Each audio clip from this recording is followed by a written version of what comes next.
on May 21st, 2020. And before we get into the full meeting agenda for the May 21st, 2020 Chicago Plan Commission meeting, I would like to remind everyone that we are meeting virtually, and as such, please be mindful of your surroundings in terms of noise.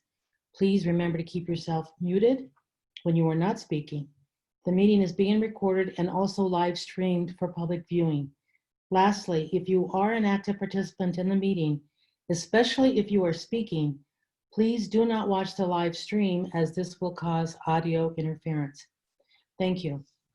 I also want to quickly provide guidance to those who have pre-registered to provide testimony on the cases presented for public hearing today.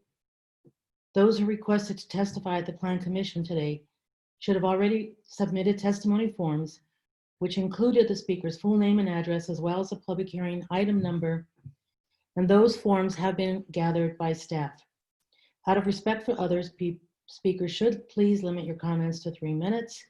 When your name is called, your microphone will be unmuted to allow you to make your comments.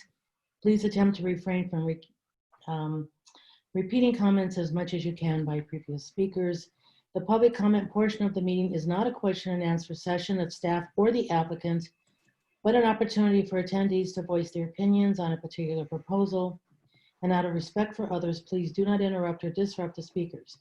Any individual who disrupts the presentation or any subsequent comment session may be muted and removed from the virtual hearing session. And before we continue, I also want to again begin where I ended off last meeting, which is to acknowledge, and I'm sure I speak on behalf of all the Plan Commissioners, and acknowledging the leadership in guiding us through this highly infectious pandemic, and also to express our sincerest condolences to those who have lost loved ones.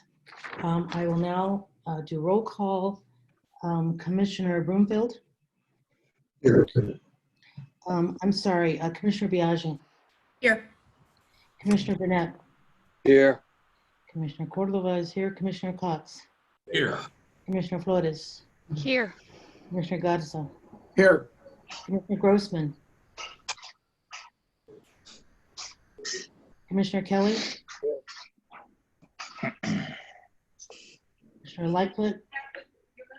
Commissioner Lyons? Here. Commissioner Moore? Here. Commissioner Murphy? Here. Commissioner Novata? Here. Commissioner Osterman? Commissioner Peterson? Commissioner Reyes? Here. Commissioner Searle? Commissioner Shaw? Here. Commissioner Sposato? Commissioner Tunney? Here. Commissioner Villegas? And Commissioner Wegesbach? Here. Okay, we will now approve the minutes from the March 19th, 2020, and then the April 16th, 2020 regularly scheduled Plan Commission meetings that were both postponed to May 8th, 2020. The minutes were distributed prior to today's hearing.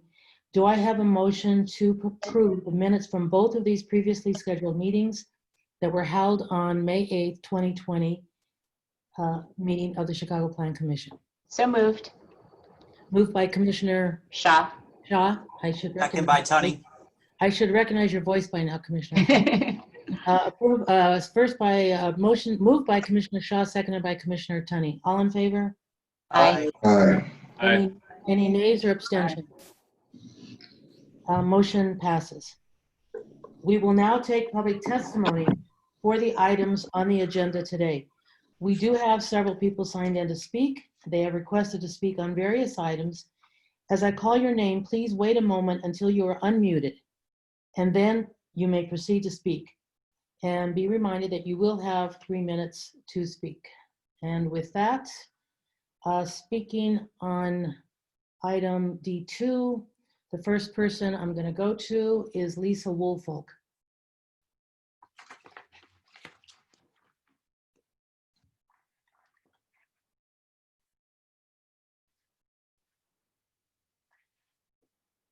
Okay, is Lisa? I don't see Lisa in here. Okay, Norma Jean Clark. Okay, If they come in before we get to the end of the public speaking, we'll allow them to speak. Tara Madison. Excuse me, Chairman, she's there as Espanola Wolfo. As who? Espanola Wolfo. Okay. So it's Oh, not Lisa? yeah, so it's I'm just going to enable the person. Okay. So Española Woolfolk. Yeah, we'll speak now. And you have 3 minutes, Ms. Woolfolk. Go Good ahead. Good morning. Good morning. Good morning, commissioners, distinguished committee, fellow citizens of Chicago, friends and family of the Woodlawn community. I would like to, I attended a meeting this week regarding the Woodlawn renovation and project of Woodlawn. And I heard some disturbing news that said that this may take a 30-year, this is a 30-year project. Well, I think that is a long, long time. And I think there are some things that we have to address immediately. And one of those things is due to the pandemic that we have all been a victim of. The first thing is the infrastructure in regards to technology. The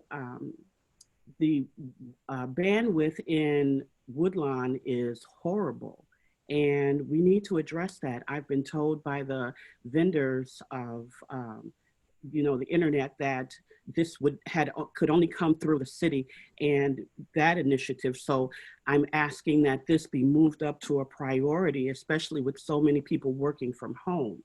I also think that we need to address the streets and the alleyways. They are in terrible condition. And as we move forward with this project, I think we need to fix those things first in order for this project to be successful as we move along. Those are my 2 comments, and I thank you very much for your time. Thank you so much, Ms. Woolfolk. We don't necessarily respond when our speakers speak, but I do want to take note that even though both of those, well, particularly the issue around the bandwidth might be outside our purview, I think these are important points, and we will make sure that those get conveyed to the people most appropriate who can address that, or at least begin to, or at least attempt to address those issues. So thank you for being here today. Appreciate it. So Norma Jean Clark is still not here. Tara Madison is not here. Tara Maya? Madison is here. Hold on. Oh, Tara Madison is here. Okay, Ms. Madison.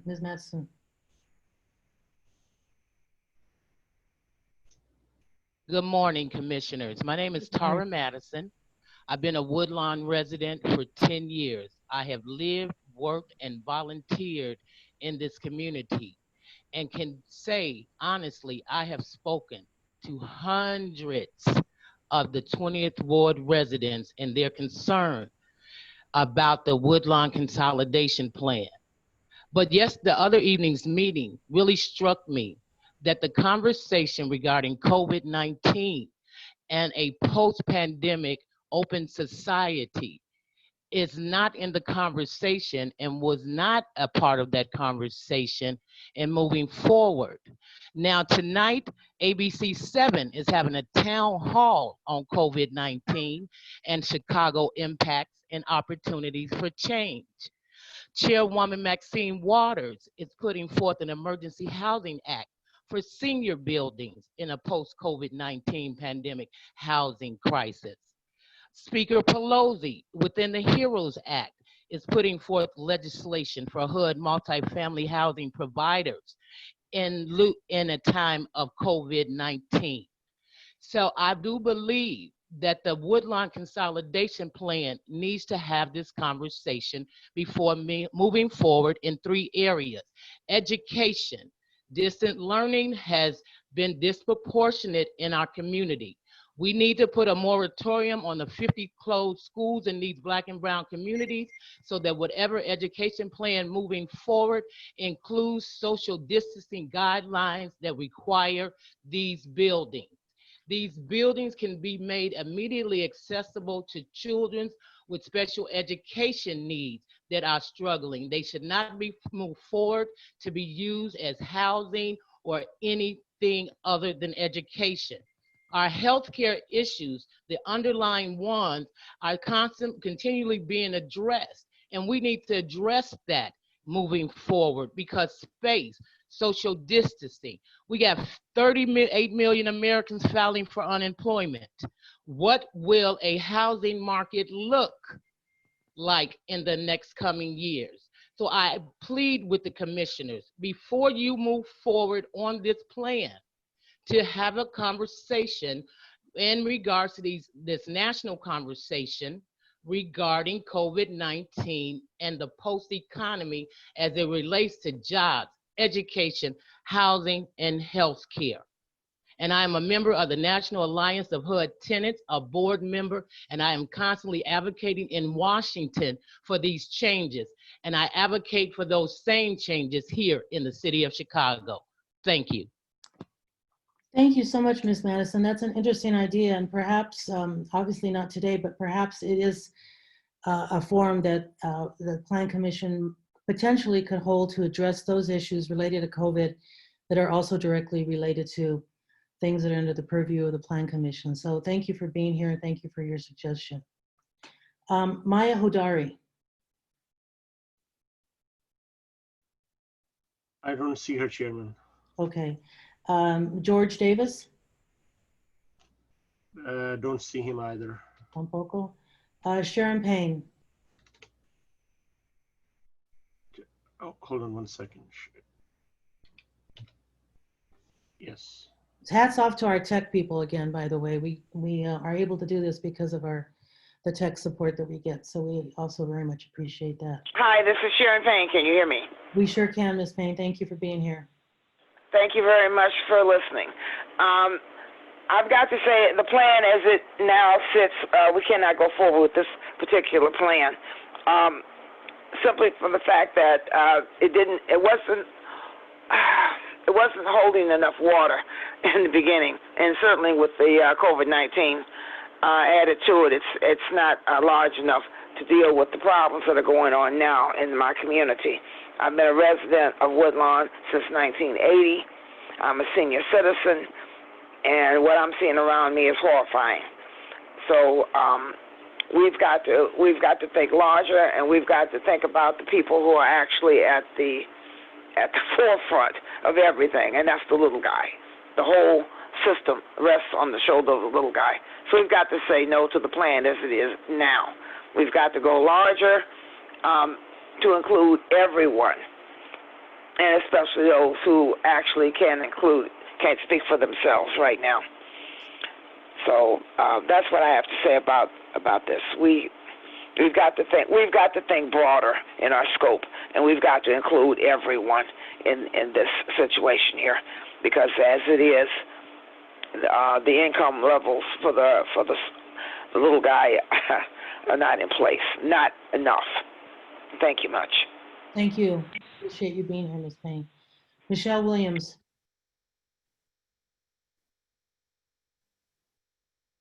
Hello. Good morning. Good morning. This is Michelle Williams. I'm a resident of Woodlawn also. I think the plan should be on hold for right now because it's not seeming to include everyone that's a resident of Woodlawn community. A lot of them are not aware of the things that's going on as far as the planning for the Woodlawn community. I know that Reverend Brazier showed what he wants to do for the Woodlawn community, but we have to include everyone. Right now, it doesn't seem that everyone is abreast to what's going on with the city planning. I've been going to the meetings, and I'm also the president of Island Terrace Tenants Apartments at 6430 South Stony Island. It's a 240 apartment building that seems to be in the way of the structure of the new library. So I just hope that we will include everyone in Woodlawn, in the 5th Ward and the 20th Ward. However far it's going to spread, everyone needs to be included. Thank you for your listening this morning, and hopefully you'll make a good judgment on whether or not to pass this plan as of now. Thank you so much, Ms. Williams, for being here today. Mr. Butler Adams.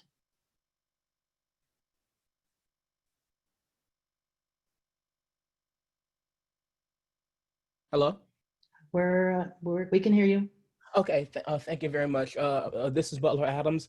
I am a lifelong resident of Woodlawn. My family has owned a property in this area for nearly a century, and I would like to say that I am for this plan. This has been talked about. This first came before the Plan Commission back in February. It was delayed. There's been a meeting. It was delayed. There was another meeting. It was delayed. This stuff has been talked about for 10, 15, 20 years, and I really don't understand people's hesitation with this approval. But I certainly think that we should be moving forward, and I hope the members of the commission will be moving this plan forward. One thing that I certainly want to see in this neighborhood, the neighborhood that I've called home all my life, is more density and more life. I mean, I want it to be more walkable. I want to have taller buildings. I want more people. One thing that we haven't seemed to talk about in this plan at all has been the re-extension of the Green Line back towards Stony Island, or at least the Metro Electric tracks, with the fact that you're going to have the presidential library directly there in Jackson Park. It seems like additional accessibility in terms of public transportation is something that should be done. 63rd Street is the spine of the community, and that should be kind of the lifeblood in terms of height and density. And I'm also hoping we get a decent amount of density within the Stony Island district. I know that a lot of people are concerned about the Washington Park Bank building. I am as well, and I certainly hope that building can be saved. Whether the facade can or not, that will be determined, but a facadeectomy on something like that seems not bad at all. I listened to the meeting last night, the other day, and Plan Commission earlier as well. And I agree with Alderman Hairston. Enough talk has been done. It's time to actually move forward. There has been a lack of progress and a lack of investment. And I always hear the word gentrification thrown around. You can't complain in one aspect about nothing ever happening in your neighborhood, and then as soon as there's a backhoe building a structure, you complain about being forced out. That's not how it works. This is a city, and it's a living environment. And we need to move forward. We have new residents, we have old residents, we have residents who don't make a lot of money, and residents who make more. And there's no reason why we can't all live in this neighborhood collectively. One thing that also hasn't been talked about is the property taxes. My family owns a 6 flat, which means that it's a commercial building, and we get taxed at a higher property rate. One thing I've also haven't heard talked about is that we have an East Woodlawn TIF district. If we build bigger buildings, West Woodlawn TIF district. And if we build bigger buildings in that TIF district, well, that's more money for that TIF to be used in the neighborhood. But I hope this plan gets moved forward, and I thank you for your time. Thank you, Mr. Adams. There are 2 speakers who had signed up but weren't on before, and I'm going to go ahead and call on them now. I'm going to call on Norma Jean Clark, followed by Maya Hadari, and then after that, I'm going to go to Naomi Davis. Madam Chairwoman, we may need them to raise their hands because they might be on cell phones and we may not have their contact info. So if they could do that, then tech support can make them live. Okay, that's for Norma Jean Clark and for Maya Hadari. Do we have them yet? If you can raise the hands on your, while you're doing that, I'm going to go ahead, and so that we can keep us moving, I'm going to go ahead and go to Naomi Davis, and we'll go back to them when they're ready. Do we have Naomi Davis ready to go? Yes. Okay, let's start with her, and then we'll go back when the other 2 are ready. Ms. Davis, thanks for being here. Hi, good morning. Thanks, everyone.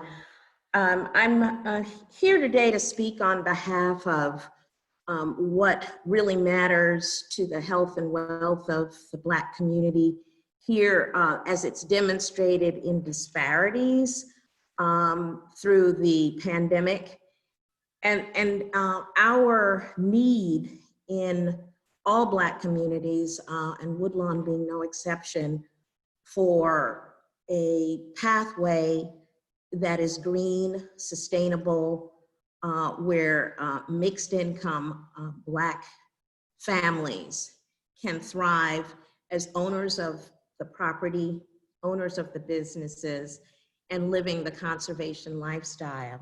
So for over 10 years in Woodlawn, Blacks in Green has been advocating on behalf of food system economy, reforestation, a green economy where we can walk to work, walk to shop, walk to learn, walk to play, where we are tackling both pollution and poverty with grassroots leadership, and a new standard for evaluating economic development in the Black community, namely that there's actually an increase in household income of the present residents of a neighborhood. Because in 50 years of my witness, where I grew up in one of those mixed income Black communities, where you could walk to work, walk to shop, walk to learn, walk to play, much like Woodlawn had been in its heyday, according to many of the people on this phone call now. We have been a witness to that kind of place going extinct. And we've got to lay that at the feet of failing to measure what matters. Namely, are our households being able to take advantage of opportunity in the city of Chicago to increase their household income? We wouldn't need special affordable housing but for the structural racism which has battered back our opportunity to live on par with the rest of the city. So Blacks in Green has been talking for years, since our inception in 2007, about the whole system problem common to Black communities everywhere, and to assert that only a whole system solution can solve it, and then to create and begin implementing that whole system solution through the 8 principles of Green Village building. And so we are here today to talk on behalf of that culture-specific solution, because as Commissioner Cox well knows, everybody in the world has a... Your time is up, sorry. Oh, okay. I have a clock as well, so I will let people know when they need to stop. So thank you for your assistance on it. Finish your sentence, Ms. Davis. I would just say, in conclusion, that the Blacks in Green Sustainable Square Mile that brings in the new green economy, that hires locally and focuses on creating new businesses that have this future forward arc of high wage earning and infrastructural work in the new green economy should be included in the plan. Thank you. Thank you so much. Okay, is Norma Jean Clark ready? Do we have her online to speak? We're trying to find her, but we have Miss Hodari. Okay, let's go with Miss Hodari then.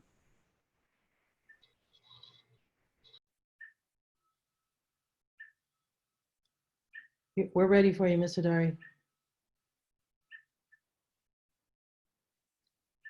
Okay, we'll give her a chance and we'll go to Mr. Alex Goldenberg. We'll come back. Mr. Alex Goldenberg.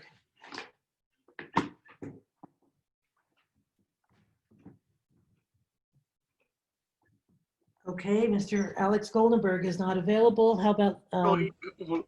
Chairman. Oh, can you hear me? Yes. We can now. Okay, great.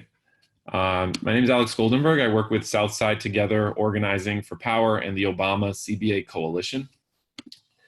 We cannot support moving forward with this Woodlawn Consolidated Plan until there is an agreement on the Woodlawn Affordable Housing Ordinance that includes protections to preserve real affordable housing. We cannot, because if we do, we're only moving forward on planning for the displacement of communities and gentrification.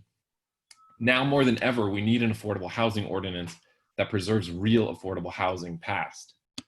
The Woodlawn Affordable Housing Ordinance that was first proposed called for creating units affordable to people at 80% of the AMI. That means a 2-bedroom going for $1,600 a month. That is not affordable. This cuts out essential workers, which city officials are constantly lauding. It cuts out laid off workers that city officials profess to be concerned about. The ordinance as originally proposed would really only create about 40 units that are truly affordable for people making $50,000 a year or less. That's unacceptable when there's about 10,000 people who are at risk of being pushed out of the community. Since the ordinance was first shared with the community, the Department of Housing has come back and indicated that they are willing to make it a little better, including setting aside 25% of city vacant lots for truly affordable housing. But the set aside would only be required for 4 years, which doesn't give the community enough time to actually build out the affordable housing that could be possible on those lots. More time must be given, and a greater set aside must be made available. We can and we must do better. Now more than ever, our communities are being hurt by the coronavirus. People are being pushed out and fighting for their lives at the same time. We can do better. The last point I want to make is that the local alderman, Alderwoman Jeanette Taylor, opposes this plan moving forward until there's an affordable housing plan in place, an affordable housing ordinance in place. It says a lot that aldermen on this commission will vote against the wishes of the local alderman about development that pertains to her ward when she was overwhelmingly voted into office on this very issue, on the issue of stopping displacement, which is the core of the disagreement about this plan. We are asking that all of the commissioners on this housing plan use your power to help move the affordable housing ordinance first before moving forward on this plan. It's incumbent on you to do this to help people who are fighting for their lives and fighting to stop from being pushed out. Thank you. Thank you, Mr. Goldenberg. I hope that all of the people that have spoken on this issue will still be online when the issue comes before us. It's tempting to want to respond or on different things, but we'll wait until we consider this issue. And so we hope that you'll still be on when we do so.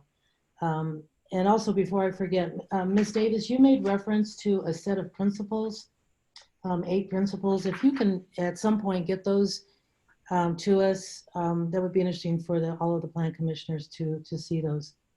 Okay, do we now have Ms. Sodari. Ms. Hadari? Thank you. Hello, commissioners, can you hear me? We can. So thank you for giving me the opportunity to offer comments on the proposed ordinance to adopt the Woodlawn Plan Consolidation Report. As mentioned, my name is Maya Hodari, and I'm a proud product of Chicago's South Side, and I'm choosing to raise my son in the Woodlawn community. I come from deep roots in the South Side. My grandmother raised my father and his siblings on the South Side. She raised them in public housing, and they were fortunate to have their household incomes grow and be able to support the family and not continue to live in public housing. My father went to college, came back to Chicago and became a police officer. His oldest brother was a post officer.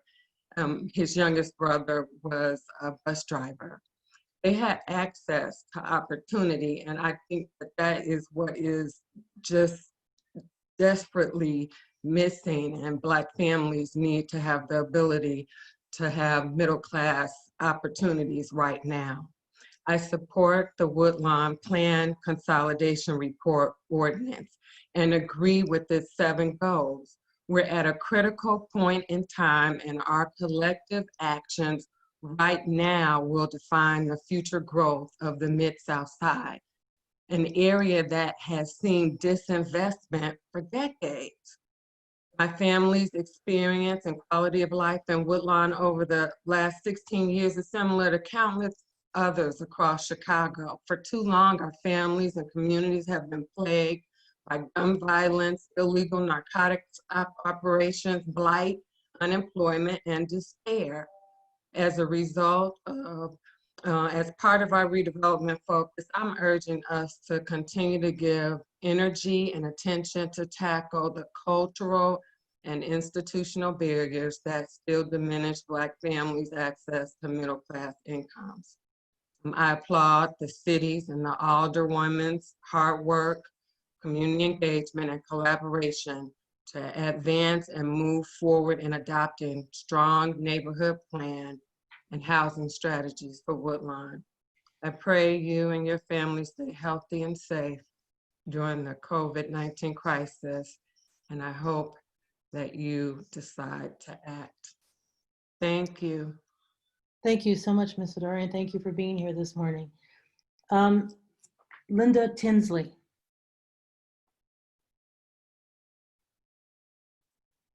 is not here.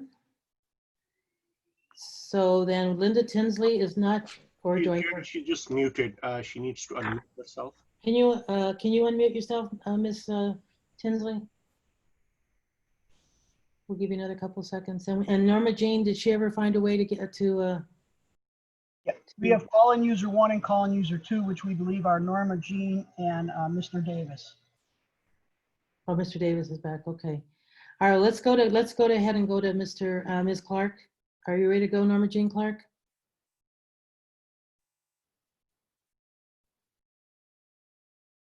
Mr. Davis, are you ready to go? Hello, Yes. this is Norma Jean Clark. Can you Go hear ahead, me? Ms. Clark. We can hear you. Go ahead. Proceed, Ms. Clark. Thank you. Thank you. I grew up in Woodlawn when it was known as Washington Park. I lived my entire life there. I got married. I left. I came back to a place that I did not know. We were mixed income. We had all incomes. I lived across the street from the Hansberries. We had judges, surgical nurses, and my parents were construction workers. We all lived the same, but we all had opportunity to grow. We were not stuck in a place where our income could not exceed a certain amount of money. My parents were homeowners. They had to work for it. They wanted it. Somebody showed them a picture. This is the way you want to live, and this is the way we live. I like that the Alderman is trying to find a way for a completely mixed income, but the way I saw on the plan that I saw, it just was not what I imagined it could be. I'd like to maybe take another look at it, find opportunity, give people an opportunity, give everyone the opportunity that I had. I had the opportunity to grow. I had the opportunity to learn. I had the opportunity to live like everyone else. And I feel that everyone else on this line and in this neighborhood should do the same thing. Thank you. Thank you so much, Ms. Clark. Appreciate your time. Okay, Mr. Davis.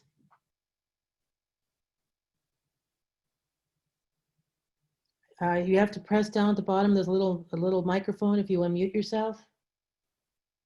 Can we unmute him? Is he here? I don't think he's here, Chairman. Okay, he's gone. So Linda Tinsley. Can you hear me? We sure can. Hello? We can hear you. Okay. All right. Okay, good morning, commissioners, all the people, and Woodlawn community activists. My name is Linda Tinsley. I'm with Stop Organization. I'm also with the CBA Coalition. You know, the agreement on the affordable housing ordinance, it includes protection to preserve real affordable housing. This is what I voted on in 2019, and the majority of the council voted on it. Okay, but yet the mayor put it aside, and she came up with her own plan this year. I don't consider what she came up with as affordable. What I saw was, take for an example, the $1,600 a month for a two-bedroom apartment for a family of 3 or 4 people, and they have to have an income of $60,000 to $70,000 per year. In Woodlawn, I definitely don't see that as affordable. Okay, so you know, the AMI level will, it's around people making around $25,000 a year. So, bottom line, in the CBA that was presented, we need 75% of affordable housing built on city land, and that truly must be affordable. $5 million for home ownership. Okay, I am definitely in support of the Renew Woodlawn program that we did have going on for working families. And all of this truly must cover not just Woodlawn, but also Washington Park, that part of Woodlawn. That's what I have to say. Thank you very much. Thank you. We appreciate your time very much. Okay, I have no other speakers on this item, on item D2. I'm moving now to item D8. We have one speaker. D8 is on the 400 North Lakeshore Drive project. Mr. Butler Adams, you may go ahead and speak. And then after that 3 minutes, I'm going to ask you to speak on item D9. Go ahead, Mr. Butler. Hello? Go ahead. Okay. Yes, for the record, again, my name is Butler Adams, and I did want to say that I am in favor of this proposal. I'm a little bit disappointed that it got scaled back in terms of its verticality. This could have been a great architectural gateway into the city of Chicago along the river with 400 Lakeshore Drive on the northern side, and on the southern side, you have the Lakeshore East development right there, just creating this beautiful entryway. And unfortunately, this got scaled down because of complaints in the area regarding traffic. And in terms of traffic, I just want to say this is, let's do remember that we live in the city. Let's do remember that we are in downtown Chicago. Yes, this is kind of a dead-end street, but it's also a public street, and it is not a private driveway. All the taxpayers pay for the sewers and the asphalt that goes on that roadway. So I understand that residents live there, but that shouldn't just totally be dictated by those down there, because it is, again, downtown. But the building itself is going to have this beautiful architectural cascade of glass and metal that I do believe will help enhance the skyline. Related Midwest has done a number of good buildings in the area and in the city as well. I do note that the alderman wants this to be phased a bit, so I hope that between phase 1 and phase 2, it does come back, that perhaps phase 2 will grow in terms of its height and density. This is one of those times I have a very big problem with aldermanic prerogative, because it hasn't been said as to how much tax money the city of Chicago will now be losing with the removal of 180 to 200 hotel rooms. All that ingress and egress could have been handled, I believe, in a better way, and perhaps in the future with this span in between the towers, it can be. One of my final issues is, it seems that right now there's only one way ingress and egress out of DuSable Park. That's going to be along the Chicago River area. And initially, there was supposed to be something along Ogden Slip as well in terms of pedestrian access. And I don't think that this should be negotiated away just because some of the wealthy residents in the area who live in those townhomes on North Water Street, hounded the alderman about people walking along Ogden Slip. That's supposed to be open to the public. And this is the second time this has happened in this area. There are a few articles the Blair Kamen wrote about this in terms of pedestrian access in the area. So I do hope that has changed, because once one private resident asked to be exempt, others along the Chicago River are going to be asked to be exempt, and that's not fair for the pedestrian access.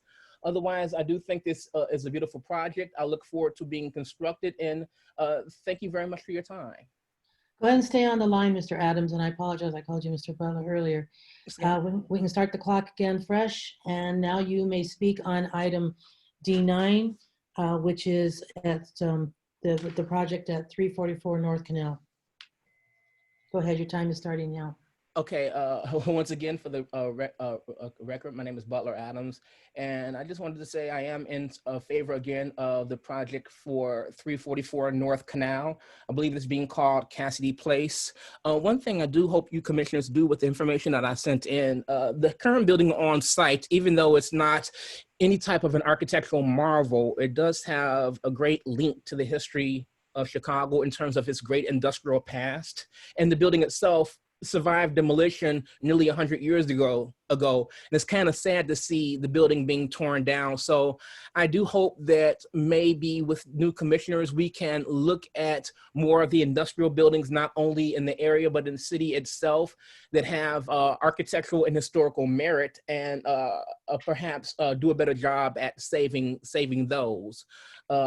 I went to the public meeting for this back in December, and there was no great dissent on this project at all. In fact, there were a few people who were saying that the current number of, I believe it's like 130 something parking spaces was too much. And I was kind of surprised that some downtown residents, and these were older people, saying that the building had too much parking.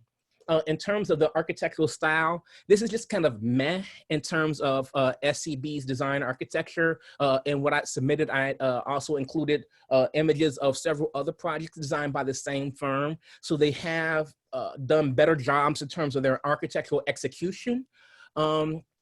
And, you know, projects like this that have a great amount of density, I can imagine something like this in Woodlawn, in my neighborhood, along 63rd, or even along Stony Island, something of 350 units, and you have 20% of those affordable housing, or even 25% affordable housing. We can do this all over the city if we put our minds to it. But in terms of this project, I will again give my support, and I hope you will too. Thank you. Thank you very much. We'll now move on to item D10. We have 4 speakers: Mark Sussman, Pete Cisnica, and if you'll say your names to make sure that I can learn to pronounce that correctly, James Saw, and Catherine Brennan. Let me first go to Mark Sussman. You have 3 minutes to speak on item D10, which is the 3911 North Milwaukee, sometimes referred to as the Six Corners Project. Mr. Sussman. Good morning. Can you hear me? We sure can. Great. Thank you for hosting us. Thank you for doing all the work you do. I know that you see a lot of projects. You don't need me to speak to the objective points on the building and on the project itself. I'll speak to the subjective criteria that I have. This neighborhood, the Six Corners Shopping District, was a very successful shopping district in its day. It was the largest outside of the Loop in the entire Midwest. It was a great success. We had very big stores, very big banks, and there were a lot of people working at that intersection, shopping at that intersection. Malls came, banking changed, and now there aren't any people working in bank operations at our big buildings there, and there aren't as many people shopping anymore. In the mid-90s, we created a TIF district there to spur redevelopment.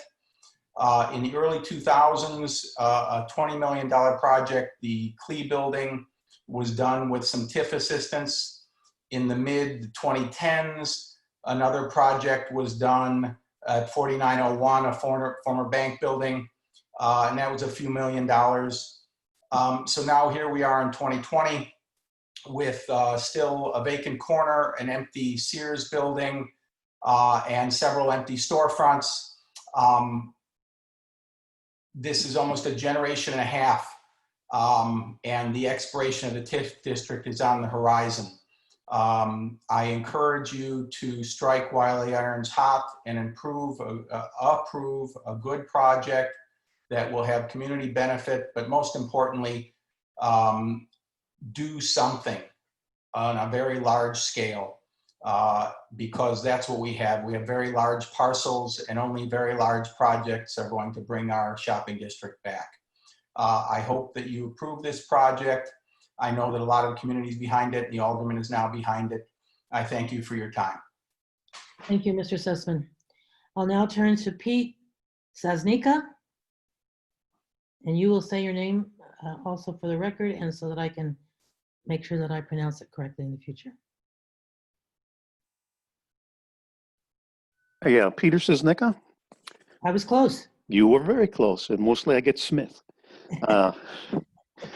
I lived in the 45th Ward for 44 years and have attended multiple public meetings held by Alderman Arena when this project was in its first iteration as a 2-story shopping with center with rooftop parking, and through its reiteration as a senior living. I've sat in chamber for DPD meetings when this project was previously approved over a year ago by DPD. And I've been at the public protest to protest against the unreasonable delay placed on the project by the current alderman. A delay that resulted in moving off-site affordable housing that would accommodate families to on-site affordable housing that accommodates seniors only. This is in the people who opposed and delayed used political dog whistles like our people. We have to take care of our people in the context of the vehement and racially discriminatory atmosphere of the 5150 North-Northwest Highway affordable housing development that has already been approved by full city council. I would comment on 3911 on the 45th Ward Alderman's official Facebook page, but he illegally blocks ward constituents who don't agree with him or his use of politically charged dog whistles. This is, as we can see from the pandemic, what affects one of us affects all of us. In the spirit of Invest Southwest, we can't just develop those areas on the south and west side, but we have to include all people in developments on the northwest and north sides also. I heartily recommend that we approve this long delayed and meaninglessly delayed project to reinvigorate the local area. Thank you.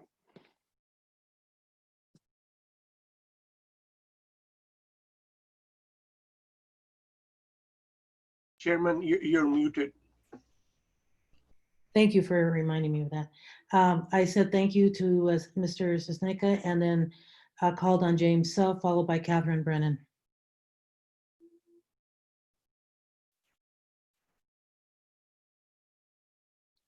I don't see James Suh. He's not here, it looks like. Catherine Brennan. There are two James, so let me try the other one. Okay.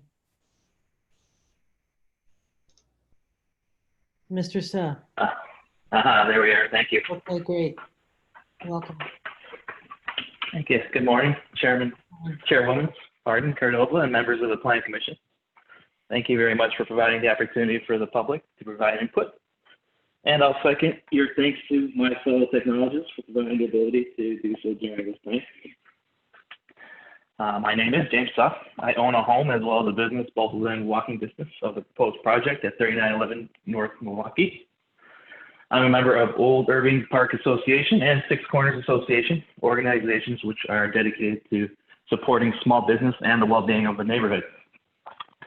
I am a strong supporter of this proposal and view it as an excellent addition to our community.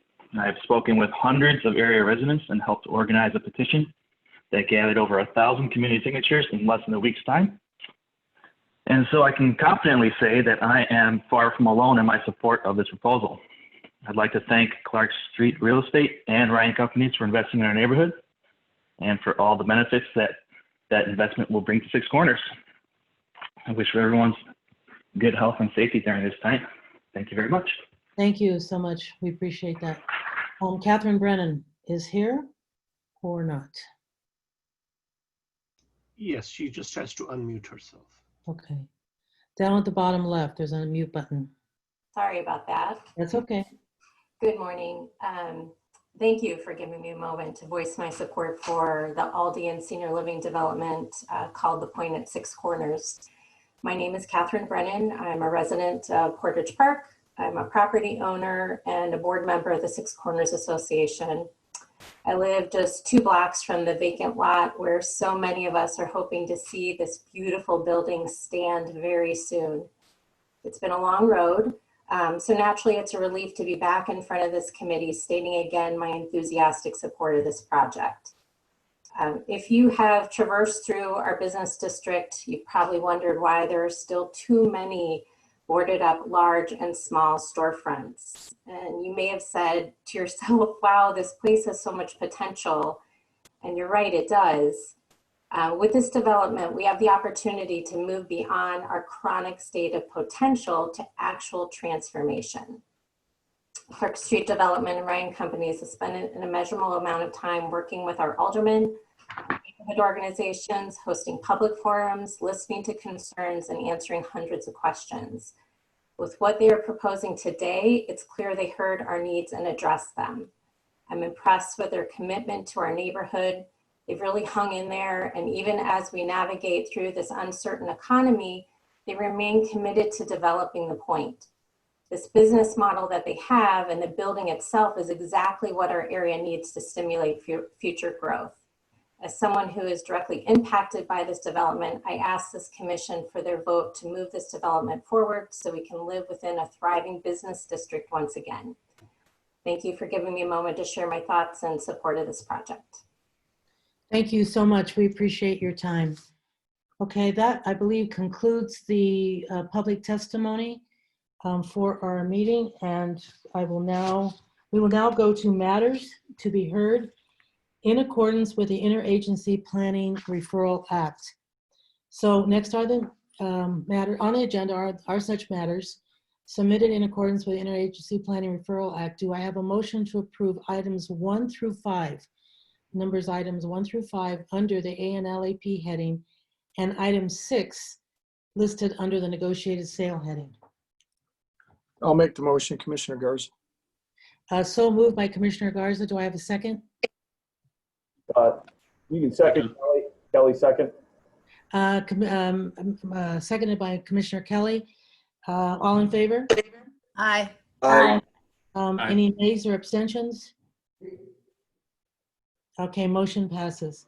Thank you. All right, so now matters to be heard in accordance with the Lake Michigan and Chicago Lakefront Protection Ordinance and/or the Chicago Zoning Ordinance. So first item on the agenda is a proposed resolution recommending the approval of the South Shore Corridor Study. The study is the result of a year-long public engagement process and provides a blueprint for the 75th and 79th Street corridors in South Shore. The study covers the blocks along and immediately adjacent to 75th and 79th Streets between Stony Island Avenue and Lake Michigan in the South Shore community area, and focuses on land use, transit connectivity, retail and housing markets, and outlines 10 ideas for action that can position these corridors for future success. The study area covers properties located in the 7th and 8th wards. Nolan Zaroff will present the proposed plan. Mr. Zaroff. Great. Good morning. Can everyone see my screen? We can. Great. Good morning, Madam Chair, members of the Commission. The item before you, the first item before you today is the South Shore Corridor Study, which the Department of Planning and Development is recommending for Plan Commission approval. This South Shore Corridor Study covers 75th Street and 79th Streets between Stony Island Avenue and Lake Michigan, including portions of the 7th and 8th wards in the South Shore community area. This morning, I'm going to just take us through sort of some quick study background, sort of the study area, the project background, as well as highlight our community outreach efforts over the course of the study. I will then get into sort of an overview of the study components, as well as walk you through the 10 ideas for action, the recommendations that resulted from this study.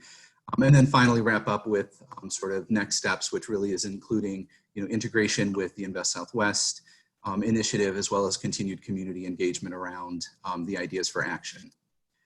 And so just some quick context for the South Shore community area. It's adjacent to Woodlawn and South Chicago neighborhoods. It's the home of the South Shore Cultural Center, Rainbow Beach, the Stony Island Arts Bank, and other amenities. According to 2017 CMAQ estimates, around 50,000 people lived in South Shore. That's down slightly from the year 2010.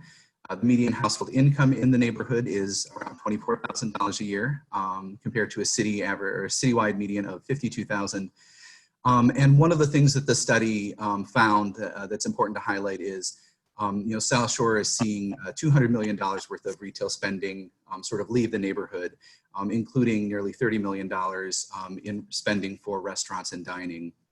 From a housing perspective, the neighborhood has a relatively stable housing market, a broad range of housing stock, has seen some investment activity in recent years, particularly on multifamily buildings, but it is an older housing stock that sort of doesn't offer a lot of sort of modern amenities that people are looking for these days. This map just shows again the context for the study, the corridors that we were looking at. Again, 75th Street and 79th Street between Stony Island Avenue and Lake Michigan, and really focusing on sort of the transportation context and those transportation nodes and major intersections along the corridors. Project background, in late 2018, the Department of Planning and Development, in coordination with the Office of 7th Ward Alderman Greg Mitchell, were awarded a $150,000 grant from the Regional Transportation Authority through their community planning program. We were able to release a task order request for consulting services and assemble a project team that included Skidmore, Owings and Merrill, Globetrotters, Place, Kirsch Taylor Consulting, the Regional Transportation Authority as well. And then for community outreach and community engagement, we contracted with a local organization, the South Shore Chamber of Commerce, to really help us with boots on the ground and identifying opportunities to engage. And the overall goals of the South Shore Corridor Study were to strengthen transit usage, make it safer for neighborhood residents to access transit, support existing businesses along the corridor, and also strengthen the retail environment in South Shore. And then, really try to retain and attract new investment in both retail and housing along these corridors. Our community engagement efforts were robust. One thing that I don't have on here is actually before we really launched anything, we did a series, in early April of last year, we did a series of stakeholder interviews in the neighborhood, as well as a focus group of presidents and resident stakeholders. We followed up that with establishing a 15-person stakeholder advisory group meeting, or stakeholder advisory group that met throughout the process, again comprised of neighborhood stakeholders, residents, as well as partners who would need to help us with implementation. Throughout the study, we had a series of 3 public meetings, the first one being in May of last year that was attended by more than 110 people, where we gathered information on community needs, what people would like to see along these corridors, what their vision for these corridors would be, what the assets were and what the challenges were. We took that information to really help refine and guide our analysis and research. And through all of that information, we developed a series of 10 sort of preliminary ideas for action or recommendations. We took those back to the public in September of last year. That meeting was attended by nearly 80 people, where we workshopped those 10 ideas for action to make sure we were on the right direction, to adjust where necessary. Took that feedback and again further refined sort of the recommendations to make sure that they were responsive and appropriate for kind of the community's vision and needs. And then finally came back to the community in February of this year with those sort of final recommendations, again, to make sure that, we're being responsive to needs, to talk through prioritization with the community, which ones were important, how do we prioritize moving them forward. I should also mention that after the first public meeting, we conducted an online survey asking a lot of the same questions that we asked during the first public meeting. That survey garnered nearly 300 responses. The study components, sort of your standard planning study. The study really takes into account an overview of the area, all of that stakeholder feedback and community input that we received. We conducted a transportation analysis, both retail and residential market analyses for the area, as well as an existing conditions analysis. All of these components kind of come together to inform and shape this list of 10 ideas for action or recommendations in the study. And I want to just walk through real quick. I'm not going to go into too many details on these, but I want to walk through like what some of the analysis and what went into this, what information we gathered. The first was really looking at neighborhood assets. South Shore is a rich community with lots of assets and opportunities that we can leverage to really position these corridors for success. So we matched those out to kind of see where there were concentrations or where there were opportunities to leverage some of these existing assets.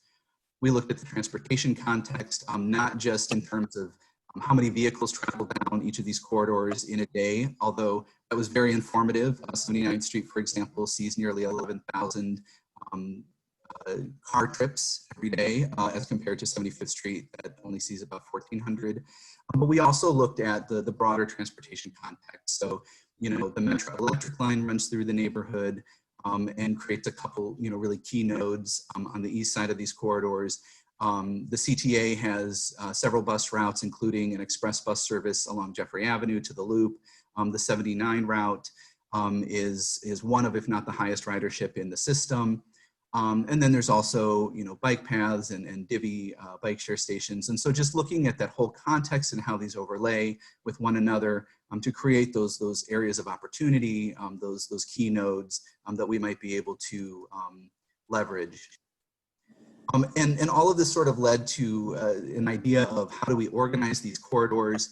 Obviously there's a number of amenities along the lakefront that both Exchange Avenue and South Shore Drive can support and provide access to. There's a concentration of educational amenities and facilities along Jeffrey, which bring students and teachers and faculty and other administrative staff every day. Are there opportunities to capture some of those people to support businesses along that stretch? And then Stony Island is really a great opportunity to become an arts and culture corridor. You have the Stony Island Arts Bank, you have the Avalon Regal Theater, if that gets renovated and reactivated. Theastricate Studio is nearby. Further north, you have the Museum of Science and Industry, the future site of the Obama Presidential Center and the University of Chicago. So there's really a lot of assets and opportunities along Stony Island that could position it as sort of an arts and culture corridor that we could build from. And then looking at the housing market, again, a relatively stable market. Values and rent are recovering since the 2008 recession. The neighborhood has really a low vacancy rate across all housing types. And we have seen increased investment in rental buildings in the near future. But again, the housing stock tends to be older, a lot of historic homes and apartment buildings that could use upgrades and also could really use to see some new housing development that provides sort of modern amenities, modern floor plans, and a wider variety of housing options. Looking at the corridor business context, again, these are challenged corridors in terms of retail. The nature of retail has changed over the years. People's shopping habits have changed. And South Shore sees nearly $200 million worth of retail spending leave the neighborhood every year, whether that's to adjacent neighborhoods or south side suburbs or even Northwest Indiana. But is there an opportunity to recapture some of those dollars in the community to support local businesses here, particularly in food and drink, $29 million gap in food and drink. And one of the things that we heard from the community at the first public meeting and throughout the survey, the online survey, was that people really want to see new options for sit-down dining, for cafe dining, coffee shops, also neighborhood retail or neighborhood serving retail in terms of dry cleaners and things like that, other services. So where are opportunities for us to reactivate some of these storefronts, reoccupy them with businesses of the neighborhood? And so that gets us to the 10 ideas for action. I mean, it's important to underscore, these ideas for action were really meant to identify what can the community do first. We are in sort of a resource starved area. Organizational capacity needs to be developed there more. And so, but what can we do sort of in the short term, working with the community? What can the community be empowered to do itself to start to position these corridors for success? These 10 ideas for action try to recognize that we're working with limited resources, that we need to be strategic about the decisions and investments that we make, and that we can't do everything everywhere all at once, so we need to build from areas of strength. The first recommendation you'll see really drives to identifying those areas of strength and building those up, stabilizing those, and growing out from there. But most broadly, the South Shore Corridor Study is really intended to provide a blueprint for these corridors for future success, a blueprint for the city to use, for its partner agencies to use, for the community members and local organizations, but also for the investment and development community to know that there is a roadmap here. The community has articulated what it wants to see, and we can work within that framework to position these corridors for success. So these are the 10 ideas for action. I do not expect anyone to read this page. I'll go through each of these in turn. The first one is really sort of a higher level recommendation, and that's talking about we need to have a clear framework for development. And that means focusing at key nodes. The study identifies 3 primary nodes. That's Stony Island and 79th Street, and then 75th and Exchange and 79th and Exchange. And these nodes take advantage of, existing activity. There's already some business activity there, some concentration of uses and sort of life at these intersections. They're major transportation hubs. You have the Metra stations at 75th and 79th and Exchange. They're bus transfer points, same with 79th and Stony. That doesn't preclude some of these smaller nodes like 75th and Jeffrey, 79th and Jeffrey. But again, it's like, how do we be strategic about focusing on key nodes first and building out from there, steering investment to those areas, building strength and increasing that investment over time. The second recommendation, and I will also mention these 10 ideas for action really go from kind of short term to longer term. The second idea for action is, how do we advance community-led arts and culture initiatives? There's already a rich community, arts community in South Shore. There are great public murals along 79th Street. How do we leverage that? How do we work with the arts community, whether that's through a mural program, additional public art, looking to identify opportunities for temporary public realm improvements like the image that you see in the center, again, to make it safer and more comfortable for pedestrians to experience the corridor and increase their visibility, but also maybe layer in some sort of art. And then programming and activating underutilized spaces along the corridors. Again, there's a number of vacant storefronts, there are some vacant lots, and how do we activate those and put them into a productive use, at least in the short term, until new development comes along. In a similar vein, the third idea for action talks about advancing community-led greening and open space improvement. So can we do, there aren't a lot of vacant lots in South Shore, but there are some, particularly along these two corridors, and can we use some of those to do urban greening, stormwater management? If there is community interest, looking at the opportunity for growing local food, community gardens, and urban farming. The fourth idea for action talks about marketing the opportunity along the corridor. Again, as I mentioned before, there's nearly $200 million worth of retail spending that leaves South Shore every year. Is there an opportunity to recapture some of those dollars in the community, build up the community to support local businesses? So looking at, promoting opportunities for some of those types of retail services that are undersupplied in South Shore, like cafes, sit-down dining, coffee shops, neighborhood serving services and retail. Promoting those services near metro stops where maybe a commuter can get off the train, grab their dry cleaning, or get a coffee in the morning on their way into work. And really lifting up and promoting local businesses and Chicago-owned businesses along these corridors. The fifth idea for action, again, leveraging that sort of arts and culture in the community that already exists, but also looking at the opportunity of Stony Island Avenue is, can we develop a destination and entertainment district at 79th and Stony Island, and really promote that as an opportunity for entertainment, for culture, promoting pop-up events in vacant spaces and lots, and encouraging cultural programs in the community, again, to really just sort of build up and nurture arts and culture in South Shore. Getting into some longer term recommendations, encouraging public realm upgrades, particularly at key nodes. That means repair, working with CDOT to repair existing public realm elements like sidewalks, street furniture and pedestrian facilities. Adding wayfinding signage, one great example at 79th and Exchange, if you're looking eastbound on 79th Street, you can't actually see the metro station there. And so wayfinding signage to connect people from the bus to the train, to the Divvy bike share that's nearby, just to help people better take advantage of transit opportunities along these corridors.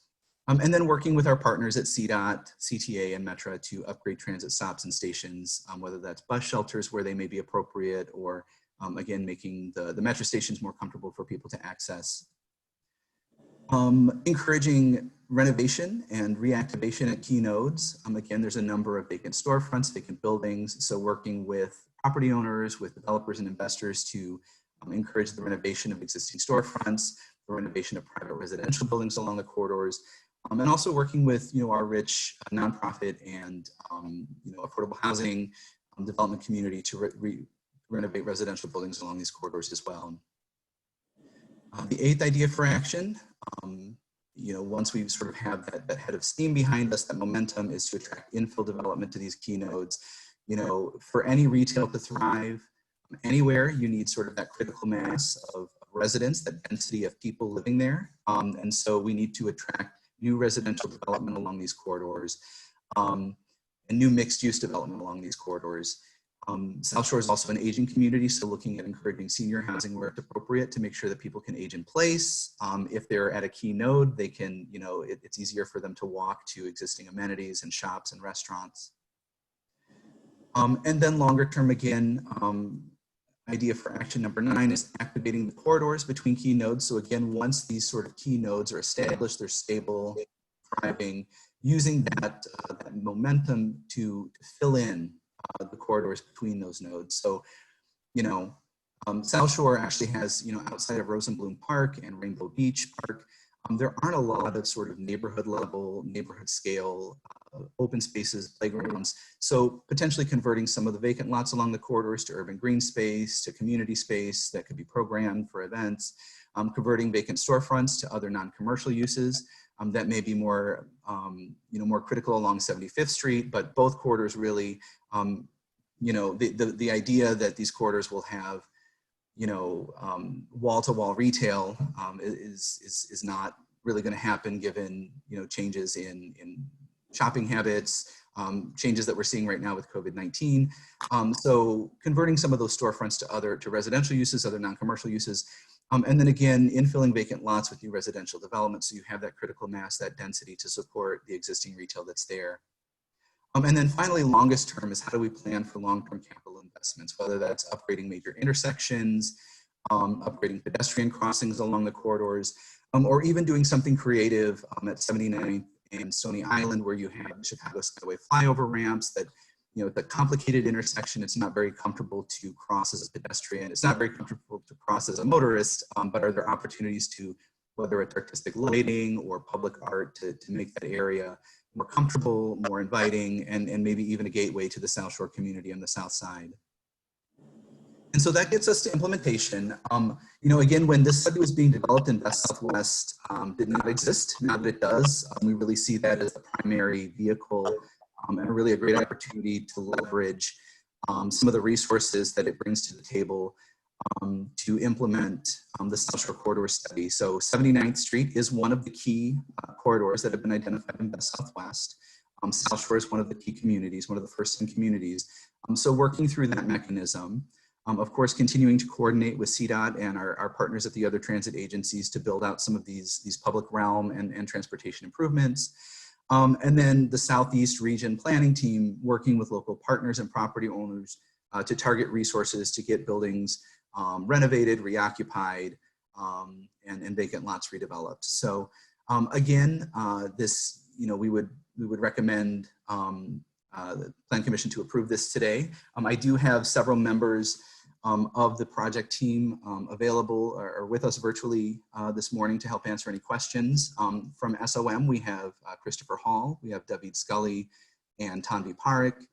From the Regional Transportation Authority, Michael Horsting is joining us. And then we also, I believe, have Tanya Trice from the South Shore Chamber of Commerce who can talk more too about community engagement, our community engagement efforts throughout the process. So thank you. With that, I would take any questions.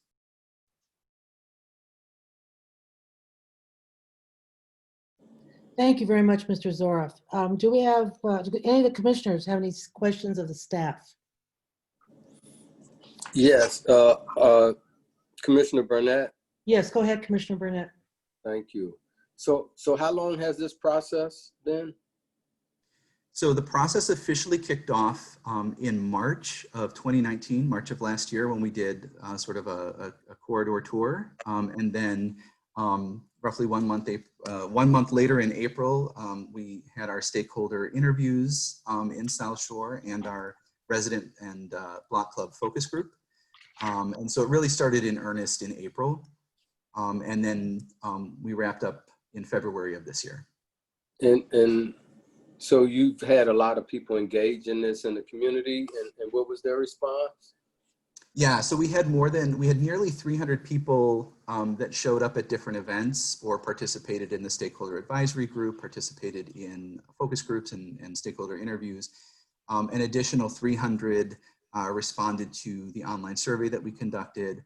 And I think, throughout the process, I think there was, I think people were happy that we were there, appreciative that we were focusing on South Shore. I think, it's been no surprise that these corridors have needed attention for decades. And so I think people were happy that we were giving it the attention it needed. And, again, we were very intentional throughout the process of making sure that we were sort of course correcting, if an idea didn't make sense, we heard it and we took that to heart and we adjusted. So yeah, I think we had a really robust engagement throughout the process. Yeah, and also, I think that's great. I'm sure both aldermen are excited about it, to have a vision and have people in their community thinking about what could be, right? So how much city land is over there? Surprisingly, not a lot. There's, the 75th Street is about a mile long, or the area that we're looking at is about a mile, 79th Street about a mile and a half. And there's probably not more than 10 or 12 city-owned lots along those corridors. But some of them are, sort of higher visibility. We have some land close to 79th and Exchange. And I think those are opportunities, for redevelopment, especially through Invest Southwest. Fantastic. I think this is great. I'd like to commend the staff on all of the work that you all have done. Commend both the aldermen for giving their community a vision and some hope about something that can happen. It appears to me that there hasn't been anything happening over here for a while. Thank you, Commissioner Burnett. Before I call on Commissioner Tunney, followed by Commissioner Searle, I want to be sure that I mention for the record that shortly after we did roll call, Commissioner Villegas joined us, as did Commissioner Wagas-Buck. So I just want to make sure that's clear for the record. Okay, Commissioner Tunney, followed by Commissioner Searle. Thank you. Thank you, Chair. I have a question on the retail shrinkage and leakage out of this community area. It sounded like there was 200 million, if I'm not mistaken, and going to other neighborhoods or Indiana. I think that's what you said. And this is not just for this study. How do we judge the online shopping that's happening all over the city?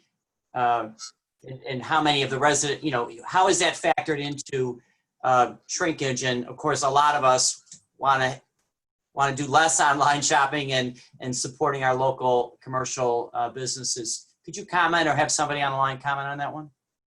Yeah, I can comment, and then if anyone from the project team wants to jump in as well. I think so nearly $200 million worth of retail spending leaves South Shore. When we conducted the online poll or the online survey, we did ask folks where do they go to shop. And most people are still shopping within the city of Chicago, but they're going to Hyde Park, they're going to Chatham, to a lesser extent, the south suburbs, Northwest Indiana, of course, because sales tax is lower there. Not surprisingly enough, not a lot of people responded that they primarily shop online. I think what will be interesting, and I think what we have to be mindful of when we implement this is, the impacts of COVID-19. I think it's pushed a lot more people to shopping online. And so I think we will see an impact going forward. And I think we have to kind of figure out how to respond to that. So in the science, though, of consumer sentiment and patterns, we are actively questioning the amount of online shopping that's happening, because even in a lot of neighborhoods pre-COVID-19, our streets were cluttered with delivery drivers and vehicles. So I think that's going to be, has to be an integral part of any kind of redevelopment of retail corridors. Mm-hmm. Thank you. And probably conversations around taxation policies as well. Commissioner Searle. I was going to ask if there were any incentives, which I think follows a bit on Commissioner Tunney's questions, in order to get these vacant retail spaces usable and active. And, you know, I think one thing that would be possible would be if we could allow some more live work open spaces on the retail side. But I'm sure there must be some others, and whether it's a tax incentive or a rent abatement or whatever we could do, I think, how do you activate this other than, creating some activity and interest, on the streets? It looks like a great plan, but how do we make it happen, I guess, is the question. No, that is a good question. And I do think, one of the things that we're exploring, and it's not explicitly recommended here, but one of the things I think we would explore going forward is, do we need to revisit zoning along these corridors or along certain portions of the corridors to make it more permissive for ground floor residential, for live workspace? I don't know if anyone else wants to jump in on that. Yeah, Nolan, if I could jump in. I think one of the key things in the plan is actually to provide some focus. Can you identify yourself for the record, please? I'm sorry. I'm Chris Hall. I'm a consultant to the project. I'm with Skidmore, Owings & Merrill. So one of the things we wanted to do with the plan was make sure there was a focus as well. So these are extensive corridors, as Nolan mentioned, and one of the things we wanted to do was take advantage of where the strongest assets were to support new retail. And that's where transit comes in, and also where these key intersections come in. And as the alderman said to us at the beginning of the process, he was really looking for a blueprint so that he could help steer investment. And I think that's one of the key things here, is to steer and focus that investment, whether it's from individuals, small businesses, lenders, or from government sources. And I think the other thing that we've learned through this immediate process we're going through now is the importance of neighborhood retail and how reliant we all really are on what we can do within 5 minutes of our homes. So I think that's kind of, in some ways, anticipating, and hopefully this plan anticipates the build back and the recovery that we'll enter into, but having a strong sense of focusing amenities, resources, shopping, places to eat and drink when we can get back to those, and having clearly identifiable places where those are focused together in walkable, high quality public realm environments. Thank you, Mr. Holland. I think the question by Commissioner Searle also points to the issue of implementation. Always we look in these plans for how will it be implemented. Commissioner Moore, followed by Commissioner Cox. Thank you. My question is, if this plan is approved and after it's approved, how will the department work with the community residents to ensure that they have support over projects that are being implemented? How will you continue to work with the community during the process? So I'll provide an answer, and then I wonder if Commissioner Cox may want to add some comments as well.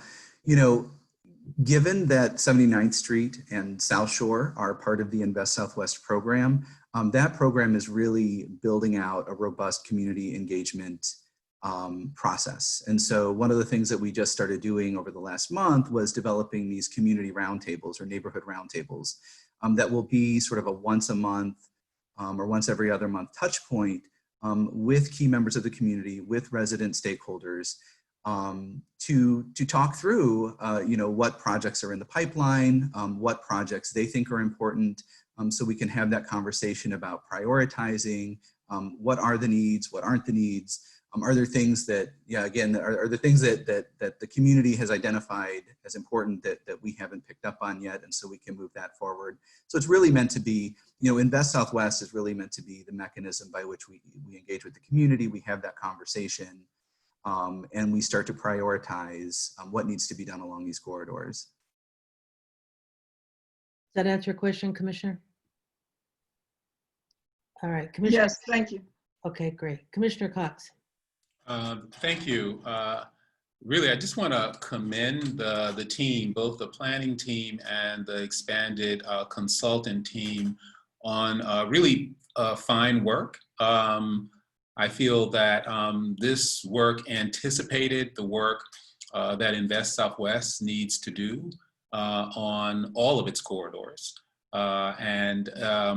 What I like about is the specificity, the kind of reality check that underlies the recommendations, knowing that we can't revitalize, 71st Street, 75th Street, and 79th Street all in the same way. That we have to focus on nodes that are walkable from transit. And the recommendations have already started to guide how Invest Southwest will be implemented on these corridors. It also unearthed, some issues that, are not just specific to South Shore, but throughout all of Chicago, that we have too much commercially exclusively zoned streets in the city. And we will never be able to fill those vacancies with shops on all streets. And so where do we focus? And what is the solution for those areas that have a high vacancy, like 75th Street? So one of the outcomes of this is we now want to look at how you transition them to a different use.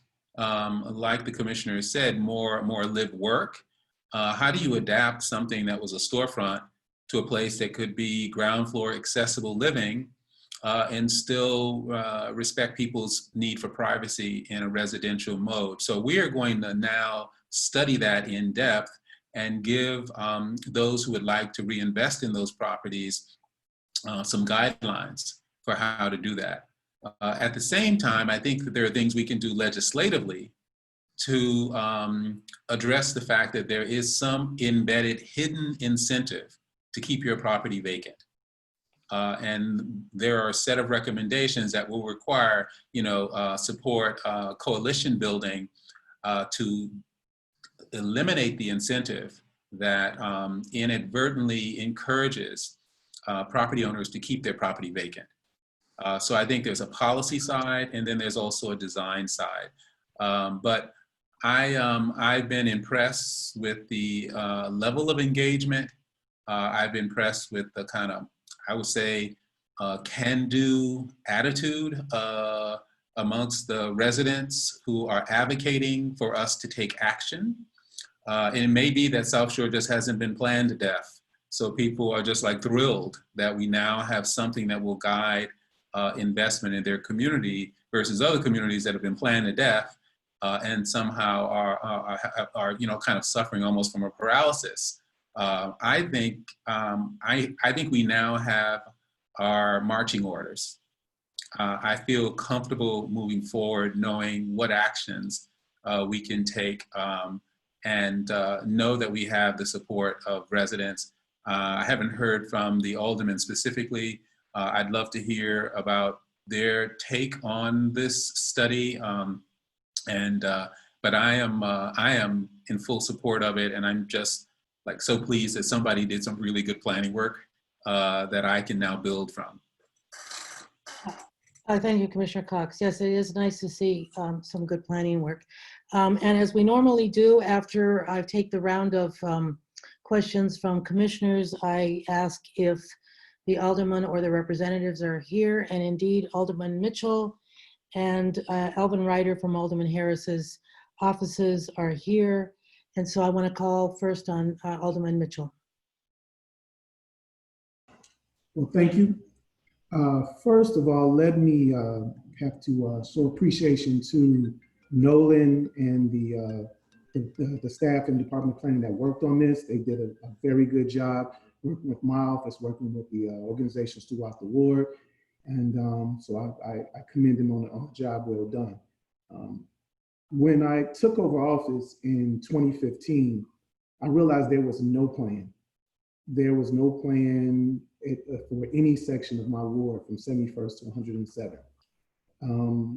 Knowing and believing in the sentiment that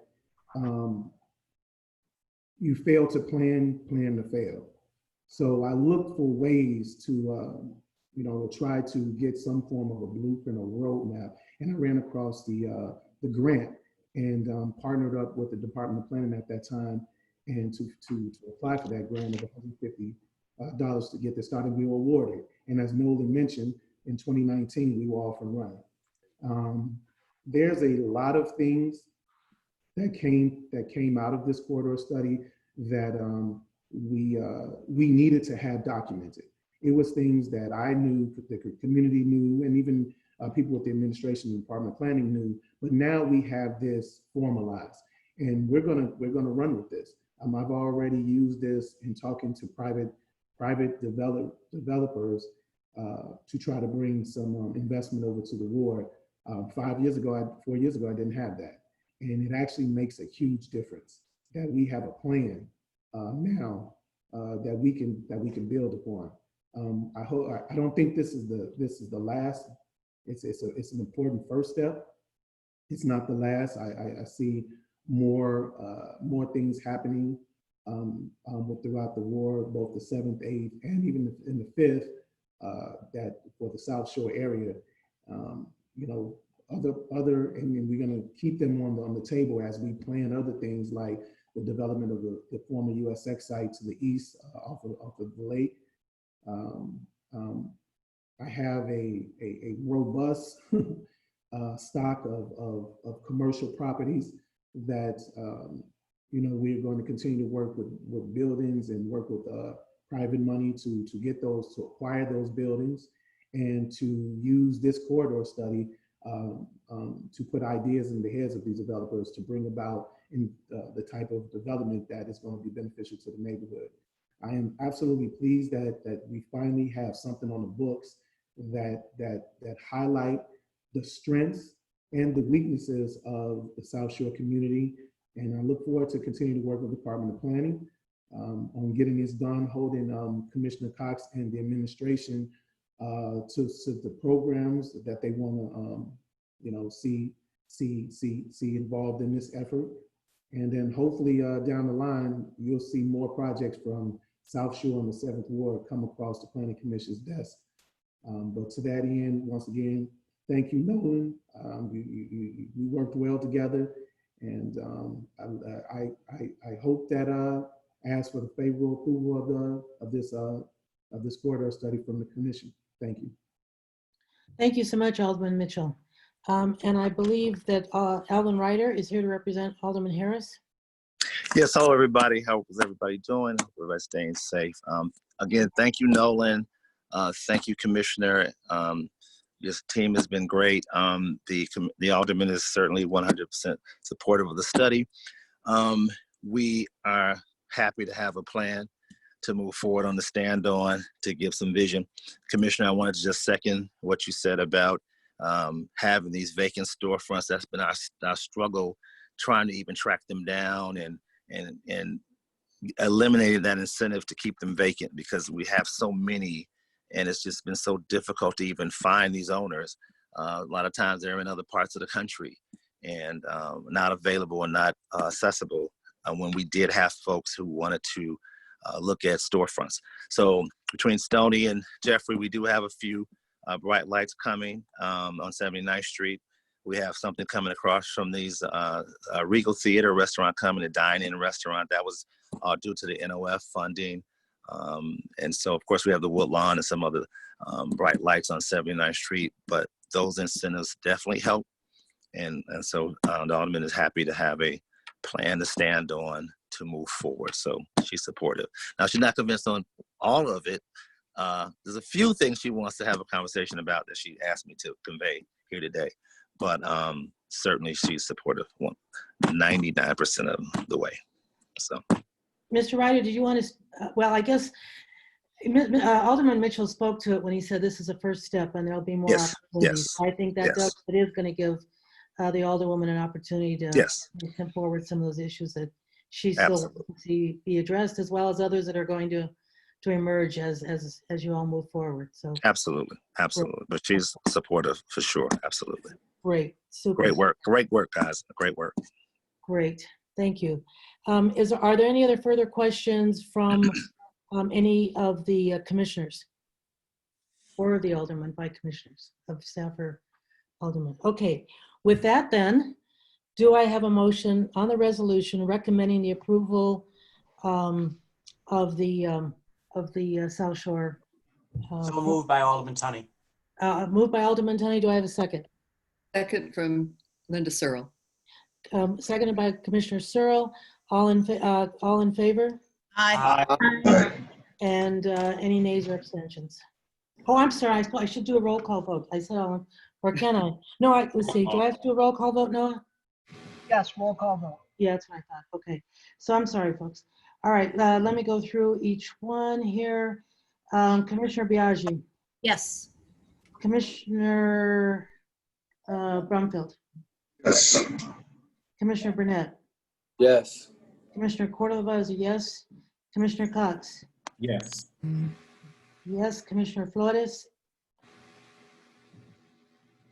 Commissioner, she excused herself momentarily. She'll be back. Commissioner Garza. Yes. Commissioner Grossman did not show, right?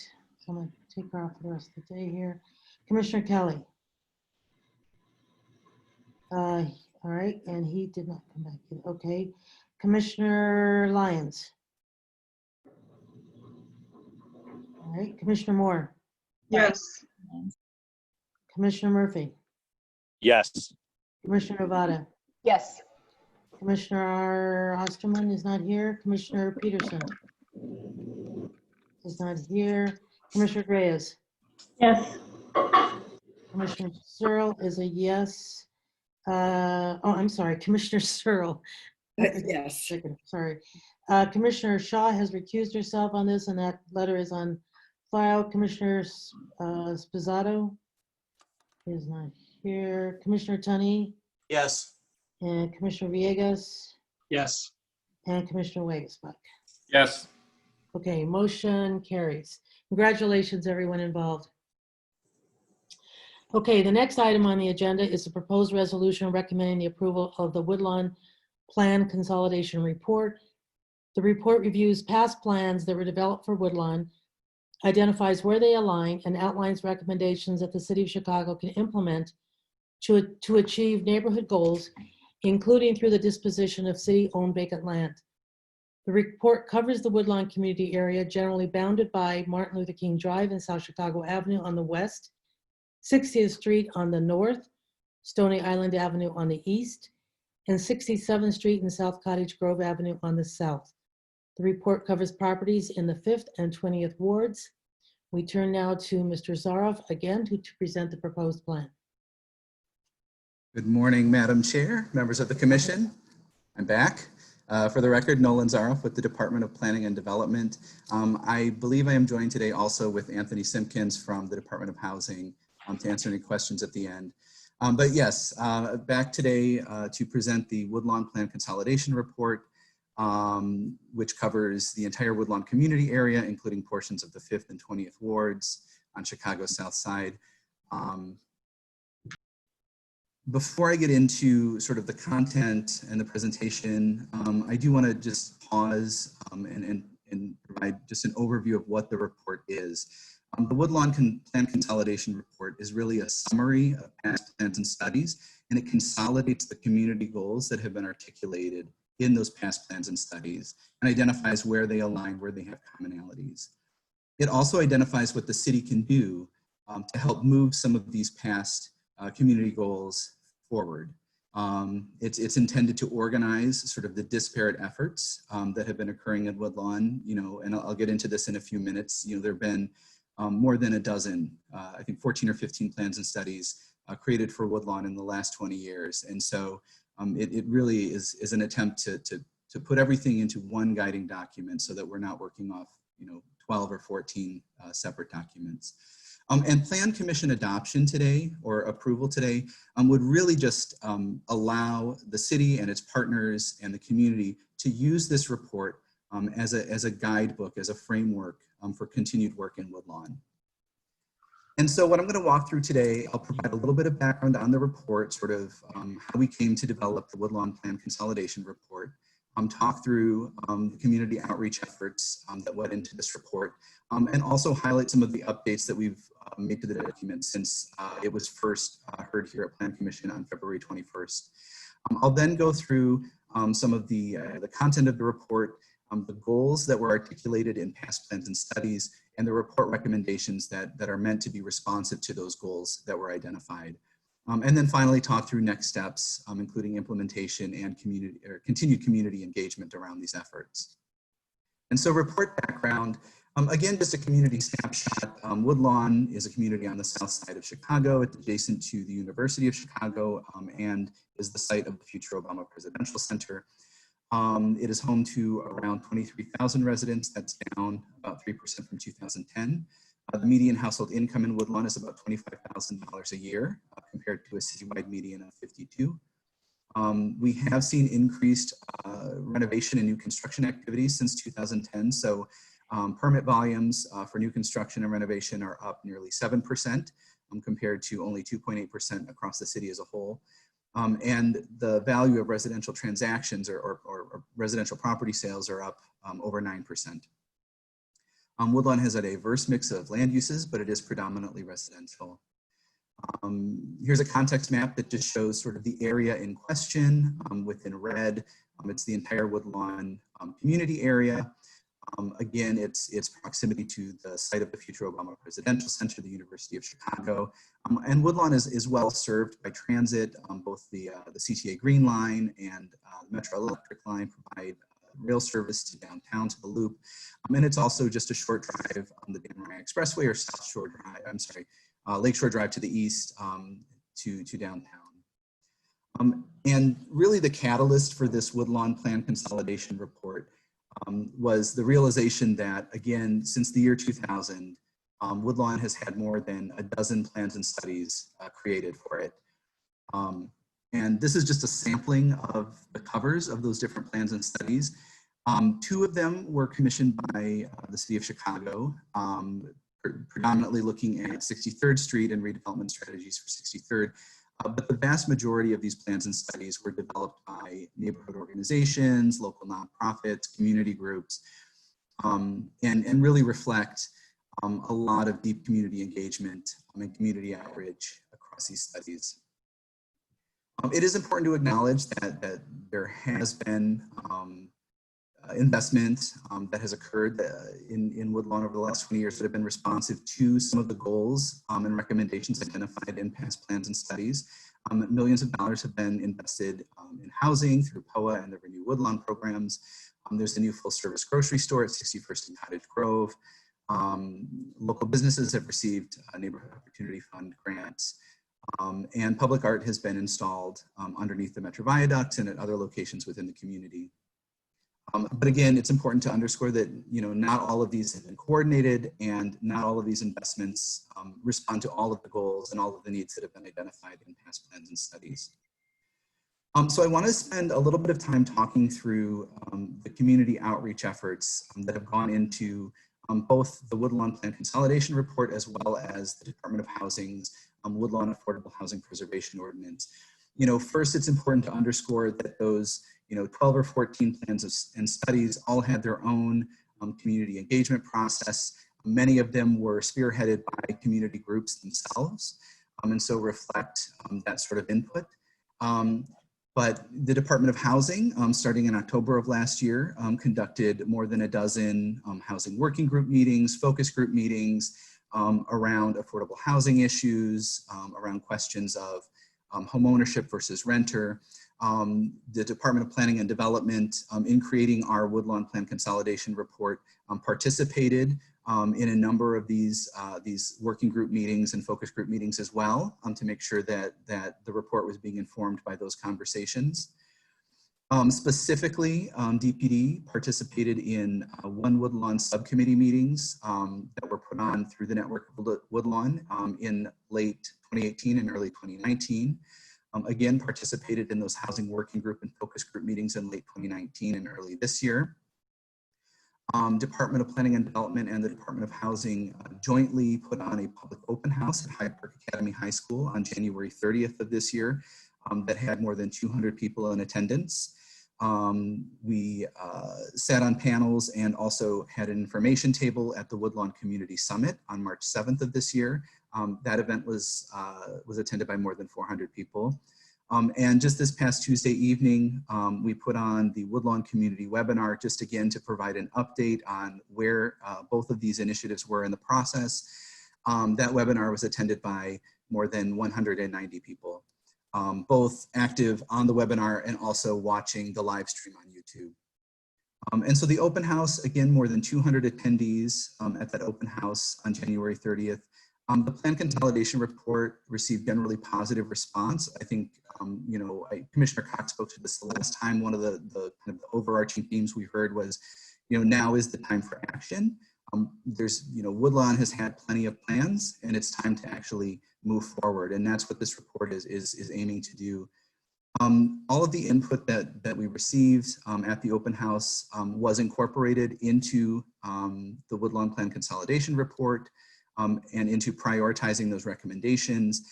We also, you know, organized and published a community engagement summary. So anyone can go on to the Woodlawn Project website on DPD and sort of read what we heard and what feedback we received at that meeting. This past Tuesday's webinar, again, we had anywhere between 130 to 140 attendees at any given time throughout the 90-minute webinar, plus an additional 60 watching the YouTube live stream.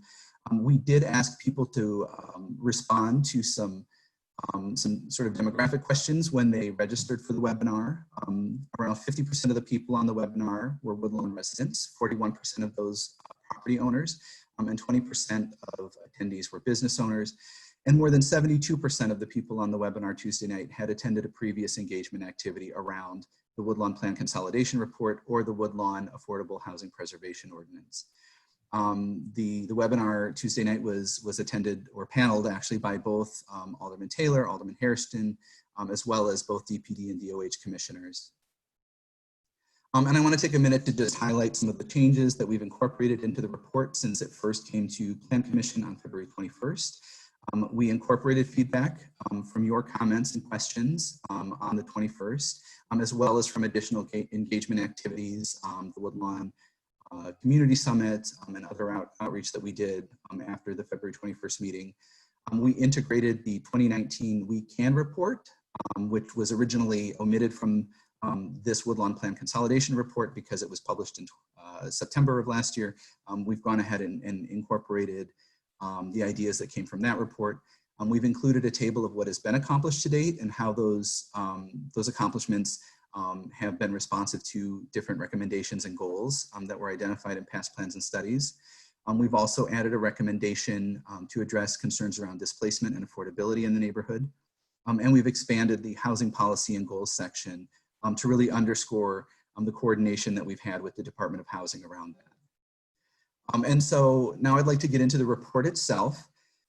First, again, I want to pause and just talk about what is this report and what is it not. And the Woodlawn Plan Consolidation Report really is a summary of past plans. It's a point in time. It's us taking stock of what the community has said over the last 20 years across 12 or 14 plans or studies. But this is not as a new plan. This is an action document. The report is an acknowledgement of what the community says it needs. It's not the city deciding what is important.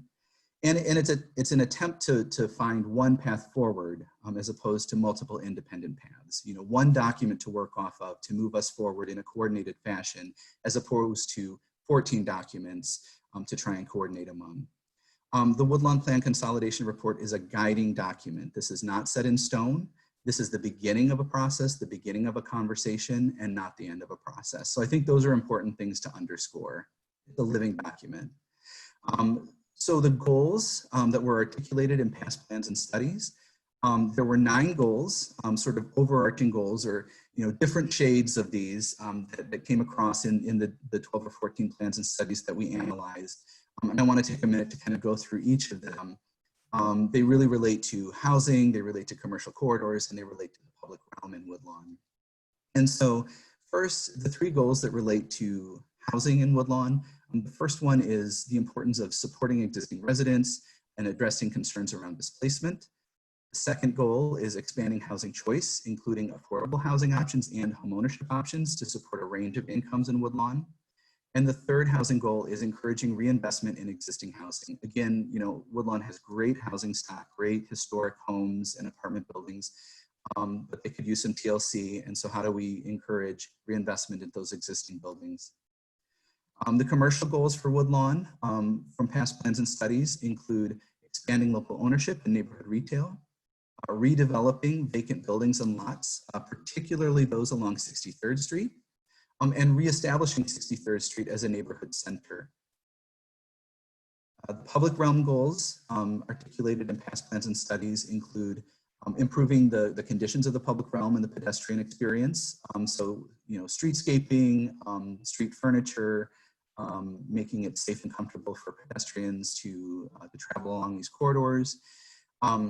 Improving internal and external links, both within Woodlawn and also between Woodlawn and adjacent communities, through, again, improved pedestrian infrastructure, bicycle infrastructure and amenities, and other transportation options. And then addressing real and perceived safety concerns so that people feel safe and comfortable, both residents and visitors, to spend time in Woodlawn, to enjoy its many assets. And so that gets us to the report recommendations. And again, the recommendations that are set forth in this report are really just meant to identify ways that the city can help to move those 9 goals forward, those 9 goals being things that were identified in past plans and studies. And so these are the 7 recommendations. The first one being targeting greater density along 63rd Street and around CTA stations in the metro station, to, you know, again, to reinvigorate 63rd as a neighborhood center, to provide housing options, retail options, entertainment options along that corridor. Visioning for future density with the community for areas east of the metro tracks, commercial corridors along Stony Island, and also at former Chicago public school sites. Third, preserving the existing character of neighborhoods, so those residential blocks, by developing vacant residential city-owned land kind of within existing zoning. Fourth, and this is one of the new recommendations that's been added since the 21st, is making sure that we're addressing concerns of displacement through our recommendations, through our implementation, by integrating affordable housing goals that have been developed with community input. And I just want to highlight this one particular chart that has been added to the report that articulates the 5 housing goals that the Department of Housing, or in coordination with you know, residents, homeowners, renters through their housing working groups were able to develop. And then also identifying, you know, existing and potential future programs that can help to address these housing goals. And so all of these goals and these programs are really intended to be integrated in all of the sort of land use decisions and recommendations that this Woodlawn Plan Consolidation Report articulates. 5, continuing to target and coordinate city resources to support local business development within Woodlawn. 6, identifying open space opportunities, particularly in Southwest Woodlawn, that's sort of the farthest away from existing open space and recreational amenities. Working with working with the Chicago Park District and Neighbor Space to sort of vision, and the community to vision for additional open space in Southwest Woodlawn. And then 7, scoping potential streetscape improvements, particularly along 63rd Street and other commercial corridors in coordination with CDOT, again, to make sure that these corridors are comfortable and vibrant, that pedestrians feel safe spending time walking along these corridors, and really, you know, patronizing existing and future businesses along these corridors. And so that brings us to sort of next steps in implementation. You know, first and foremost and most critically, it's about engaging the community throughout the process. As I mentioned earlier, you know, if this Woodlawn Plan Consolidation Report is approved by Plan Commission today, this is not the end of the process. This is the beginning of the process and the beginning of a conversation with the community in a meaningful and consistent way on how we move forward and how we implement in Woodlawn. One of the things that the report does recommend is developing a zoning overlay district for the Woodlawn community to really clarify and organize zoning to meet the neighborhood's vision and also make sure that investors and developers have a clear sense of what the community wants to see and how it wants to see Woodlawn developed going forward. That zoning overlay district would help to guide the form of development. This would be done with resident and stakeholder input to create a vibrant community. And the zoning overlay district would also help to honor Woodlawn's existing character, while allowing for new ideas that may enhance the neighborhood. So it's not about, building lots of sort of faux historic apartment buildings, but how can we incorporate and integrate contemporary design in a way that is respectful of the existing sort of neighborhood context, the existing scale and density of the neighborhood, and really fits the community's vision for itself. And so next steps, and you'll notice that 3 of these 4 are all around engagement. The next steps include, continuing regular engagement with Woodlawn residents and business owners and stakeholders around zoning, density, and redevelopment. Engaging with the community to vision around the decommissioned schools and the commercial corridors. Looking to engage a consultant for information gathering around the zoning overlay district and also to help us with community engagement efforts. And then continuing to work and coordinate with the Department of Housing around, sort of their conversation around affordable housing and home ownership. And so with that, I think that's, so this morning, I think we would, we're here to, recommend approval of this Woodlawn Plan Consolidation Report.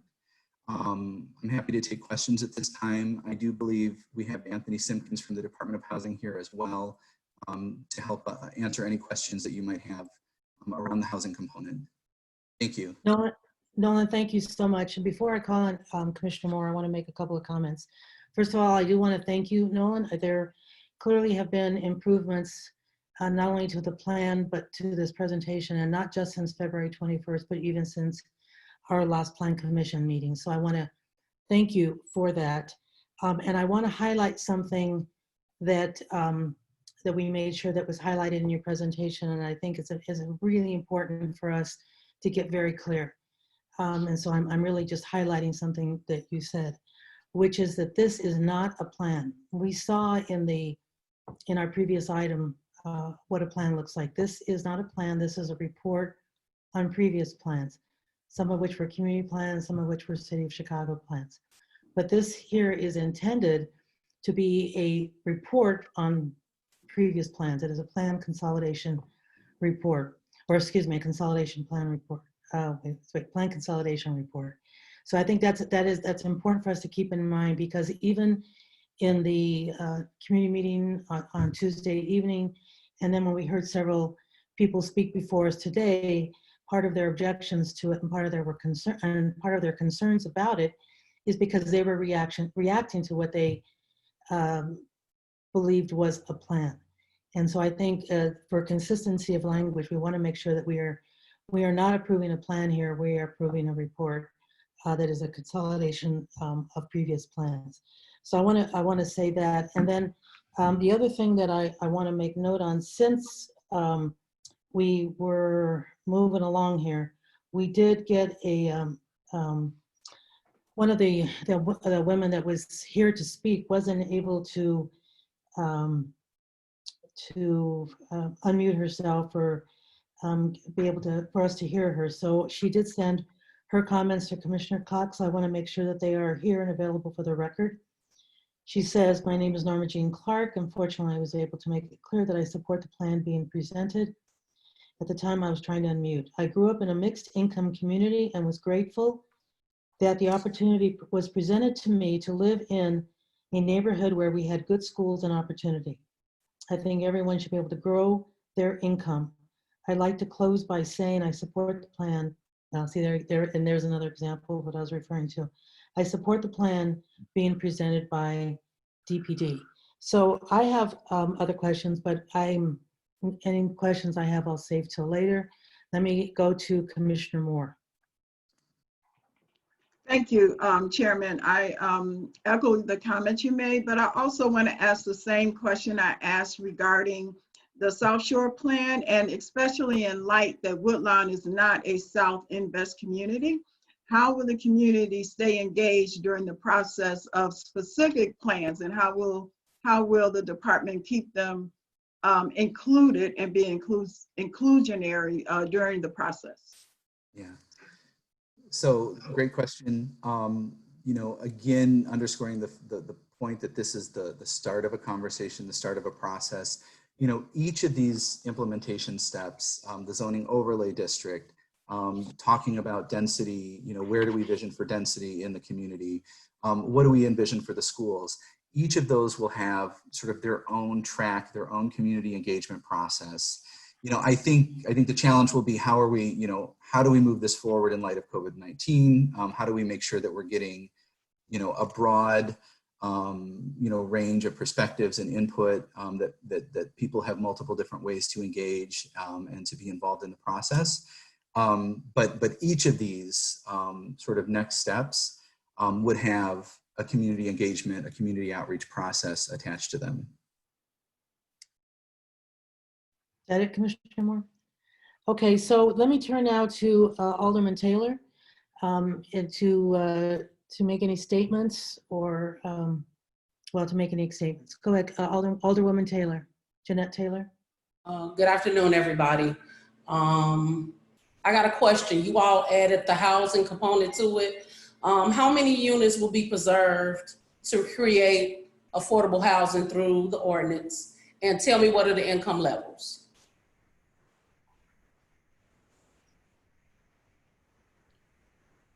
Who's going to answer that question? Is that gonna Sorry, be- I was having a hard time unmuting myself. I think I'll provide sort of some context, but I would probably recommend that Anthony Simpkins from the Department of Housing answer.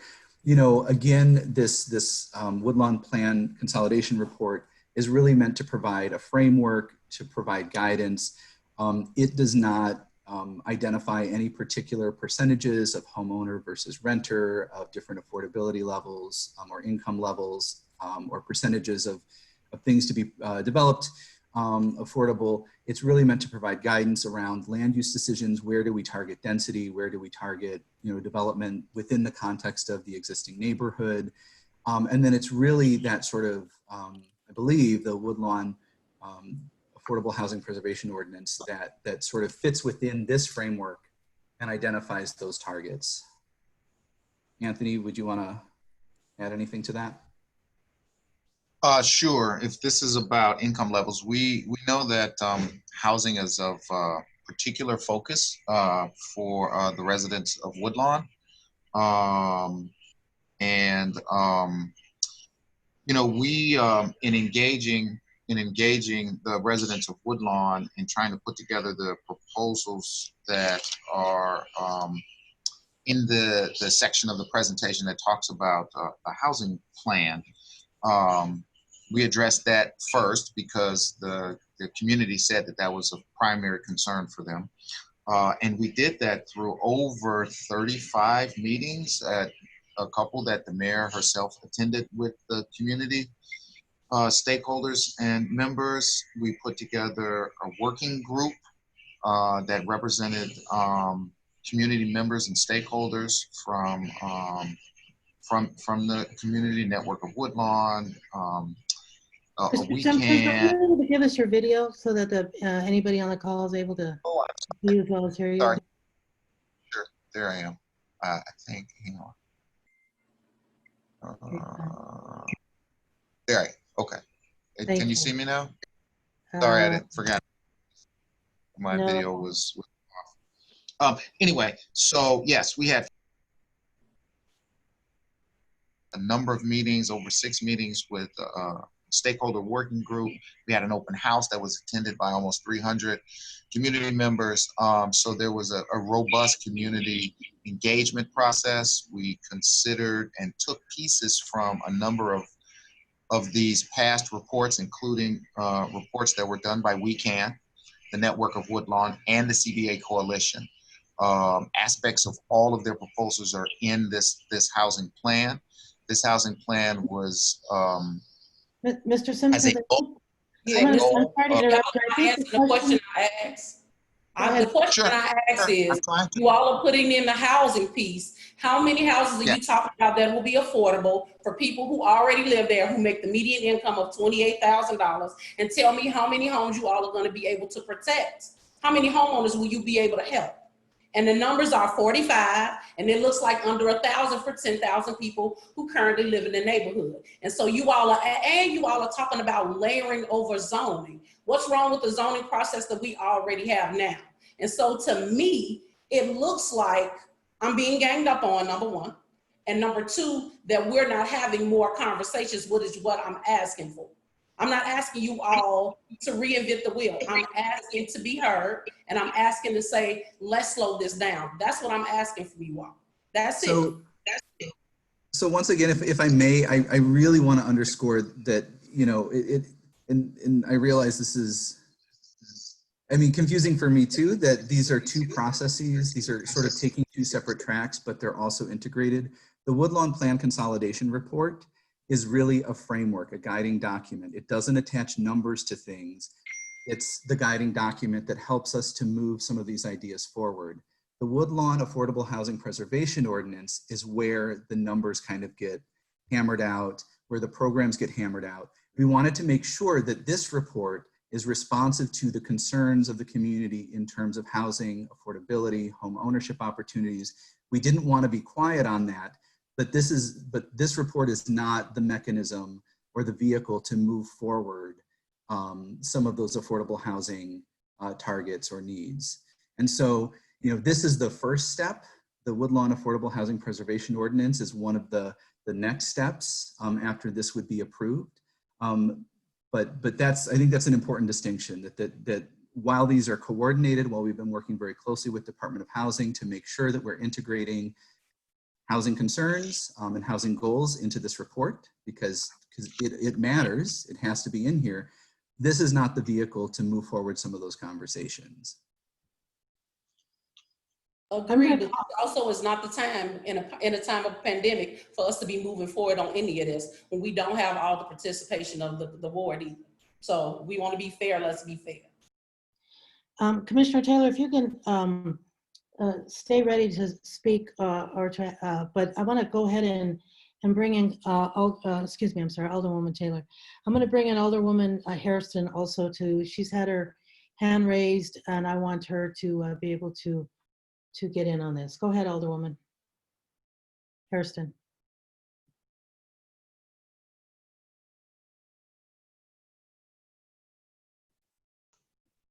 You are muted, Alderman. See, I'm trying to unmute her. Okay. Alderman Hairston has to unmute herself. Okay, I pushed the button. Good afternoon, everybody. So I think that there's a lot of confusion here. This is not the affordable housing ordinance. This is not an affordable housing ordinance. And there is nothing other than the mention of the word affordable in there. There are no numbers, there are no details. That is what has to be worked out with the community. And I agree with Alderman Taylor, but this is not that document. This is not this is a report of stuff that has already been done. You know, we've had, again, as I said the other night, you know, this is urgent. You said this is urgent. That's why we are addressing it.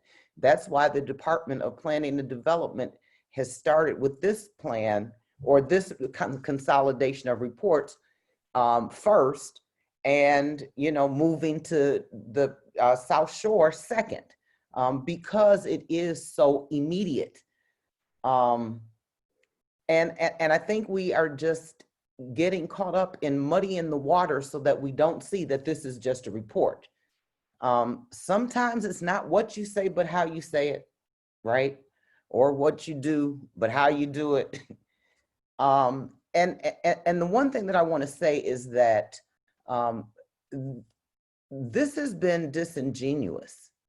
You know, we came to the Plan Commission a couple of weeks ago, and said, we want to have conversation, that we need more conversation. This is moving too fast. Well, at first it wasn't moving fast enough. And so when you have a conversation, it's two or more people, you give and take, you input, you exchange ideas, that conversation is going to happen around that affordability. But, and we need to move now. I don't know if you want this to move forward. I want it to move forward because it is just a report.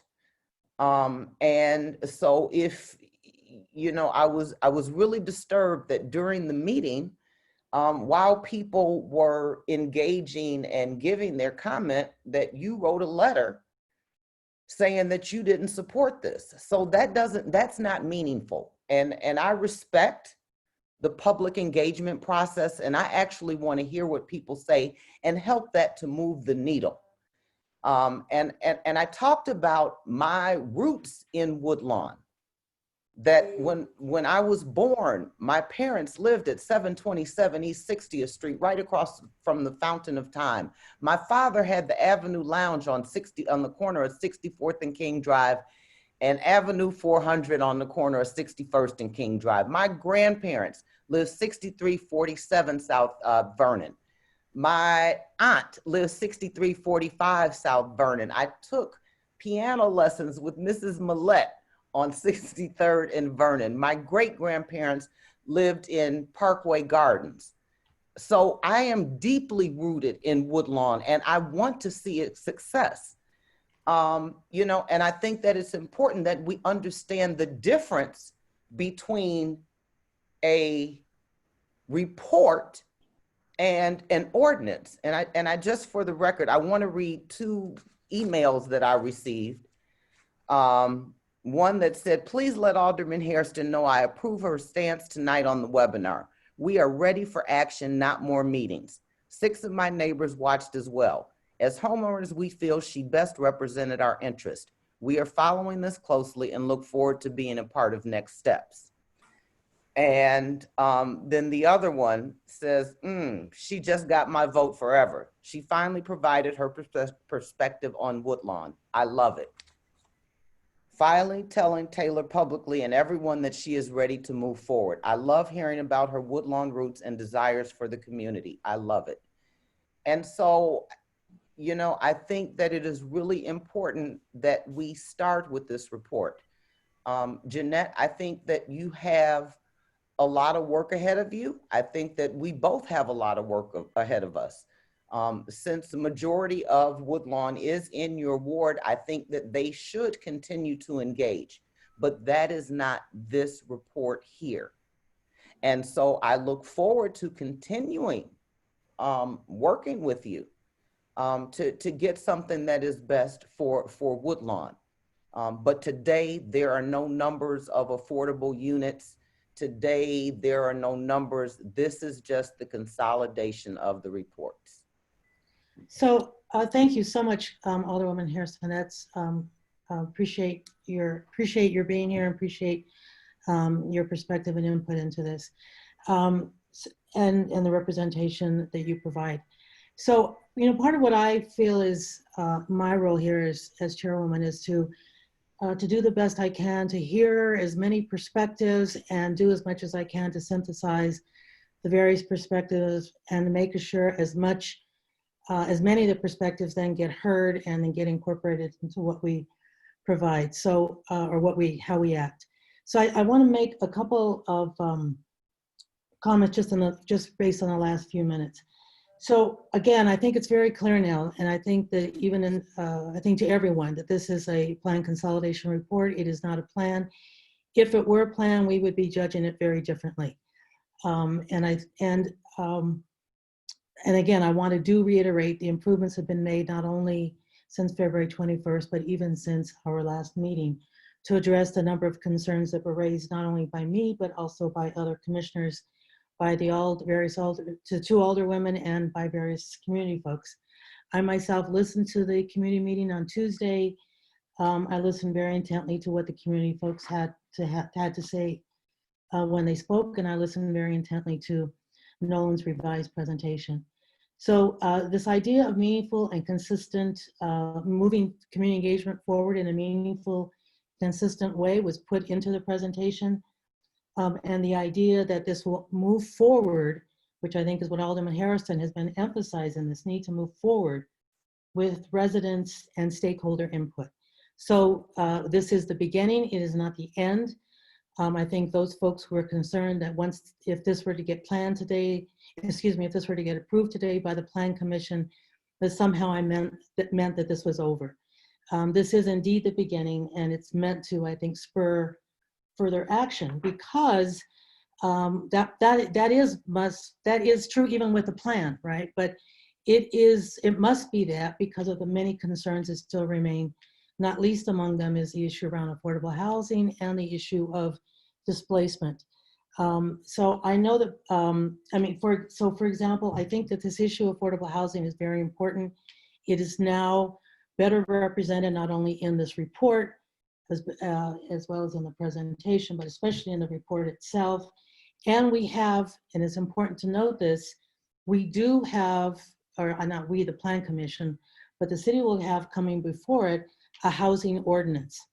And so that will be an important place where a lot of the concerns that people have raised will be reviewed. So that is coming up in June, and conversations, I think, about the housing ordinance and the particulars of that will become very important, because there's no question that the issue of affordable housing is critical to what goes forward in this Woodlawn area. And people are concerned, and rightly so, about potential displacement.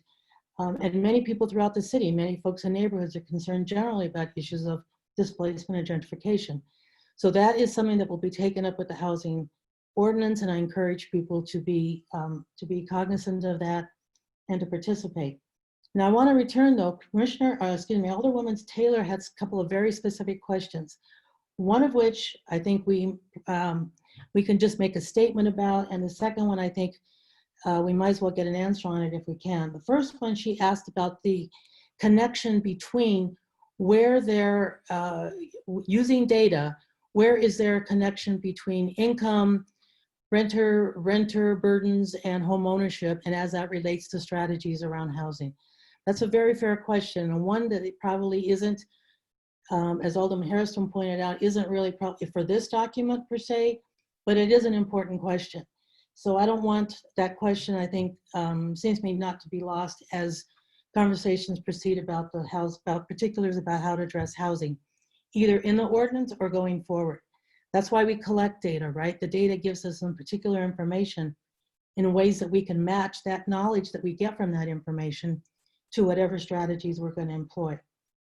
The second question that Alderwoman Taylor asked, and Nolan, I'm going to go to you to answer this, was a question about, and I think I mentioned to you that people might have questions about this. What is this? What is it that a zone overlay, or excuse me, an overlay zone provides that regular zoning does not? So if you can address the advantages of an historic overlay zone, I think that gets at the second question that Alderman Taylor has asked. So Nolan, let me go to you.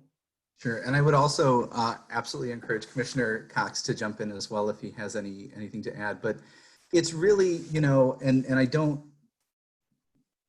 have specific to that question,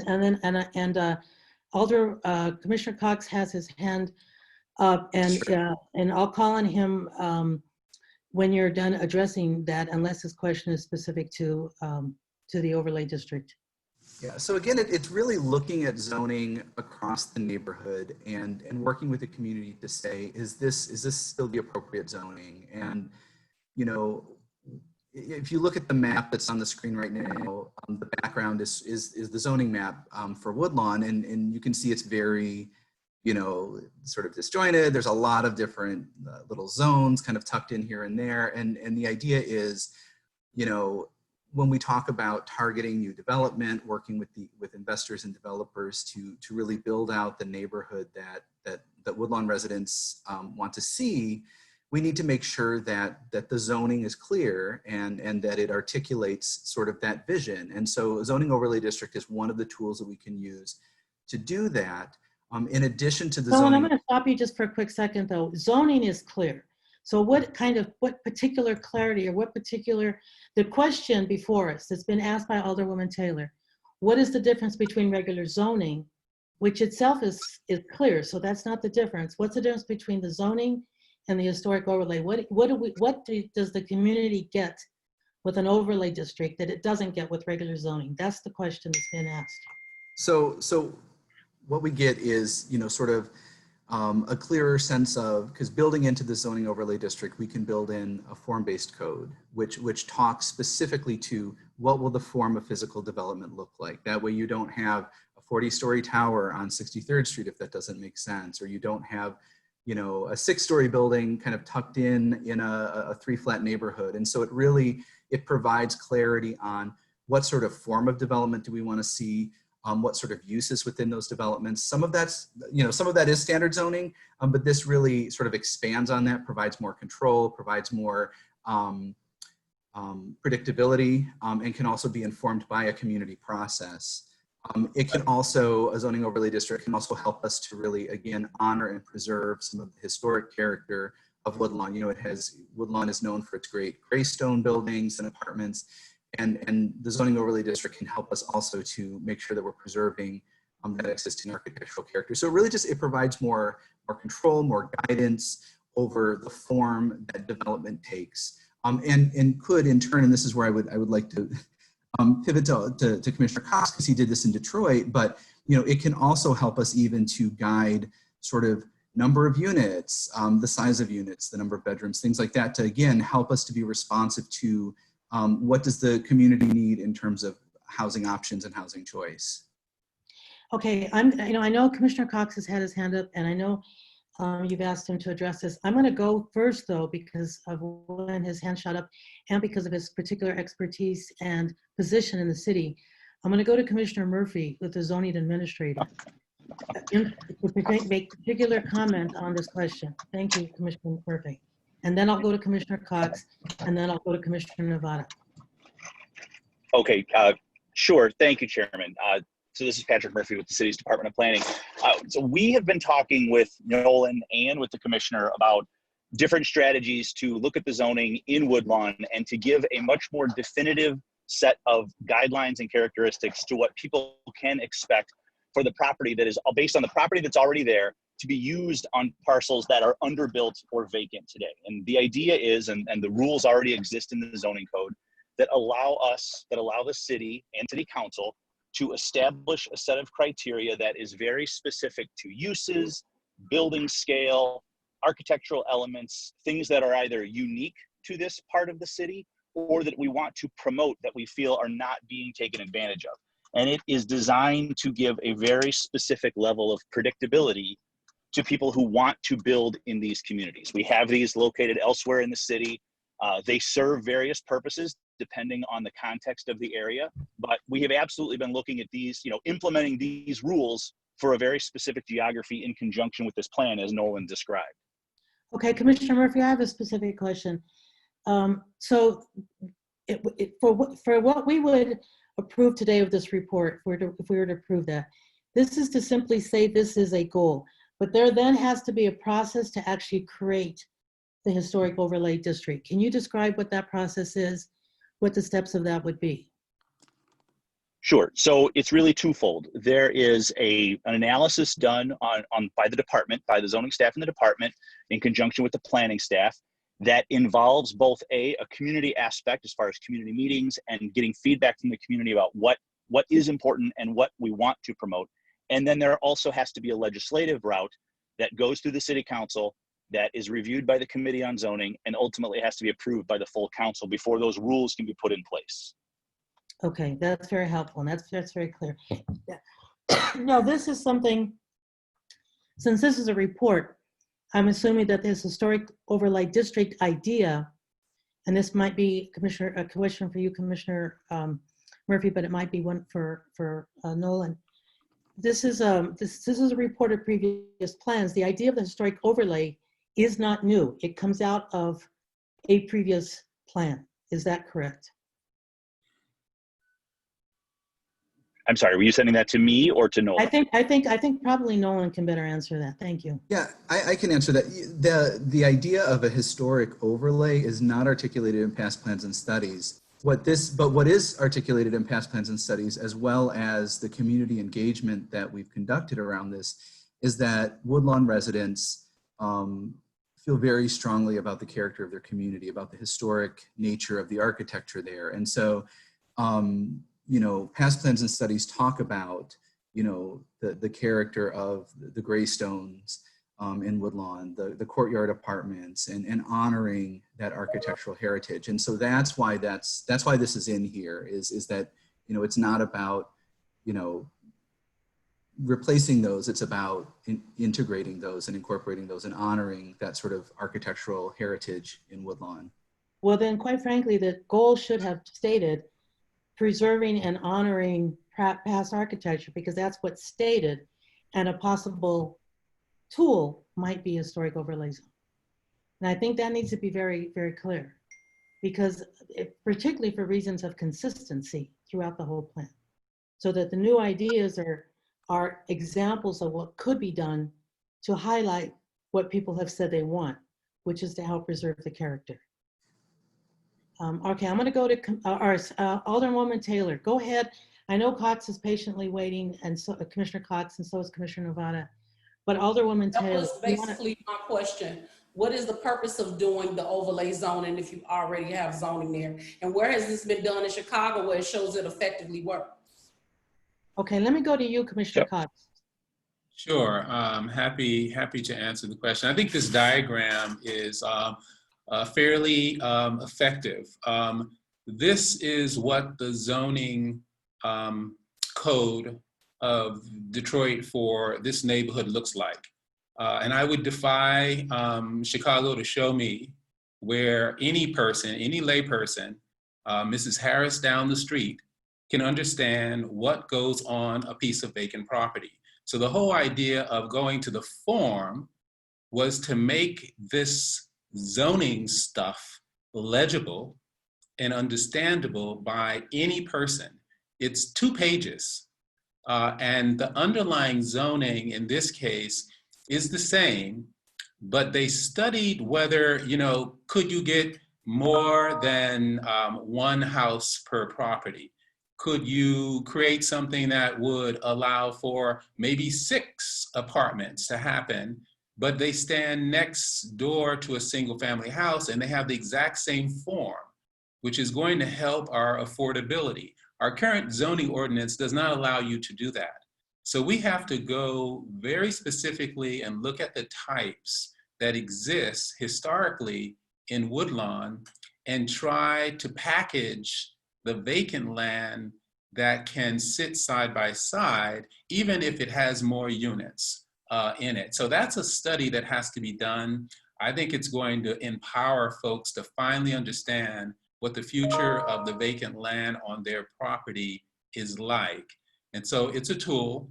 It doesn't we have to come to some understanding. The underlying zoning is the law. And this ordinance would have to be brought to council and approve. So it's a public process, and we'll have a full public vetting. It's very different. This kind of information and the specificity of this kind of information does not exist in the report, in the consolidated report. These are our next steps. So I do think that there's a lot of confusion, and perhaps rightfully so, because Woodlawn has had dozens of plans. And I think it's interesting by contrast, and I think the chair said this is very different than the South Shore plan that we just approved, which had a lot of specificity. We know exactly what actions need to be taken. This is the Woodlawn plan is really a consolidated report. And maybe we should just take the name plan out of it and just call it the consolidated report on Woodlawn. Just like call it what it is. And so we can stop using the term plan. when what we're really looking at is a report. So But that except that it's a consolidated plan report. So we just can't call it a plan. it's just too confusing. I think it's the Well, if I may interrupt, Commissioner, the reason it's been confusing is because of language that sometimes has used referring to it, yourself included in the meeting the other night, referring to it as a plan. So it isn't a plan, it is a report of previous plans. That's right. And if we take out consolidated, it's then the question remains of consolidated what? So we have to say consolidated plan report. Okay, I was just trying to simplify. Can't call it a plan. I was just trying to simplify the language. The point for me is that, you know, I'm kind of reminded of this notion that, you know, a journey, you know, for neighborhood revitalization kind of begins with a first step, but it's 1,000 steps. And this report is like the first step. And we have many, many, many more steps to take before we get there. But we have to have a sense of conviction that we can take the first step and not suffer a kind of paralysis of being fearful that if we take a first step, you know, that somehow we can't control the next step after that. So I would just encourage the aldermen in particular who are learning how you do this long-term planning, which, you know, it's going to take a long time, but we know it's made up of little actions.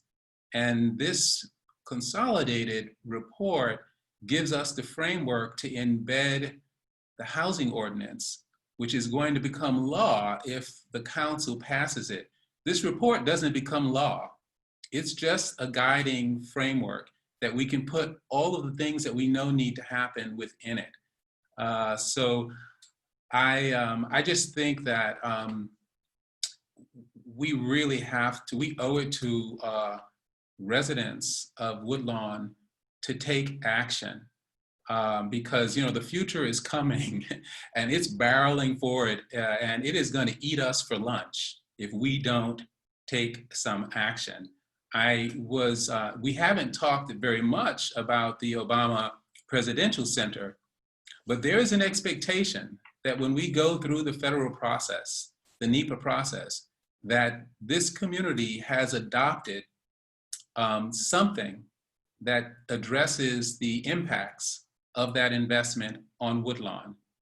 That instrument to show the feds that we have a direction forward is this consolidated report. And so I do not want to this summer to come around and we have no framework that we cannot say, yes, the Plan Commission took action to mitigate impacts of that investment. So there's an obligation that we have as a city, as aldermen and as commissioners, to make sure that when that report is written to the federal government, that we have a plan of action.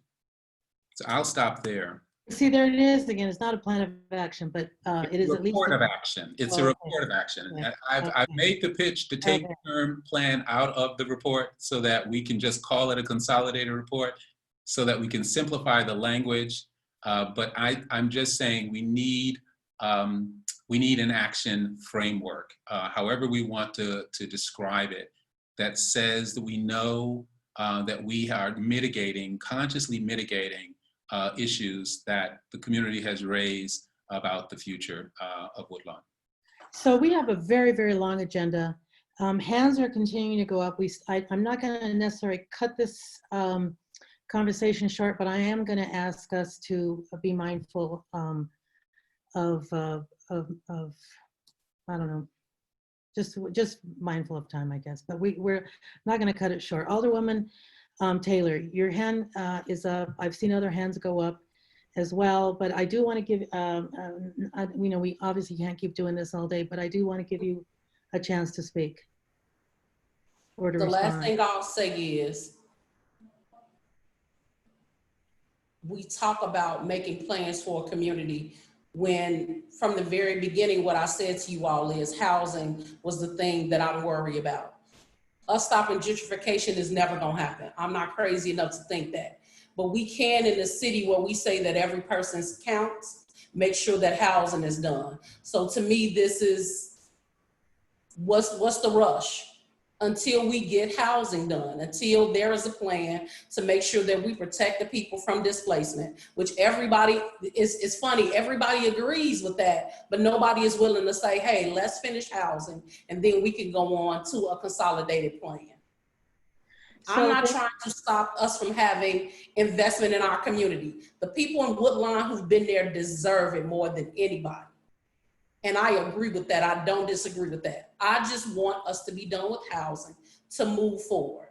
Because you're right, to your point, Alderwoman Harrison, I did say it's urgent that we address housing. And it's been on hold and we haven't went back to negotiations. So for me, and that's not disingenuous, that's me saying you can't put the horse before the carriage.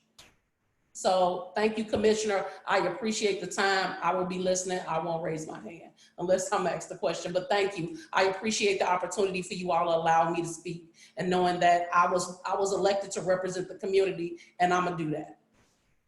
Thank you so much, Alderwoman Taylor. You know, again, as I pointed out earlier, my job is to listen as carefully as I can and hear as much as I can. And I did hear Alderwoman say when she spoke earlier that she felt ganged up on, and I'm not interested in doing anything to contribute to that feeling. So, and the questions you asked, I think were very important ones. And one of which was about connecting the data to the, to what it done on housing. So I want to go to Commissioner Nevada in a minute because for her, she may want to add some things on the housing. But I want to say something else because besides being ganged up, also don't want you to feel being patronized either, or being spoken to in a paternalistic way. So, you know, I think that I heard you speak the other night. I don't know you other than these interactions I've had with you here. And I did hear you say that you're just trying to do right by your community. So I appreciate that you're here and I appreciate your questions. And again, this is a plan consolidation report. It is not a plan. We would judge it very differently if it were a plan. It is not the end. It is in fact the beginning, at least, of this phase. We will have, there will be opportunities for the members of the public, your constituents, Alderman Hairston and Alderwoman Hairston, Alderwoman Taylor, to have your input as well, both for the housing ordinance, because that's going to go before your body, as well as the historic overlay. There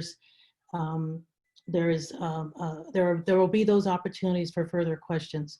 If we are to pass this consolidated plan, this plan consolidation report today, it does allow continued conversation both on housing and on the historic overlay zone specifically, and it keeps at the forefront, not at the back burner, but at the forefront, keeps the conversations going and moving on affordable housing and on the appropriate forms of zoning, and along with that, the various uses of vacant land. So let me turn to Commissioner Nevada, and then I'm going to go to Commissioner Wagasbach and then to Commissioner Shaw. Commissioner Nevada. Thank you, Chairwoman. I in part wanted to, mainly just wanted to correct something that you stated earlier, which was that the Woodlawn Affordable Housing Preservation Ordinance would be moving forward to City Council in June. And in fact, we do not have a date certain thank you. When that will move forward. As Alderwoman Hairston noted, we just received Tuesday night communication about more dialogue that is needed, and we are, that will be ongoing. So we do not have a date certain on that. Okay, thank you so much for that clarification. So it's not in June, we don't know the date, and people can get information by going to your website or that. We have, so on the Department of Housing's website, we have information on, we have the entire draft Woodlawn Affordable Housing Preservation Ordinance. We have a summary, we have FAQs, we have a letter from the mayor, we have a list of the, and Anthony began to speak to this, the many meetings and that we've held in Woodlawn on this topic and the engagement that we've had on the topic of affordable housing, knowing that is not what's being decided today. I do want to note that there is an appropriate time and place to have that discussion. It's just not this forum. And there is much more information to be found on our website for folks that are just trying to get up to speed on what that is. But assuming that we're able to move that ordinance forward, that will be discussed in its own forums. So people can go to the Department of Housing website for more information on the draft ordinance that exists today. And there's not only the draft itself, but also a list of frequently answered questions. And as Commissioner Nevada rightly stated, we're not getting into the specifics of that ordinance here today. That's not what's before us. But it was important, and it was something that I sought to make sure was included as at least some acknowledgement in this consolidated plan report that that housing, in fact, was something that was that needed to be, that people wanted addressed and would be addressed going forward. So thank you so much, Commissioner Nevada. That's extremely helpful. Okay, Commissioner Wagesbach. Thank you, Chairwoman. And this is just a short answer to Alderwoman Taylor's point about other overlays. I do have an overlay, a very basic one in my ward that's been there since the time I started as alderman, and it's the only area in my ward where I have predictability on zoning. So it has helped me immensely to have that very basic overlay. So when I look at this one here, I would eventually like to see this in my ward, and I think it will help with predictability in terms of housing, predictability in terms of affordability, and the historic nature of some of those areas. So when I look at this robust guide, I really get a sense that this is very meaningfully done, and I would appreciate having it up in my area as well. Thank you. Thank you, Commissioner. I'm going to, Commissioner Shaw, you have your hand up, but I'm going to go to Commissioner Murphy, given that it was a zoning issue that we just had a couple-minute conversation on, and I'm going to see if Commissioner Murphy wants to address this very quickly. Is that the reason for your hand? Well, I was going to, Alderman Wagespack covered what I was going to say. It was just to answer the other half of Alderman Taylor's question. There are about half a dozen or 8 of these districts around the city that do various things, all of them dealing with the physical shape of the building. And the various zoning districts that exist in these neighborhoods have a whole host of allowances from building scale, setbacks. And the idea behind these is to, I think like it's been said a few times, is to give predictability so people know what to expect and what the limitations are, depending on how, depending on the specifics of a neighborhood. So it was just to follow up on Alderman Taylor's other question. Can we get a copy of not only to the maybe members of the commission, but a copy to Alderwoman Taylor and Alderwoman Harrison on the list of those historic overlay zones? Sure, we'll get the whole section to them. Absolutely. Yeah, because there are many examples countrywide of where those can be used very effectively. All right, so I think we're getting close here to being able to entertain a motion, but I want to go to Commissioner Shaw next.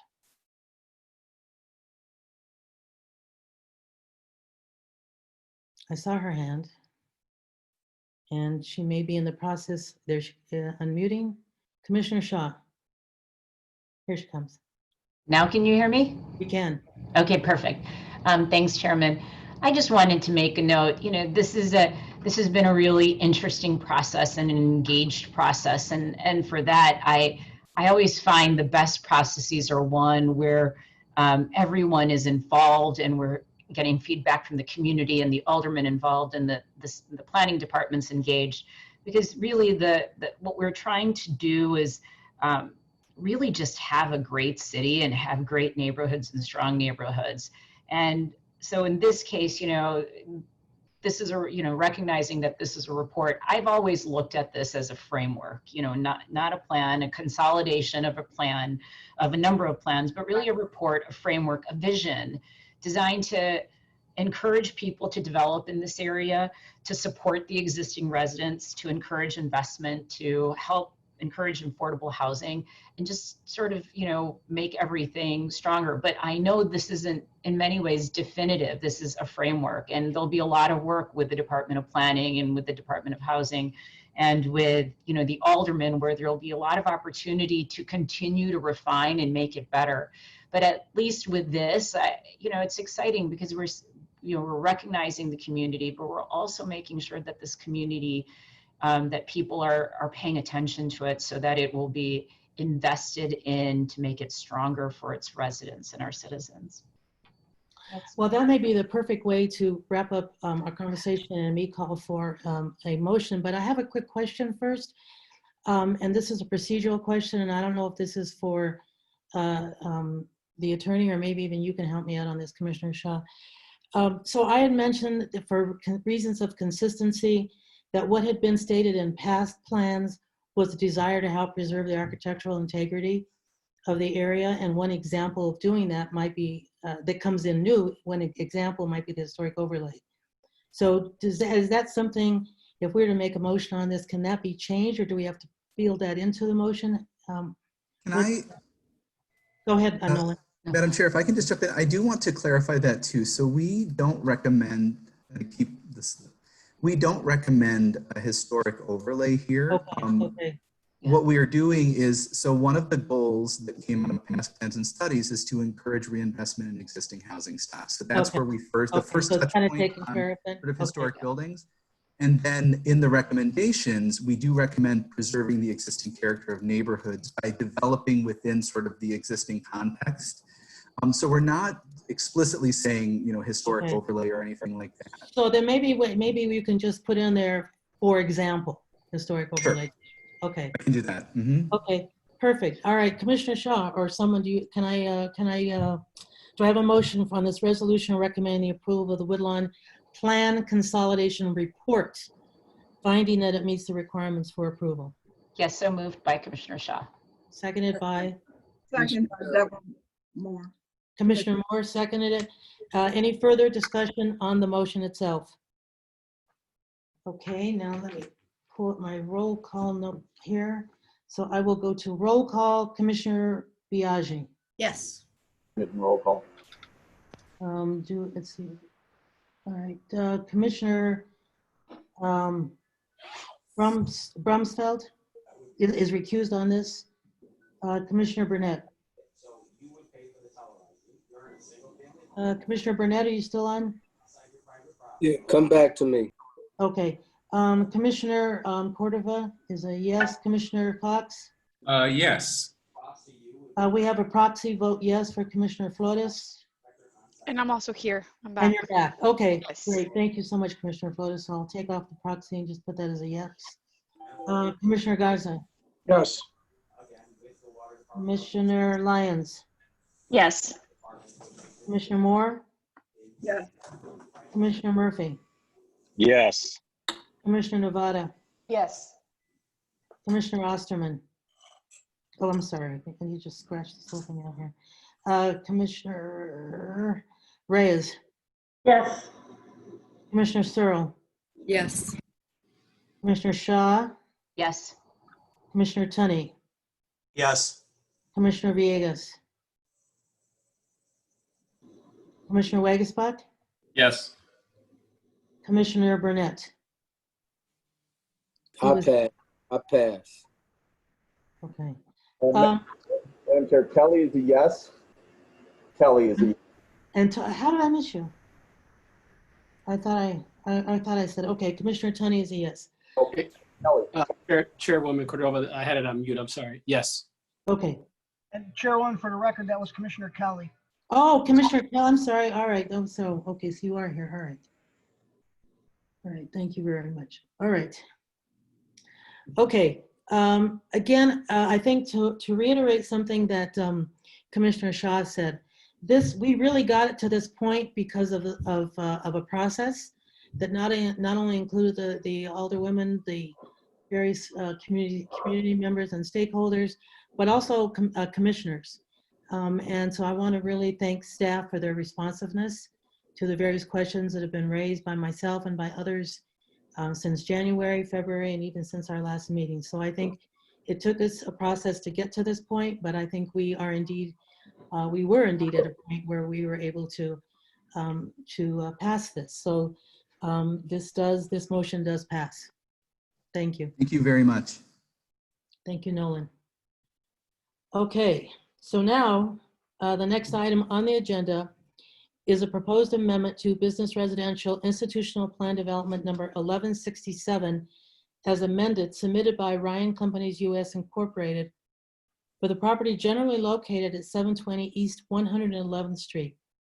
The applicant proposes to allow the reconfiguration of subareas J and G and the addition of commercial, industrial, warehouse distribution, and vehicle storage uses in subarea G in order to develop subarea G with an industrial distribution facility containing a total of approximately 144,043 square feet of floor area. The planned development will include accessory vehicular parking spaces along with 12 truck trailer parking spaces and 13 loading docks. The subject site is located in the 9th Ward. Erica Selke will provide the context overview and the applicant will present their proposal. Ms. Selke.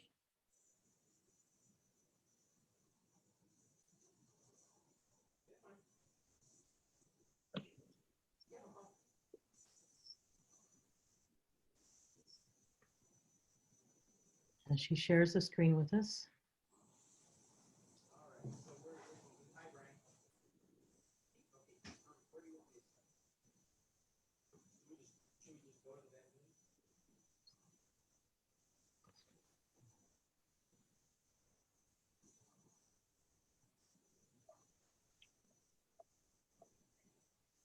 I presume we're getting closer.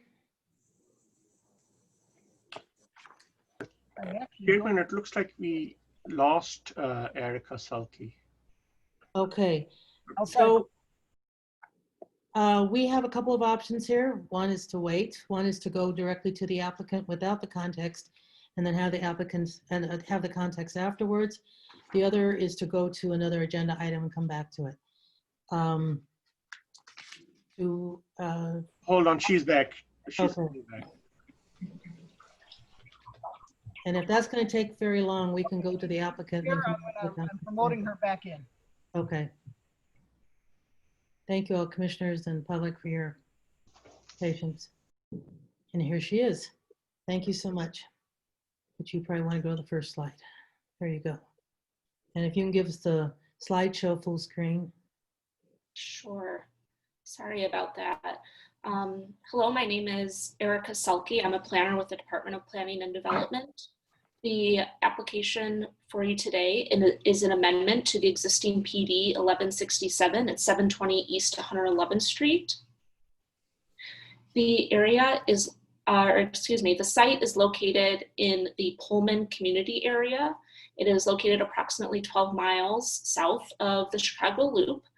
The area is, in terms of demographics, is 82.8% African American, 7% white, 0.5% Asian, and approximately 8.5% of the population identify as Hispanic or Latino. The median age of the area is a bit older than what we see in the city overall, and about 15.8% of the population is over 65 years or older. At this point, I'm going to turn it over to Mariah DeGrino of DLA Piper, who represents the applicant to continue the presentation. Mariah. Thank you. First, I'd like to ask tech support to confirm that we have the registered panelists or registered speakers promoted as panelists, and I'll continue speaking while we do that. I am Mariah DeGrino from the law firm of DLA Piper. I'm here with my colleague Liz Butler. We represent the applicant in the matter Ryan Companies US. I'm also joined by Kurt Pasco, Director of Real Estate Development for Ryan Companies, Kyle Schott, Director of Real Estate Development for Ryan Companies, David Doig, President of Chicago Neighborhood Initiative, Mike Mondas from Spaceco, the civil engineer, and Mike Worthman from KLOA, the traffic engineer. I am particularly pleased to be here this afternoon because today represents a major milestone. The application before you would develop the last undeveloped piece of Pullman Park, the 180-acre site that was formerly home to Ryerson Steel. It's the culmination of over 10 years of work, of relentless work, to revitalize the Pullman neighborhood. I'd like to first turn the presentation over to David Boyd to speak to some of the context for today's proposal. Thank you, Mariah. Can everyone hear me? Yeah. I'll assume so. As Mariah said, this is the culmination of 10 years of work. I think this is either the 8th or the 9th time that I've appeared before the Planning Commission on one phase of Pullman Park or another. In many ways, this is kind of the capstone of our work over the past 10 years for this very large mixed-use site. And you may recall we started with Walmart. That was kind of the kickoff. Then we brought in another 70,000 square feet of retail, inline retail. Followed that up with our first industrial project, the Method Soap Factory, then Whole Foods Distribution Center. I was before the commission a couple years ago on our Gotham Greens project. Last year, we brought forth a 400,000 square foot spec industrial warehouse. And today we're before you with another industrial warehouse project on the northern, roughly 40 acres of the site. So all of that has led to over $400 million of coordinated development. We've been fortunate to create over 1,500 new jobs. And what is most important is we're starting to see those outputs create some significant kind of social outcomes. So crime is down in the area. We've seen unemployment go down in the area. We've seen the home values increase. We've seen poverty levels decrease. And so in many ways, this investment, we believe, is really starting to drive some of those economic and social indicators that are so important when we look at community improvement. So I'm excited to be here today and to move this project forward, to bring more jobs, more economic opportunity, and more development to the Pullman neighborhood.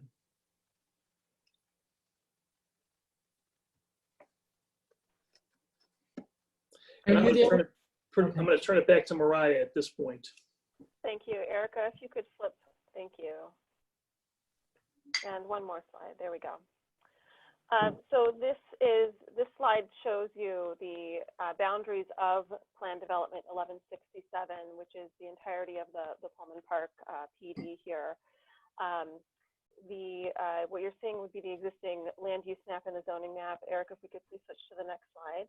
This slide focuses on the sub-areas that were defined within the boundaries of the plan development. On the left is the existing sub-area configuration, and on the right of your screen is the proposed. Essentially, the proposal before you would consolidate and reconfigure the sub-areas at the northern end of the site to accommodate this final proposed development. If you're looking at the right side of the screen, what becomes sub-area J corresponds to the spec industrial building that was approved last year and is nearing completion of construction. New sub-area G becomes the development site for this current proposal before you. The requested changes would facilitate construction of an approximately 144,043 square foot regional distribution center together with surface parking lot containing 1,210 vehicular parking spaces, 12 truck trailer parking spaces, 13 loading docks, driveways, stormwater detention areas. The primary use of the proposed development is last mile logistics and distribution activities. In light of the many disruptions caused by COVID-19, it is appropriate to point out that the proposed development will serve as a critical part of the supply chain infrastructure serving city residents. Disaster preparation requires a whole community coordinated effort. Distribution facilities, including the one proposed to be constructed upon the property, serve a critical function in the local, regional, national, and global supply chain network.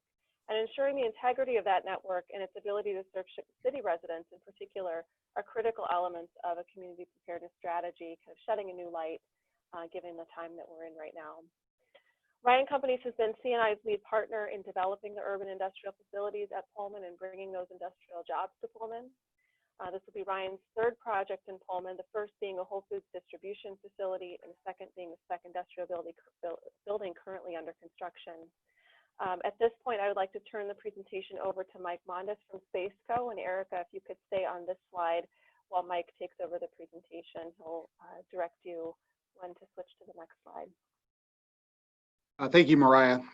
My name is Michael Mondes. I'm a principal with the firm Spaceco Incorporated. We have been charged with leading the civil engineering and landscaping design for this project. The slide up on the screen represents the proposed project site plan on a parcel that is approximately 38.2 acres, and it is located at the very north end of the Pullman Park development site. The property is bordered to the east by Woodland Avenue, to the west by the Norfolk Southern Railroad, and to the south by the recently completed spec warehouse building and Gotham Greens greenhouse. The proposed site plan consists of the construction of approximately 144,000 square foot building with 13 depressed truck docks, 347 automobile parking stalls, and 856 van parking stalls. 4 driveways to Woodland Avenue to serve the site are also proposed. Next slide, please, Erica. The development areas of the site, including the parking lots and loading areas around the building, are proposed to be clustered together, meaning that they're kind of pulled together on purpose to create larger green space areas. Thus creating the larger open space areas throughout the site where we believe more functional and appealing landscape areas can be provided. Over 5 times the amount of city required internal planting area is being provided on the site, where 785 trees are proposed to be planted. Additionally, a landscape buffer along Woodlawn Avenue is provided that is over 2 times the required width and provides trees, bushes, and ornamental fencing that will help screen this project from Woodlawn Avenue. Finally, an additional 28 new parkway trees are being proposed along Woodlawn Avenue that will supplement the existing parkway trees that it currently exists. Next slide, please, Erica. The proposed development will meet the volume and rate control requirements of the stormwater management ordinance by providing storage in 4 on-site vegetative stormwater basins and oversized storm sewers. The basins will be planted with native plantings and enhanced with trees to create naturalized open space areas on the parcel that can be utilized. At this point, I'll turn the presentation back over. I'll turn it over to Kurt Pasco, Director of Real Estate for Ryan Companies, who will walk through the design elements of the project. Thank you, Mike. Erica, next slide, please. Good morning. My name is Kurt Pasco, and I am a Director of Development with Ryan Companies. Ryan Companies is the developer and general contractor of the proposed project. As the roof plan shows, employee and customer entrances face woodlawn in the front of the building on the right of the screen. Incoming deliveries arrive at the rear, and outgoing delivery vans are loaded along both sides of the facility. Next slide, please. All sides and areas of the building visible to the public are treated with materials, finishes, and architectural details that are of high quality and appropriate for this location. The east elevation faces the public street and has storefront glass the length of the building. Public and employee entrances are accentuated. Next slide, please. The customer service entry is highlighted with signage, metal panels, and glass, directing visitors to their destination visually. Next slide. The section at the employee entry has a blue metal panel system that forms a surround at the opening. Next slide, please. The west elevation shows the loading docks in the rear. Exterior canopies on the left and right are wrapped with a decorative blue panel. Next slide. The building is clad in precast concrete panels with horizontal and vertical reveals. Truck docks are on the left end of this southern elevation and entrances on the far right. Next slide, please. On this detail of the south elevation, you can see the storefront glass wrapping from the east onto the south elevation of the building. Next slide. Similar to the south elevation, the north elevation continues the blue striping, metal panels, and precast reveals. Next slide. This detail of the north elevation shows the overhead doors for loading of delivery vehicles and the canopy above them. Next slide, please. A section of the building shows the employee and customer areas on the far right and the loading docks on the far left. The gray shaded area will be used as warehousing and product storage for distribution. Next slide. This building section details the canopies covering the delivery van loading areas on both sides of the building. Next slide. Thank you. Our rendering outlines the proposed development with Woodlawn Avenue in the foreground and railroad tracks along the rear of the property. Large open spaces provide green space and serve as stormwater management. Next slide. As David Doig was mentioning earlier, a wider view shows the story of success in Pullman Park. The Pullman Community Center lies in the foreground. Walmart, Method Products, Gotham Greens, the Whole Foods Distribution Center, and this development highlight the efforts the city has been making in Pullman. Next slide, please.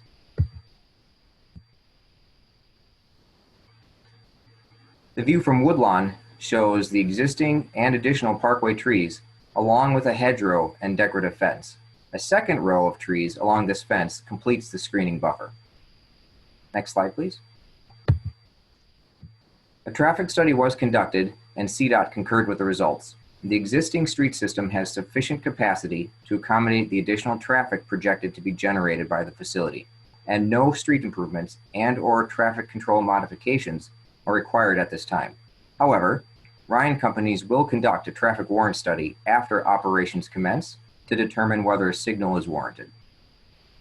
Next slide, please.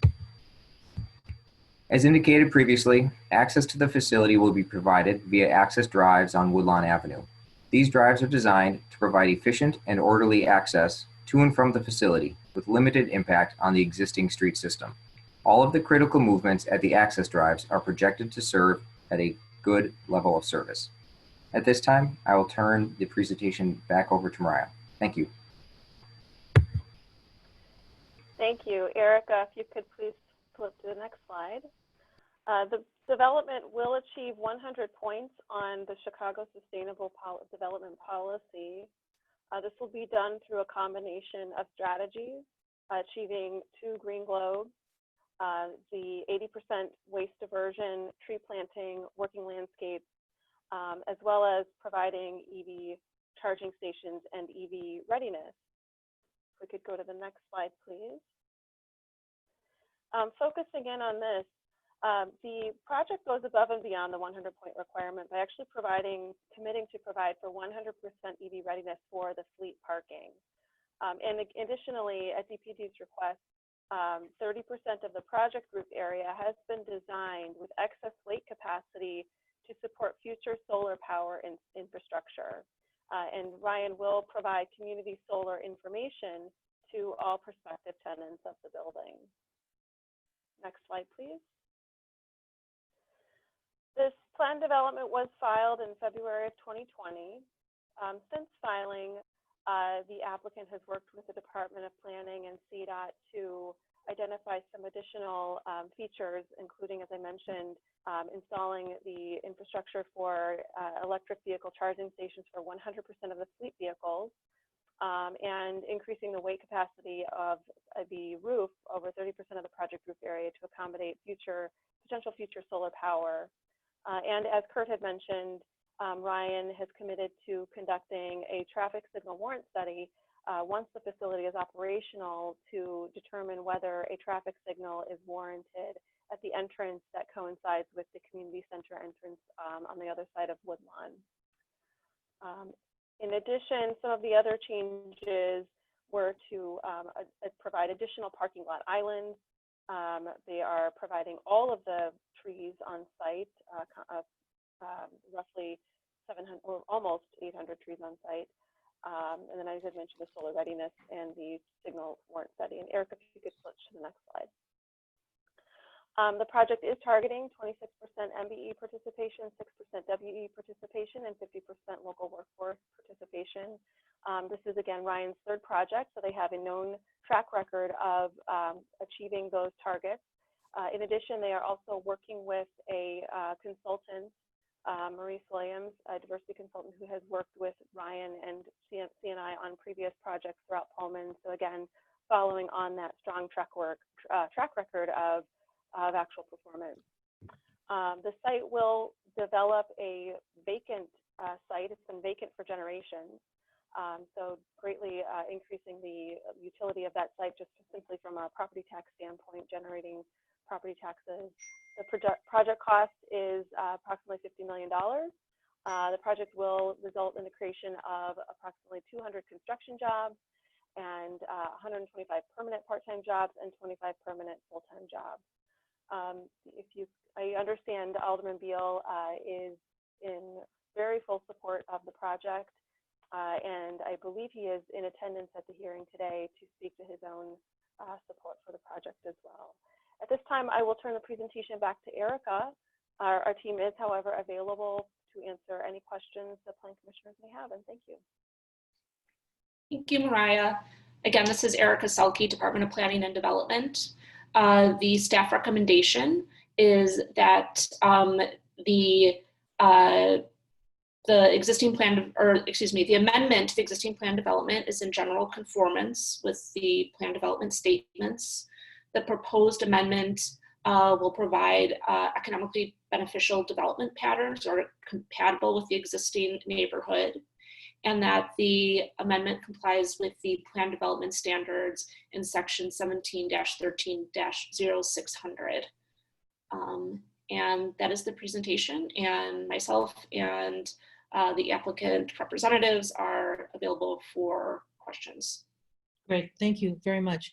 Do commissioners have any questions of staff or the participants? Commissioner Tunney, followed by Commissioner Moore. Can you hear me? We can. Okay, thank you. You know, I've had the opportunity to see this site for many years, actually growing up when it was, I think it was Ryerson Steel. My dad built a lot of homes out in Dalton and Cal City, so I've been up and down this expressway my entire life. And I've been I watched this site and have toured it with Alderman Beal as it continued from the Walmart to the various projects, and it's pretty exciting, and wanted to congratulate the Alderman for his steadfast commitment to jobs and improving the quality of life and the safety in his community. With that being said, I have a couple of questions. The first question I had was about sub-area, well, basically, I think it's sub-area J, which was a spec warehouse. Is that still a spec warehouse? Because I'd like to know whether that has been identified with the user. This is Mariah Degrino. I'd like to ask Kurt Pasco from Ryan Companies to address that question. Happy to. That warehouse is still under construction, but it is fully leased at this time. I can't disclose the name of the tenant, fine. but it's a brand name tenant that you'd all recognize. Yeah. Now, in regards to sub-area G, which I think is the big site that's on the screen, obviously you have an identified user for that, because it seems like with the amount of parking, it's a distribution center. So I'm assuming with 1,200 and some parking spaces that these will be delivery vans that are coming and going from the distribution center. Is that correct? I mean, I know there's going to be 125 employees, but that's a huge amount of parking for delivery vans, I believe. This is Mariah Degrino. I'll again ask Kurt to kind of provide some intricacies around that, but the intent is it's both. It's delivery vans and cars. Many times the drivers who drive the vans will drive their own cars to the site, and we'll need to obviously park those somewhere. In addition, the vans that they would then be taking away from the site also need to have some place to park. So I'll turn it over to Kurt to kind of describe maybe some of the intricacies around that. Yes, thank you, Mariah. At a high level, what you described was correct. The employees would arrive at the facility to leave their personal vehicles to get a delivery van for the runs for the day. We are hopeful that as growth continues, that those job numbers could continue to grow, which is why we have the van parking necessary for that additional capacity and additional growth in employment. And the delivery vans would make their rotations throughout the day and then return to the facility. The employees would get back in their personal vehicles and return home. And I would assume we have an identified user already for this sub-area G. Our proposed tenant would be Amazon. Okay, so then you can see the volume that's going to be coming in and out of there, which brings me to the next question. If and when the traffic study warrants stop signalization, so to speak, who would have to pay for that? I hope the alderman wouldn't have to pay for that out of menu money. This is Mariah again, and Kurt can validate, but the requirement, which is being written into the PD statements, is that the applicant, in this case Ryan, would pay for that signal. Great, okay. And then last but not least, just for the benefit of the commissioners, the Pullman Community Center is not part of this PD, has its own PD, that's correct? Correct. And I'll be excited to hear from the alderman how he got that done, because it's such an amazing facility, whether or not it was leveraged with some of this industrial development over the years. But it's an amazing, amazing piece of work. So thank you. Thank you so much, Commissioner. Commissioner Moore. Oh, thank you, Chairman. I would also like to applaud Alderman Beal and David Doig on this project, completing, or hopefully not completing, but a major part of this Pullman Industrial Park. And on my short time as a commissioner, this is probably one of the first times I've seen a project this far south, or even on the south side period. So it is really good to see, and I hope that we can see a lot more projects coming up that will affect the south and west sides of the city. Thank you so much, Commissioner Moore. Commissioner Burnett, followed by Commissioner Biaggi, and then Commissioner Brumfield. Thank you. I just want to commend Alderman Bill and David Doig on all of the great work that they have been able to do over in Pullman. It's almost beginning to seem as though the Pullman area is becoming one of the largest job creators in the city of Chicago. I know that there are several other vacant land properties over there, and I'm sure that they have some plans already cooking. Thank you all very much for your contribution to the city of Chicago. Congratulations. Thank you, Commissioner Burnett. Commissioner Biaggi. Hi, I just wanted to comment for a second on the traffic signal, and I can appreciate that the applicant has agreed to do the traffic signal warrant study. Just for everyone to know, it is certainly a concern of ours, particularly with the community center across the street and competing driveways. So I just want to emphasize that one, the applicant is paying for it, and two, we will be closely monitoring what comes out of that study and traffic, and we know that they are committed to making sure that that combination of uses is going to work well given the amount of volume that the Amazon could produce. Thank you so much, Commissioner Biaggi. Commissioner Brumfield. Well, I too wanted to commend the alderman as well as David Doig for their 10-year effort. It's just been incredible to watch this whole development just evolve piece by piece. My only request would be if you do find time in your busy schedules to really capture the story of everything that's happened on the site. I think this is a national model for how to do redevelopment in industrial areas. And just a partnership that's just been consistent throughout the last 10 years or so. So just want to commend David and his team as well as the alderman. It's just great to see another piece evolve out of this site. Thank you so much. Commissioner Villegas, followed by Commissioner Cox. Thank you, Madam Chair. I just want to also say congratulations to Alderman Beal as well as David. This is some great economic development. Some great economic opportunities on the far south side. And I was really impressed seeing that obviously there have been some discussions before, but this project moving really quick because this is the type of quickness and nimbleness that we need within the city of Chicago to make sure that some of these plans and projects come to fruition. I'm just a firm believer in that time kills deals, and I'm glad that this project moved really quick. So just want to again congratulate the alderman as well as David for their great work and advocacy on the South Side. Thank you so much, Commissioner. Commissioner Cox. Yes, I just wanted to, I guess, pile on the congratulations to the alderman, to David Doig and his operation there for finding a way to integrate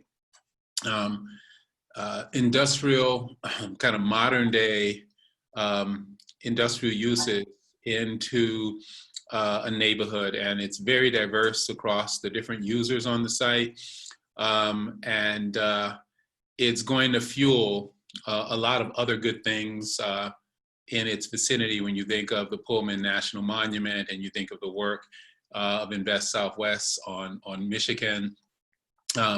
It really speaks to the kind of broad cross-section of land uses that can sustain communities, even if you are far, far, far south. So it's really great to see a job-generating,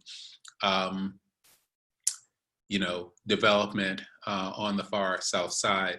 I would also like to say that the speed in which we've been able to move this through the public process is in no small part due to some of the reorganization efforts that we've made in the planning department, where we now have a planning team in the far south side led by Erica Sulky. And so I hope it's not lost on the aldermen and the sponsors of this project that they're getting what white glove treatment looks like in the planning division, in the new neighborhood planning division. So again, my compliments to Erica for her shepherding of this project in a record time.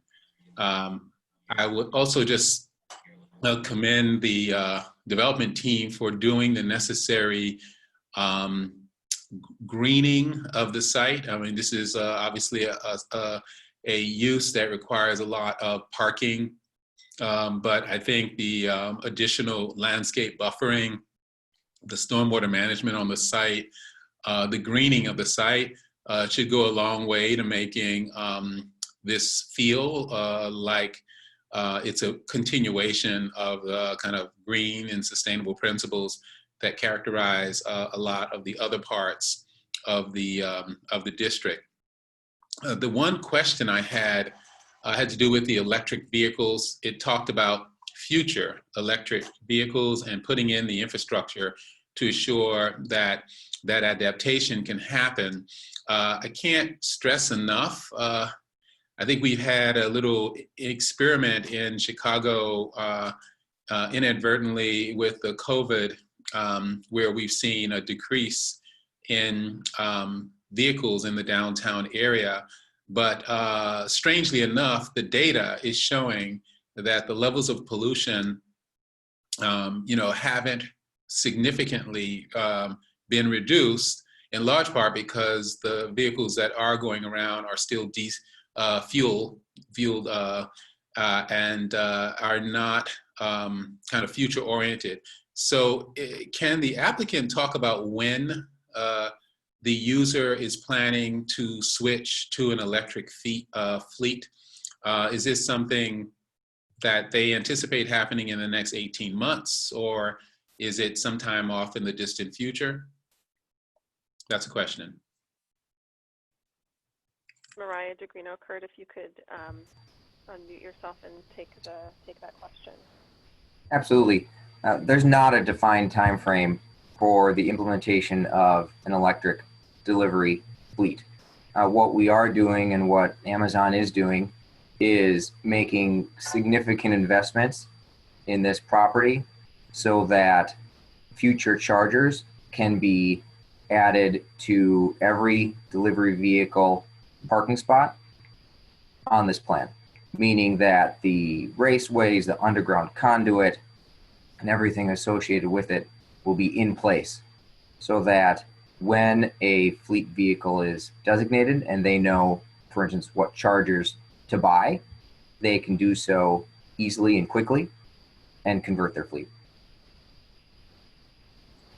Thank you. Is that it, Commissioner Cox?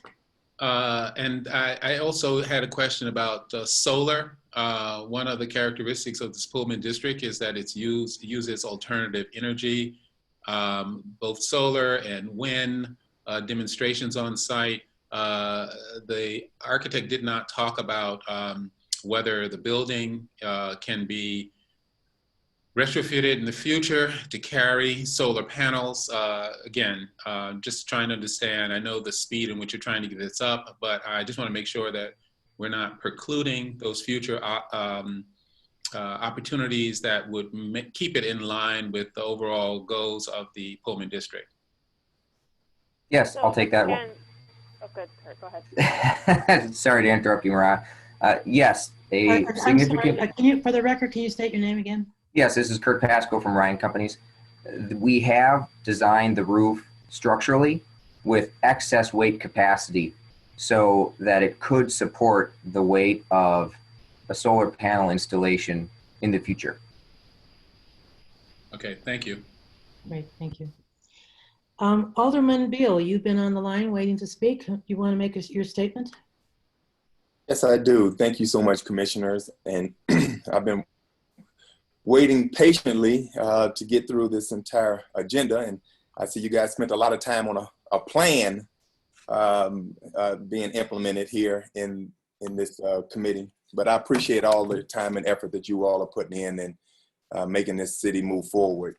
I want to just say a few things about the team that we have in place. You know, we've been extremely blessed to have a wonderful team in place, making the Pullman development move forward over the past 10 years. And, you know, I could not have done it without having the great support of the team, as well as the residents here in the 9th Ward, pushing to make sure that, you know, we're bringing jobs and opportunity to the city of Chicago, and particularly the 9th Ward. And, you know, having a partner like Mariah with DLA, doing wonderful work, making this thing happen. Tim and Kurt, you know, with the Ryan Company, you know, coming in and really picking the ball up and helping us out, getting these big projects done. And you know, really the teamwork that I have with David Doig and Sierra Boatwright, you know, moving these things, you know, is really breathtaking to have this team in place to move my community forward. So, you know, I just could not say enough about what the partnership with them and this entire team really makes me proud on a day-to-day basis to, you know, continue to lead my community. And I also want to just throw a quick shout out to Erica with DPD and Commissioner Cox, because, and you know, and also Samir in the mayor's office. When we first announced this a few months ago, we knew we had to move mountains. We knew we had to move this thing quickly and aggressively in order to get it open by October and November. And, you know, the department, you know, picked the ball up and really made it happen. So I want to, you know, thank the department for, you know, doing, you know, as the commissioner said, the white glove treatment. But also I want to let the commissioner know we built the Pullman Community Center in 8 months in order to get that thing done. So, you know, with the team that I have in place, with the partnership that we have with the city, we can continue to move mountains and make opportunities, you know, in an expedited manner here in the Roseland Pullman community. But Commissioner, this is a project, and I appreciate all the kind words the commissioners have said about what we're doing here in the community. My colleagues that have supported the efforts that we've been able to move forward. You know, when you look at the overall project and this overall development, it is breathtaking to see what we have done over the past 10 to 12 years. And it all started with Walmart. We knew Walmart was the big lift that we had to get in the community. And once we got that, you know, what you're looking at now on your screen is really breathtaking. And it really gives me great pleasure to continue to move our community forward and seeing these opportunities that we had.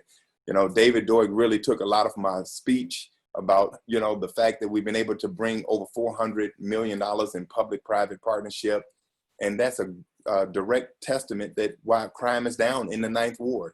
And to be able to move forward right now in this pandemic and continue to be able to bring jobs and opportunity is really impressive. So I'm really encouraged about the team that we have in place. I'm encouraged about what the outcome of, you know, this Amazon facility is going to bring area. And we still have one more sub area that we have to develop, and hopefully, you know, just to the north, you see, we'll be back to the commission to find out what the other sub area is going to be. And so we're excited about that possibility.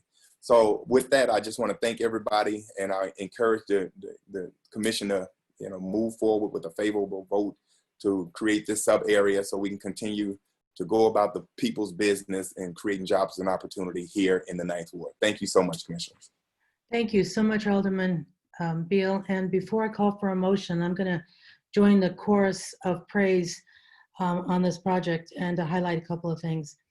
One is, I think it's been already said, and just to join the chorus, David Doig, just watching you all these years, I mean, this is, I know your standards are very high, and I congratulate you and Alderman Beal, you and all the members of the team who put together really a really great project. I mean, and as you've pointed out, it's part of a much larger revitalization effort that you've done in this Pullman area, and it's just been really a great joy to watch. And I want to highlight something that Commissioner Brumfeld said, which is, first of all, he hopes that you're documenting this because this does make for a really great national model on bringing back industrial or reconverting industrial property and industrial uses, right? And we have a lot of it's quite a mammoth in our city of industrial uses and that need revitalization. But I think it's very, I want to point out here that not only though should this be a national model for, not only should it be a model for nationally, it should be a model for the city. And so there are a number of features here that I think we need to really think about how we do industrial revitalization, particularly when we're looking at warehousing and logistics hubs, because we're going to be seeing more of that in Chicago, and how we do it is so critical. And you got white glove treatment here. And I think that we need to make sure that the white glove treatment extends not just to this neighborhood, but to others as well. And so there are a couple of features here that I want to point out. One, I've already been pointed out by Commissioner Cox, which are some of the sustainability features. I mean, I think the detention ponds and the stormwater management, for example. But I think, you know, your ingress, your egress, but it's particularly noteworthy, your 800 trees.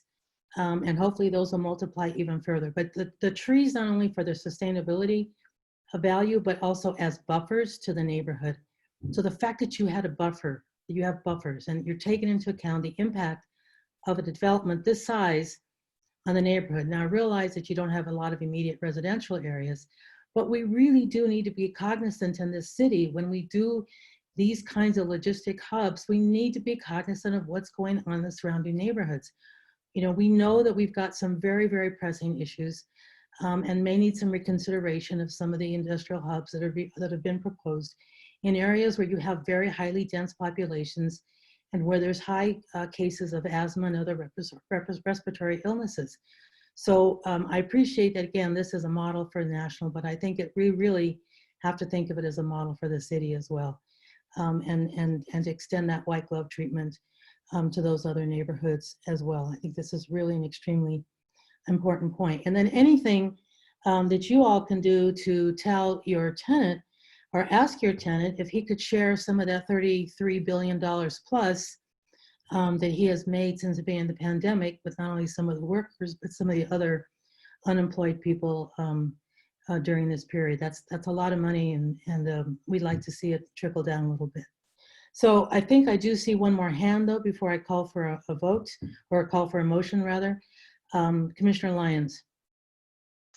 Hi, I was just wondering if you can repeat or reiterate the confirmed tenants that will be served by this development again for one more time, and if there's tenants that are not yet confirmed, if you can repeat that for me. Yes, this is Kurt Pasco from Ryan Companies. This building would be 100% occupied by Amazon. Understood. And could you speak a little bit to the quality of the jobs that you anticipate there? This facility would offer a wide range of employment opportunities for the community. We'd expect that in order to fill these roles, Amazon has a workforce staffing group that has already engaged with some workforce development organizations, such as the Chicago Cook Workforce Partnership, and would continue to build additional relationships in the community to support those goals. C&I, of course, remains a local resource for employers in Pullman and would also be available to help maximize those efforts. To date, most of that activity has been happening virtually because of COVID-19, but the team also expects to host local hiring events and job fairs ahead of the opening this fall. So following, was that it, Commissioner Lyons? Yes, thank you. So following up on that real quickly, will there be some versions of first source hiring where there's really an effort for when there are new jobs to hire some of the people in the surrounding areas? I don't have details on that at this time. I can't speak on behalf of the tenant, but they're very focused on engaging with the local groups to maximize those efforts. Yeah, Commissioner, I can jump in on that one if you'd like. Go for it, David. Yeah, no, that's been a key part of our whole strategy here in Pullman, is to make sure that we're allowing for local residents to have those kind of opportunities. So we'll be working closely with Amazon, identifying what those jobs are and the skill levels needed. We have great job training agencies in the community, like the Calumet Area Industrial Commission, as well as Metropolitan Family Services that we worked with. And so we'll be ensuring that those jobs go to South Side and far South Side residents. Great, thank you. And rest assured, thank you so much, Mr. Dwight. Rest assured, we did pay attention to your MBE figures, and we look for that. But we do, again, given the importance of increasing importance of, it's always been part of our history, but I think even increasingly the logistics and the warehousing industries, and certainly they've long been essential workers to us, and I think now during this pandemic we've been even able to see more so how so. So I think the extent to which your client pays attention to addressing the needs of those workers, I think will be really important for them to consider. All right, so with us, or more than consider actually, to act upon. All right, so with that, do I have a motion on the proposed amendment to business residential institutional plan development? Am I looking at the right one?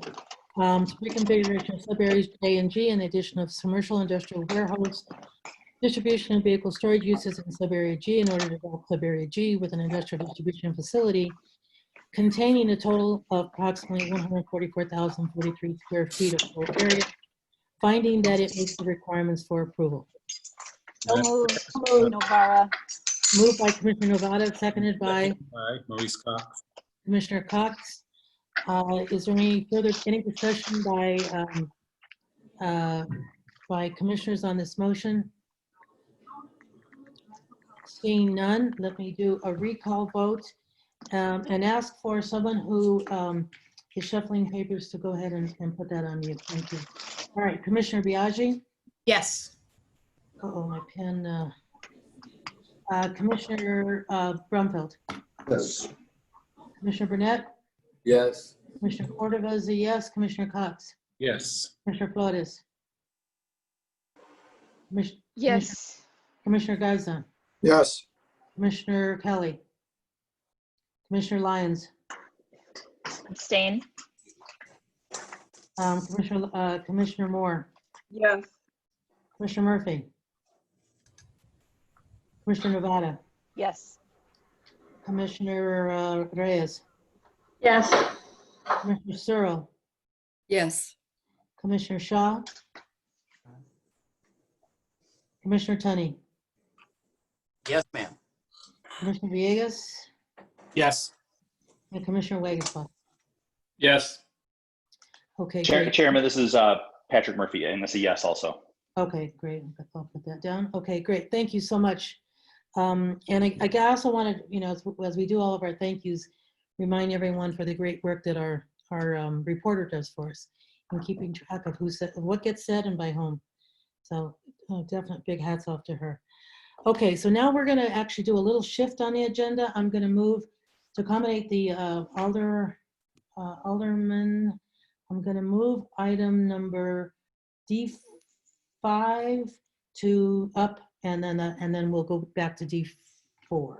So going to D5, the next item then on the agenda is a proposed amendment to Plan Development number 409, submitted by Noah Properties LLC for the properties generally located at 4200 West Belmont Avenue. The applicant proposes to rezone the property to B2-2 Neighborhood Mixed Use District and establish Plan Development 409 as amended to allow for the construction of 52 33-foot tall residential townhomes and 104 accessory parking spaces at 4200 West Belmont Avenue. 6 dwelling units in a 36-foot tall building with 6 accessory parking spaces at 3202 North Kildare Avenue, and 9 dwelling units in a 33-foot tall building with 9 accessory parking spaces at 4157 West Monroe Street. The property is located in the 30th Ward. Emily Thrun will provide the context overview, and the applicant will present their proposal. Ms. Thrun. Thank you.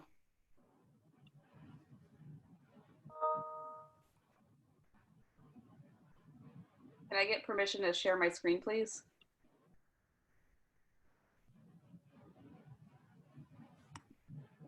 Does that come from tech support? Yes, it's. Yep, she's good now. Okay, thank you.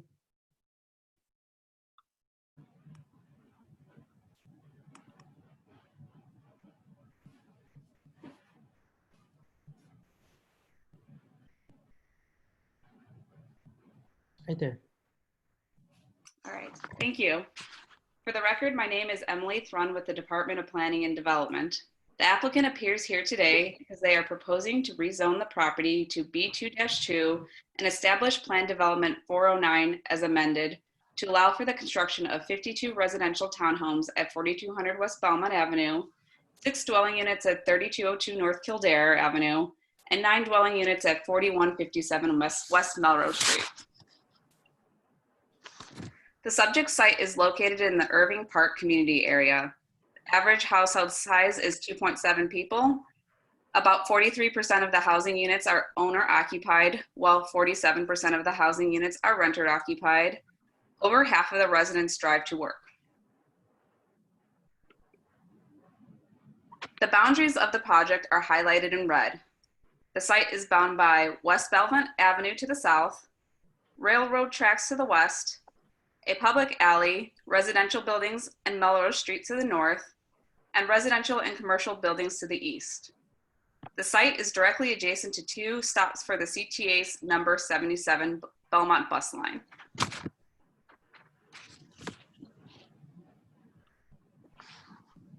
The site is currently zoned PD number 409, which was originally adopted in 1986 to establish a commercial plan development. As part of this development amendment, the applicant is proposing to rezone the property to B2-2 and establish Plan Development 409 as amended. The maximum FAR for the proposal is 1.51. The surrounding land uses for the area are primarily residential and commercial. The property along Belmont is approved with a one-story and 2-story retail warehouse building, and the properties located at Kildare and Melrose are improved with surface parking lots. This is an aerial view of the project showing the proposed 3-story multifamily building and the townhome developments along Belmont and the proposed 3-story multifamily building along Melrose. The next few slides include images of the surrounding context of the site. These images are located near the Kildare property. The area contains a mixture of 1 to 2-story commercial buildings and residential buildings. Here are some context images along Belmont Avenue. The area contains a combination of mixed-use buildings and commercial buildings. And here are context images along Melrose. The area includes a mixture of single-family homes and multifamily units. The next few slides I will go through show the proposal in context with the surrounding streetscape elevations. This is an image of the context elevations along Belmont. This is a context elevation along Belmont moving further east. This is an image showing the proposed multifamily unit along Kildare in context with the surrounding area. And this is an image showing the proposed multifamily unit along Melrose in context with the surrounding streetscape elevations. The next few slides include images of the existing pedestrian context on the site and the same pedestrian level view of the proposed project. This is a view along Belmont showing the proposed townhomes and the common open space. This is another image of the proposed townhomes fronting Belmont. This is a view at the corner of Belmont and Kildare. This is a view of the proposed multifamily building along Kildare. And a view of the proposed multifamily building along Melrose. This is a view of the proposed interior drive aisle for the townhome development. And a view facing the rear of the townhome units fronting Belmont. Now I will turn the presentation over to Jonathan Splitt, the architect for the project, who will further explain the details of the proposal. Good afternoon, commissioners. This is Jonathan Splitt. I'm here with my team for additional questions later. We have our zoning attorney, our developers, our civil engineer, as well as our traffic expert as well. We've worked extensively over the last year and a half with Alderman Raboris and his chief of staff, Irma Aponte, as well as many members of the community. Some of the major changes we've made based on their feedback was to rearrange our site to allow for additional green space at the center. We had originally a vehicle access off Belmont, and that has been changed to a contiguous green space site next to a community center. We also changed the project from rental units to all for sale units. And we've added along the Belmont Parkway some public trees, as well as sidewalk areas where there used to be driveways, and we've retained the 2 bus stops. Our building on Melrose, we also lowered by over 5 feet based on some community feedback. Originally, our townhomes had exterior stairs for fire exits. We've decided to sprinkle those buildings so we don't have the additional stairs, which really helped clean up our elevations. And we have enclosed and added additional trash and recycling areas. Next slide, Emily. This slide would represent the view along Belmont. The left bottom slide would be our previous design where we had vehicle access at the center. It's since been redesigned, and you can see on the top right slide to have a contiguous green space that's fenced in, as well as it's adjacent to our community center. This is a plan of that same area. So again, you can see the driveway to the left and then the contiguous space to the right. And that space houses landscaped area, a sodded grass area for playtime, a large paved area for gathering. There is a playground as well as a dog run, and an enclosed community center, which functions also is additional space for all residents, as well as drop-off points and security points for our homeowner association. This represents the building that I discussed where we lowered the height. So you can kind of see at the bottom left where the building's much taller than the neighbors. We actually had quite a tall building at grade. Top right slide shows how we've lowered that and included a more typical front entry, as well as a lower level, which is in context with the neighbors, as well as the datum lines on the adjacent architecture. This slide represents our interior court. Our units that face Belmont have vehicle access at the rear. And the bottom left slide, we had shown quite a few garage doors in a row. And aesthetically, it wasn't the best plan, as well as it was the front view for our neighbors behind us. So with the department's help, and we've redesigned it to have a variation of different doors, as well as added some pedestrian access, lighting, and planting. This represents the overall site plan. So as Emily told you about, it consists of 3 parcels. So the piece at Kildare is a 63-foot by 123-foot parcel. The main parcel in the center along Belmont is 624 feet by 125 feet deep. And the parcel to the right is a 84 feet by 125-foot parcel at Melrose. So the main portion in the center will be improved with 52 townhomes. All of the vehicle access is off of the alley, and you can kind of see, it's a little tough to read, but the center right is our common open space. This plan represents a townhouse floor plan that reads from grade through roof, from left to right. Many of the next slides will be similar plans. So I'll stay on this one for a few minutes, and then we'll quickly go through the next batch. So our townhomes all function with this public spaces, living, dinings, kitchens on the second floor. So if we start at the left slide, you can see the parking area, 2 cars per unit. That was something the neighbors in the alderman's office asked for. And the lower level usually has a lobby, a bathroom, and a guest room, which could also be a flex room or home office space. Again, the second floor is our public space, dining rooms, kitchens, living rooms, and as well as a powder room. And then the top floors usually consist of 2 or 3 bedrooms with at least 2 bathrooms.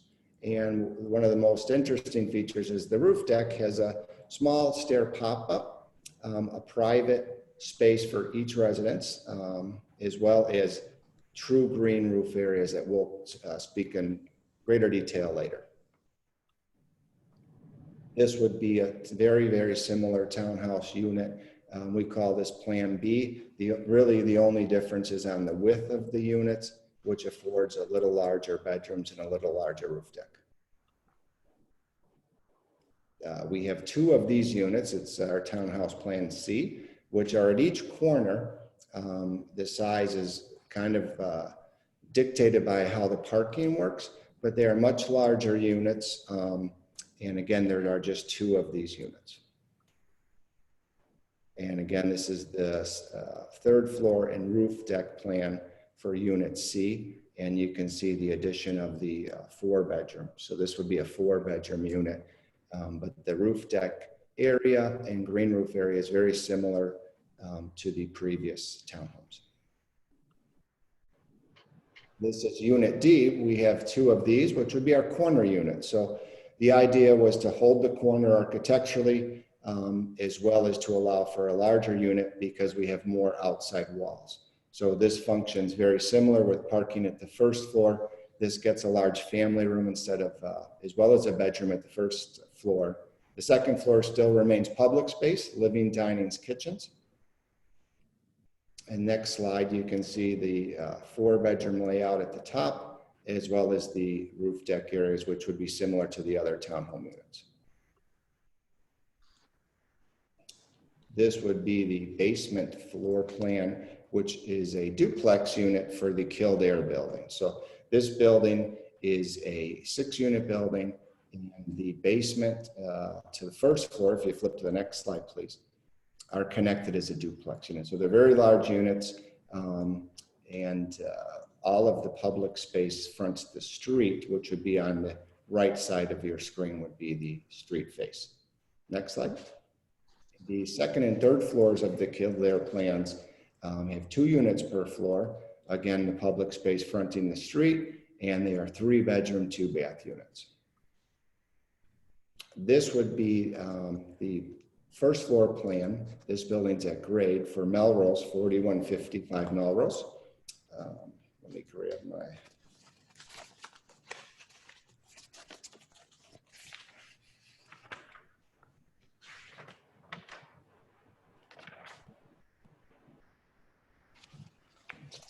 to make sure I had the streets correct there. So the top of the screen would be the Melrose entrance. And to the right is a 5-foot side yard to the neighbor. The bottom of your screen would have an 8-foot, 8-inch courtyard to our parking area. And to the left of the side of your screen would be the Keeler elevation. So there are 3 units per floor. Times 3 floors is how we got the 9 units. So if we go to the next slide, please. The second and third floor are identical. Again, 3 units per floor. We tried to put the units in the corners to maximize light and vent, as well as exposure to the street side, which did help me with the aesthetics of the building. Next slide.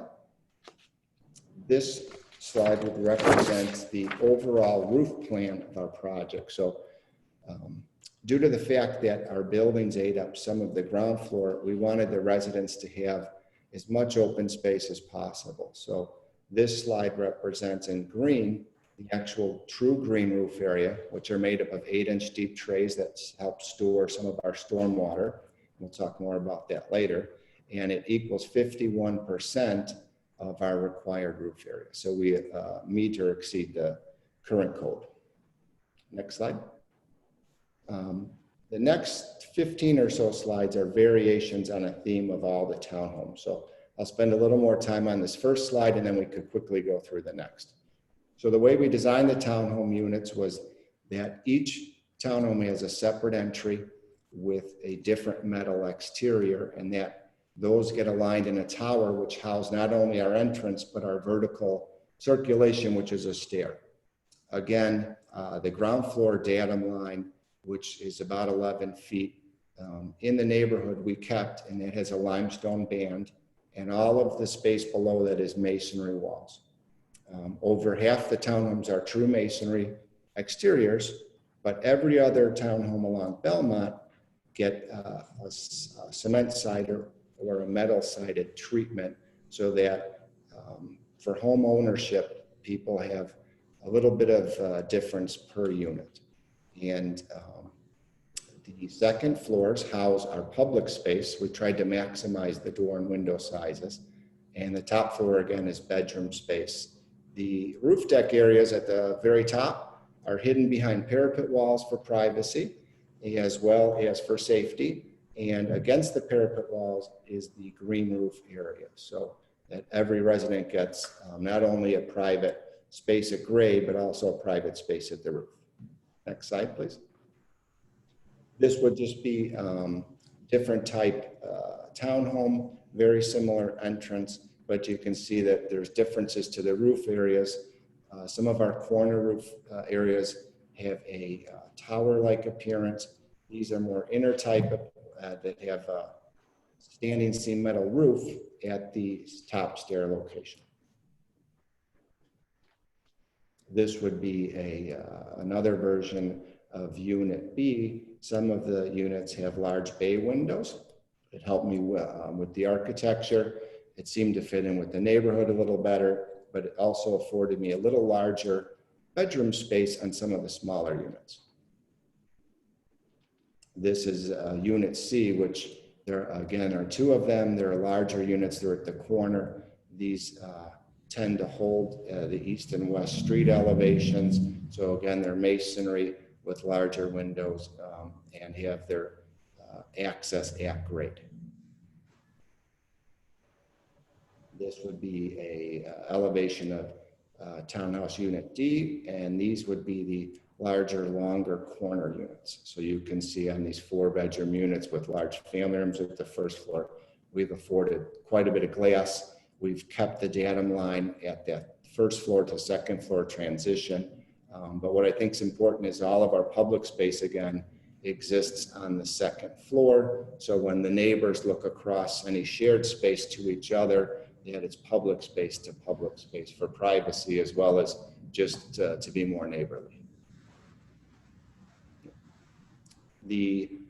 This elevation represents any kind of inside court where we have the walkthroughs, and they're usually facing our stairwell. So they can be seemingly a little blank, but we made sure that they're masonry. And at the base of the building, for interest over that first 10 to 11 feet, we put like a rusticated brick pattern so that as the pedestrian walks past these buildings and touches them, that there's a little interest there, that there's not just a blank wall. This would be a partial inner court elevation that shows the difference of the garage doors as well as the pedestrian doors that you saw in the earlier rendering. Again, this would be a repeat of one of the longer sections that shows the vehicle entrance point as well as the second floor public space of the inner court. Again, this is a continuation of that same elevation. This would be an alley elevation, which is similar to the inner court, but has just larger doors and a little different treatment at the roof deck above, but very similar to the inner court. This would be the Kildare Street East elevation. So as you saw in the earlier renderings, these are brick buildings. The color of the brick is called a desert iron spot, but it's essentially a yellow goldish brick, which seemed to be in keeping with the context of the neighborhood. It has larger windows at the public spaces and a center entry piece, which is framed with like a architectural metal panel in a pewter color. This would be the Kildare North elevation. The Kildare West elevation faces the railroad tracks in our parking. So the reason it looks so blank is for sound reason. We've done a brick and block wall with extra insulation. The windows there are in our stairwell, our common stairwell with the exit wall, and then the walls face our own parking lot. So again, this faces the Milwaukee North tracks. It's not viewed from any neighbor. And then this would be the south elevation of that building, so the remainder of public space and bedroom windows.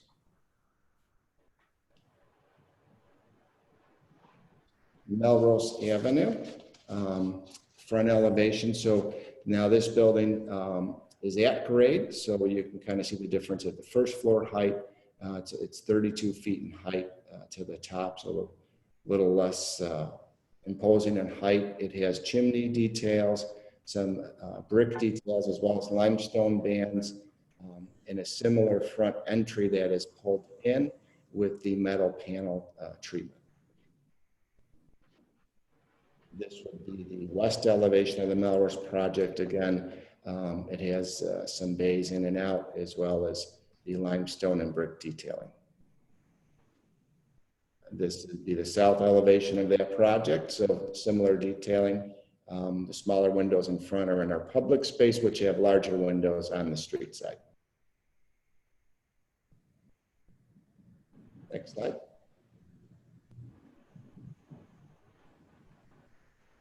And then this drawing is a section that is cut looking on the left side, you'd see the bus on Belmont Avenue, the townhome cut through the stair with its garage parking, the inner court piece with the front yard of the rear unit, and then you can see the alley as well. So the reason we laid the parking out this way is along our public alley, we have also Commonwealth Edison poles and the transformers for the entire neighborhood. We were not allowed to move them. We did ask, but we were not allowed to move that. So we parked our rear units off of the alley. That was at some of the Alderman and Neighborhoods request to keep down traffic off of the side streets. We then used our inner court as front yards for the rear units so that they got an equitable treatment, just like the buildings that fronted Belmont. So they get trees and a private landscaped piece. Then there's the inner courtyard drive.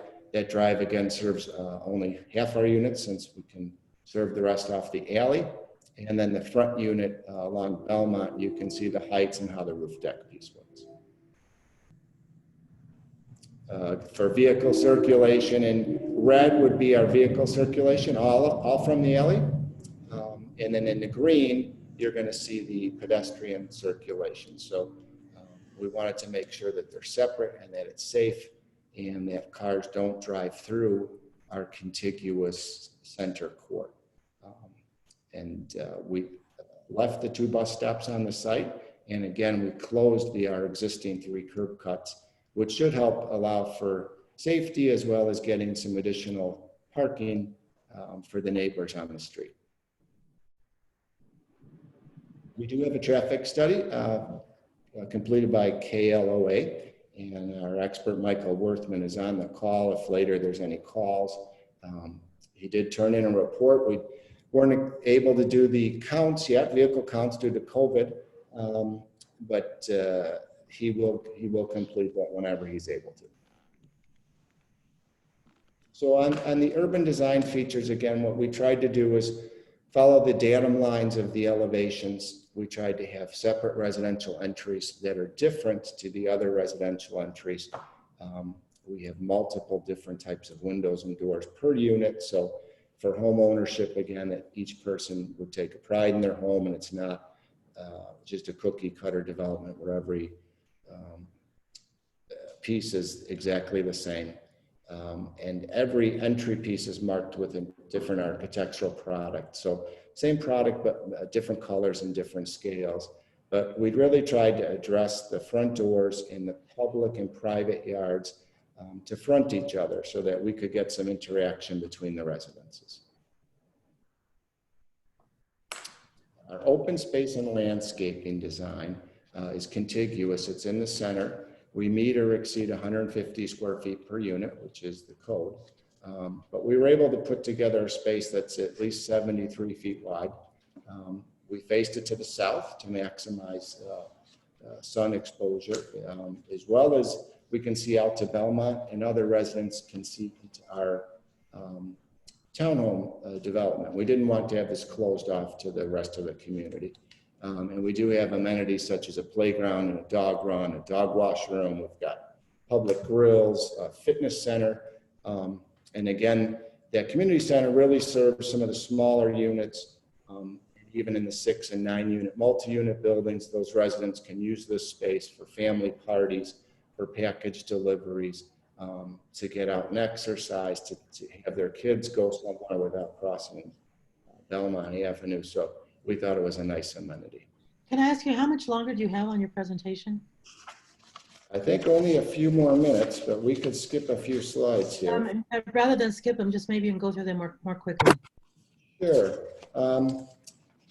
We will meet the new construction points of at least 100 points. We've got over 51% green roof, and we are installing a charging station, as well as we will have 20% of our units ready for future chargers. Stormwater, we meet or exceed the ordinance. I think the only interesting fact here is that when we started, we had less than 0.1% permeable, and now we're at 67% of our site. If we include our green roof, that would be permeable for water. So this should be a great improvement for the neighborhood. In the next last few slides, I'd like to hand over to our attorney, Nick Fatikas. Okay, thank you. Can everybody hear me? Yes. Yep. Okay, so and identify yourself, please, for the record. Thank you. I'm sorry, Nicholas Fatikas. First name is Nicholas, last name Ftikas. The project, because we're doing a zoning change for residential 67 units, there's a affordable requirement. We are, and our commitment to the alderman was to provide all of those units on site as for sale units. We also worked with the department to identify 7 3-bedroom units, which we think will be an asset to the community. And that's codified and memorialized in our ARO profile for the project. We also, if you can skip, I think it's 2 more slides down to in terms of community benefit, again, we are remediating the site. It has a warehousing and more, it's a light industrial background. It's been used for auto repair and body work. So we are obviously bringing that up to residential standards. We'll also be incorporating the public space that John spoke to, as well as parkway and sidewalk improvements. We are anticipating a $21 million budget start to finish to deliver these units. We're anticipating, again, 200 jobs throughout the construction project or the process. And we've committed to meeting or exceeding the 26.6 and 50% requirements. And we've also committed to continuing to work with Alderman Raboyes during the hiring process so that we can, again, make sure that we're hiring locally and keep the Alderman's office involved in that process. I'm trying to be as quick and efficient as possible. If there are any other questions about the development, we'd be more than happy to answer those questions now. Great, thank you so much. Thank you. The Department of Planning and Development has reviewed the materials submitted by the applicant and has concluded that the proposal would be appropriate for the following reasons. The project is in strict compliance with the FAR standards and substantial compliance with other development standards of the underlying zoning district. The project meets both the private and common open space requirements. The project promotes safe and efficient circulation of pedestrians, cyclists, and motor vehicles and is designed to promote pedestrian interests, safety, and comfort. Access to the parking spots for the townhomes and the multifamily unit on Melrose will be located off the alley. The ground floor of each residence fronting a street is proposed to include multiple windows. Each townhome has a front yard to encourage neighbor interaction and safety. The development will include numerous amenities for the residents, including a community center and fitness room and common open space areas. Additionally, the proposed development is compatible with the character of the surrounding area in terms of uses, density, and scale. Please refer to my staff report for further details on the project and the plans identified here today.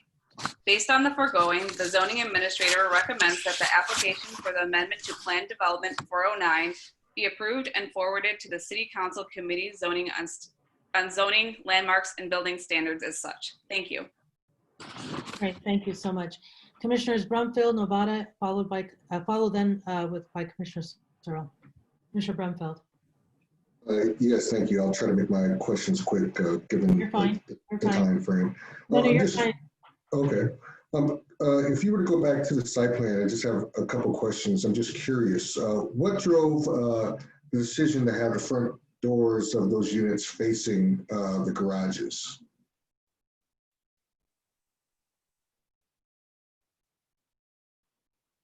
Very good question.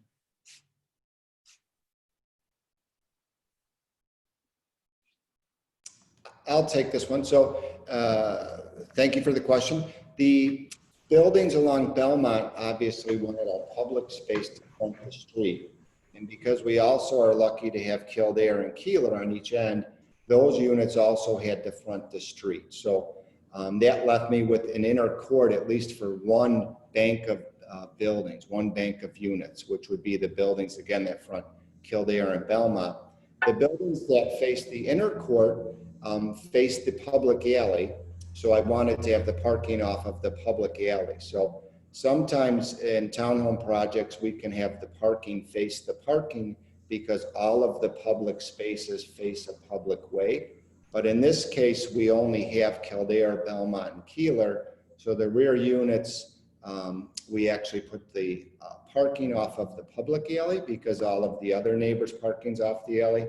And therefore, our front yards faced the back side of our front units. And those units that are on the interior part of the site, fronting the alley, the ground level has living rooms, correct? And then there's, it's just seems to be a bit of a challenge if you have your living room, basically fronting, or looking out to the garage door. And the other question I did have, and I'll let others speak, but as cars are, backing out into that public alley, it looks like it's two-way traffic.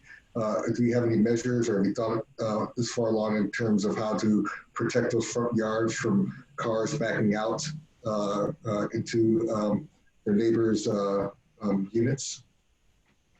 Yes, so the units at the off of the alley do have private front yards of 10 feet, and each front yard then has fencing with masonry piers as well. So We didn't just want the look of bollards. We tried to dress it up as a true front yard. There's also trees and planting in that area. So their public spaces face their own private yards. Again, the second floor, I think I misspoke earlier. The ground floor has just a like flex room or bedroom, but the living room and rooms are on the second On the floor. second, your living space is on the second level. Got it. Right. So my public space faces the neighbor's public space as well. They do have their front door as well as their private yard, but the public spaces for every unit are all located on the second floor, and as well as the roof decks are all on the same level so that it's quite equitable. And you answered my third question I had in terms of the depth of that front yard, 10 feet, I see. Thank you. Commissioner Vada. Thank you, Madam Chair. I just wanted to note here in last time we met, we ran into a question about why it was that when we had for sale condos in luxury downtown setting, why we had none of those as on-site affordable for sale units. And I was noting at the time that it's especially challenging to do so in a luxury setting because of the assessments. And I noted that we have a project coming up where in fact we see 100% of the for sale units on site because it's in a very different context. And this is that project. And I just wanted to note that where we can do that, when the assessments are still at a manageable level, we absolutely want to do that. And I just want to note this and to thank the both the developers and the aldermen for their push and their support on making this work. Thank you. Thank you so much. Commissioner Searle, followed by Commissioner Cox.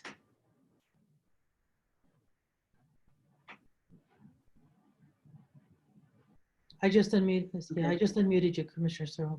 Okay, thank you. My question, I have two questions. One about accessibility. Can you hear me? Yes, we can. Okay. Aren't there requirements for accessible units? And if so, are there elevators in some of these townhouses to meet that requirement? I didn't see it in the plans, but maybe there's the space for them. Yes. Can you identify yourself before you speak for the record? Thank you. This is Jonathan Split. We do have a requirement of 10% type A units and 10% type C units. We meet or exceed that requirement, and we did have 3 separate meetings with the mayor's office of people with disabilities. Many of our buildings are located at grade, and therefore in our multi-unit buildings, we have some units that are entirely at grade. So we have identified on this, as well as our future building permit sets, the accessible requirements. Okay, so, but will there be any in the townhouses then? Yes, 7. Yes, there are 7 of those units meet those requirements. All right. My other question was about the green roofs. Will it be up to the individual townhouse owners to maintain those green roofs? We have a homeowners association, so there'll be definitely some help through the homeowners association, but the way they work is it's the pre-planted trays of 8-inch deep for the most part that also store the water. And then the resident on their own roof deck area could do their own planting. But yes, there'll be some assistance through the homeowners association. Okay, continuing assistance, I assume. Yes. Yes. Okay. All right. That's it for me. Thanks. Thank you so much. Commissioner Cox. Yes. Emily, if you could go to the perspective of the court. I know that the planning staff have been working with the architect and development team to address this issue that the perspective, this is good. To address this this aspect of the site plan, which is less than ideal, to say the least. I think most people, when they come out of their front door, don't expect to be confronted with the backside of their neighbors' units that features, punched windows and a battery of garage doors. I'm not even confident how the sales prices are going to play with the units on the front versus units on the back. So since this project came forward, I have been looking at other townhouse developments throughout the city to see how they deal with it. And I have found dozens of examples of how site plans are addressed that are not so harsh as this image is. And a lot of it has to do with the backside of the units that front the street. What I found in my walks was a lot of bay windows on the backside, a lot of projected terraces, anything that would draw the eye away from the flatness of the facade. So that yes, there were still garage doors there, but you didn't even notice them because there was so much visual interest at the living levels of the plan. So, I accept that the number of units that the developer is putting on the site is the number of units that they feel they need in order to make this work. So I guess the question is, my tendency is to accept this, hoping that the pavement of the ground surface will feel more like a court than an alley, that the trees and the landscaping will be, big trees that create a canopy and create a garden court, and that maybe the architects will be encouraged to go back and redo the living facades of the townhouses that face the street, so that it's not a flat wall with punch windows. Those are dining rooms on the second floor. That means they could have a lot more glass. That means they could have terraces that project out over the balconies. So I think it's, I think it's problematic. I'm sure the architects had a lot of things that they went through and they brought this forward. I would just, so if I support this, it's with the caveat that I hope the architects will go back and look at how do you make a backside of a townhouse have the visual interest, as much visual interest as you've given the front of these townhouses. And that might help remediate some of the challenge of this image that this image shows. And so I think it's all in the site plan. I think they made significant progress in creating that little green courtyard space, but I think there's more work to be done at the architectural level if this typology of fronts facing backs is going to work. Thank you. That's two commissioners that have raised this issue about the view outside the front window. Do the developers want to respond to this? If I could just say a few words. This is Jonathan. Again, your name for the record, please. This is Jonathan Split, architect of record. So we've been working with the planning staff to address this for quite a while, and we've made some great strides. Originally, this drive was asphalt. It's now all pavers. It's a shame the rendering color chosen was gray because it's not quite gray, but it would be a paved court. We did with the landscaping department update and change to 5 different tree species so we could have larger, more canopy trees, which I do agree with Commissioner Cox that should be helpful. And we will definitely take his comment to heart about the second floor public spaces. And we certainly could vary the glass size as well as whether it's bay windows or balconies, but we'll continue to work on those few elements to really tie this together. But, we'll take those comments to heart and address it as best we can. So you see the difference that it makes when you get the input from both DPD staff and from the Plan Commission in making improvements to a project. Thank you so much. Commissioner Searle. Yeah, I just wanted to agree with Commissioner Cox. Especially this view in the alley is less than desirable. And even also, if you look at the side walls of the green space, I would think that there could be some more interesting things architecturally that might happen on those two walls. And I think, you know, maybe another bigger picture issue is, could there have been some taller buildings, say, on the two corners, so that we didn't have to pack in these buildings so tightly? Because it's amazing that this is only 1.5 FAR, but it looks so dense.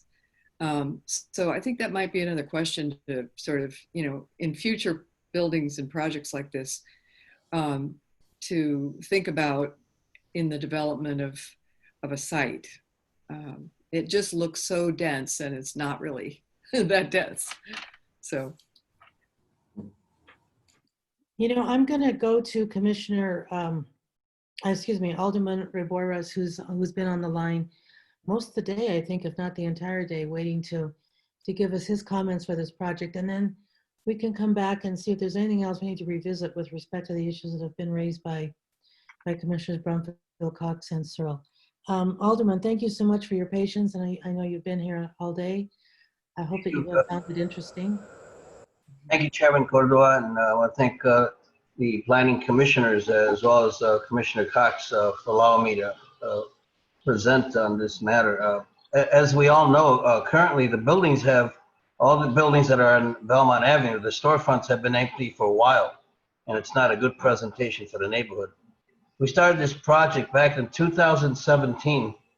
There was a community meeting that was held, and original plans were rejected because of the community residents. Went back to the drawing board. We came back in August of 2019. Mind you, almost 2 years later, developers listened to the concerns of these residents, and many changes were made. We lowered the height. Obviously, it's down to 32 feet now. By listening to the community residents, this development will have about 67 dwelling units, and as we said earlier, 52 townhomes on the subject property, 6 condos on Kildare, and 9 condos on Melrose. Units are all brick construction with various accent panels that break up the aesthetic look. The townhomes will have at least 2 parking spaces. Condos will have 1. There will be a visitor parking lot as well. That's a plus. The ARO is also kicking in. There is a significant green space in a community room, as you saw earlier, as well as new landscaping along Belmont, Kildare, and Keeler. I know there's a little holdback or some changes needed. I don't know where this is going to go, but this new residential development will bring new textiles to the community, which current buildings and empty lots have none, have given us nothing. Property has been on the market for over 3 years. In conclusion, I want to thank Emily Troon and Nancy Redzovich for their great work on this project. So I ask for a favorable decision on the item before you. So thank you, commissioners, and thank you, Chairman Cordova. Thank you so much, Alderman. Okay, are there any questions or any further questions or comments either for staff or for the alderman by plan commissioners? All right, so seeing none, do I have a motion on the proposed amendment to plan development number 409 to allow for the construction of 52 33-foot tall residential townhomes and 104 accessory parking spaces at 4200 West Belmont Avenue, 6 dwelling units in a 36-foot tall building with 6 accessory parking spaces at 3202 North Kildare Avenue, and 9 dwelling units in a 33-foot tall building with 9 accessory parking spaces at 4157 Melrose Street, finding that it meets the requirements for approval, and with the hope that some of the issues raised today will be further considered. Hope that was okay to have that. Do I have a motion? So moved by Alderman Villegas. Second by Commissioner Shaw. Okay, moved by Commissioner Villegas and seconded by Commissioner Shaw. And to my roll call vote here, Commissioner Biaggi, Commissioner Brumfield, No. Commissioner Burnett, Yes. Commissioner Cordova is a yes, Commissioner Cox, Yes. Commissioner Flores, Yes. Commissioner Garza, Yes. Commissioner Lyons, Yes. Commissioner Moore. Yes. We have a proxy vote from Commissioner Murphy, who stepped out for a moment, who was here for most of this discussion, for a yes. Commissioner Novata, Yes. Commissioner Reyes, Yes. Commissioner Searle, Yes. Commissioner Shaw, Yes. Commissioner Tunney, Yes. Commissioner Villegas, Yes. and Commissioner Wagasbuck. Yes. Hey, congratulations to everyone involved. Congratulations, Alderman.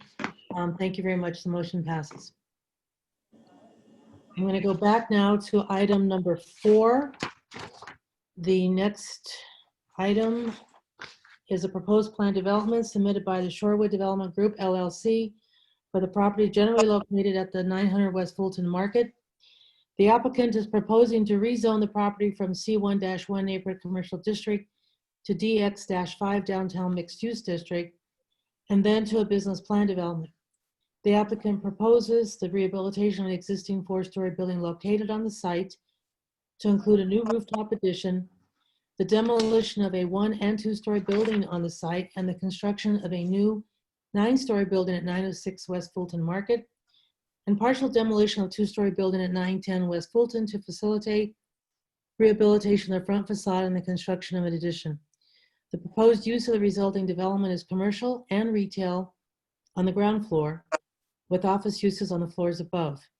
The applicant will be using the Neighborhood Opportunity Fund bonus to increase the allowable FAR from the base 5.0 to a maximum of 8.1. The property is located in the 27th Ward. Thank you, Mr. Zafranek, for having your slide up and running. Good afternoon. Hope you can hear me. For the record, my name is Noah Safranek, and I'm with the Department of Planning and Development. The proposed development for you now is located at 900 West Fulton Market. It's located within the near west side community area of the 27th Ward. The applicant, Shorewood Development Group, LLC, and their development team appear here today for the purposes of establishing a business plan development on this subject site. This request is being submitted as a mandatory plan development application due to the fact that the proposed building will utilize the Neighborhood Opportunity Fund bonus to increase the allowable FAR on the site. The subject site is located in the central planning region. The property is also located in the innovative industries portion of the Fulton Market Innovation District. The site is also located within the historic overlay of the Fulton Market Innovation District. The site is situated at the northwest corner of the intersection of North Peoria Street and West Fulton Market. The site currently has a zoning designation of C11, and the applicant would be seeking to change the underlying zoning to a DX-5 zoning district prior to then establishing a business plan development on this subject site. The site is situated adjacent to various other retail, office, and light manufacturing uses. The subject site is considered a transit-served location. It is located in close proximity to the Morgan Station along the CTA's Green Line, located just to the south and west of the subject site. The project is subject to and has been designed to be in compliance with the West Loop Design Guidelines, as well as the Fulton Randolph Market District Design Guidelines, both adopted by this Plan Commission body. The project, in preparing for this development to be presented to the Plan Commission, the applicant has underwent a series of community outreach activities. This plan was first introduced to Landmarks in September of 2019. The applicant then subsequently submitted their PD application to the department in December of 2019. Following which the applicant met with Wilco, WCA, and NOW in the month of January 2020, and then followed that with a community-wide meeting held on March 4th, 2020. The community process and discussions with the Department of Planning and Development have yielded a number of changes to the development, including a reduced overall density and a reduced overall height, a revised exterior design that incorporates materials more in context with the neighborhood and by adding additional setbacks. Part of the discussion with the department included a number of discussions with Historic Preservation Division. And as an example of the design progression, on the slide above shows on the far right what was the original proposal, and then moving to the left, the changes, and then ultimately on the far left, what the proposal sits at today. The applicant presented their proposed development to the Permit Review Committee meeting of the Commission on Chicago Landmarks and received their approval for this work on May 7th, 2020. The slide above was included at that meeting to illustrate the historic context of the site, which is currently home to Neely Foods that you see on the right side of the top right photo. To further illustrate how the development fits into the existing context, a street section along Fulton Market was provided. The top view is that street section, while the plan view of the area sits below. The buildings highlighted in red represent other contributing buildings in a historic overlay, while the two purple boxes illustrate two recently approved projects that sit just outside of this overlay district. At this point, I'd like to turn the presentation over to the development team, the architect, Ms. Sophie Bida, to explain the proposal.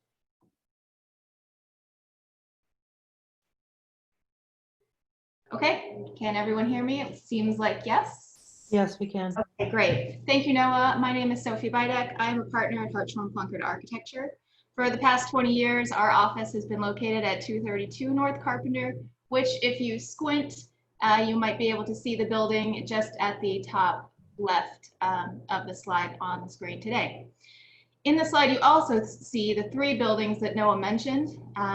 We have at the corner, 900 North Fulton. This building is a contributing building to the historic district, and we are retaining this 4-story building and constructing a small 2-story addition with a 20-foot setback off of Fulton and a 15-foot setback off of Peoria. The center building is 906 Fulton. This is the new construction 9-story building with the top 2 floors set back the same 20 feet from Fulton Street. And then 910 West Fulton is the 2-story building, which is also contributing with a 2-story addition that you'll see in the next slide. Noah.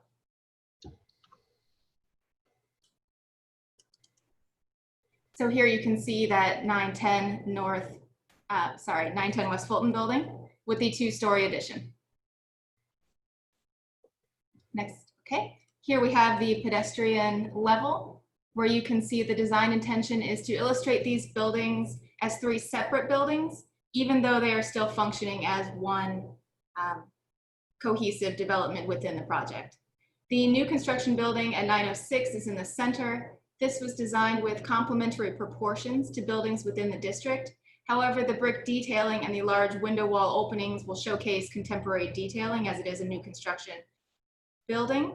Likewise, the additions to the contributing buildings at 900, which you see in the foreground, and 910, which is the building on the west, were also designed to be clearly distinguishable as additions per the recommendations of the Historic District Guidelines and working with Landmark staff.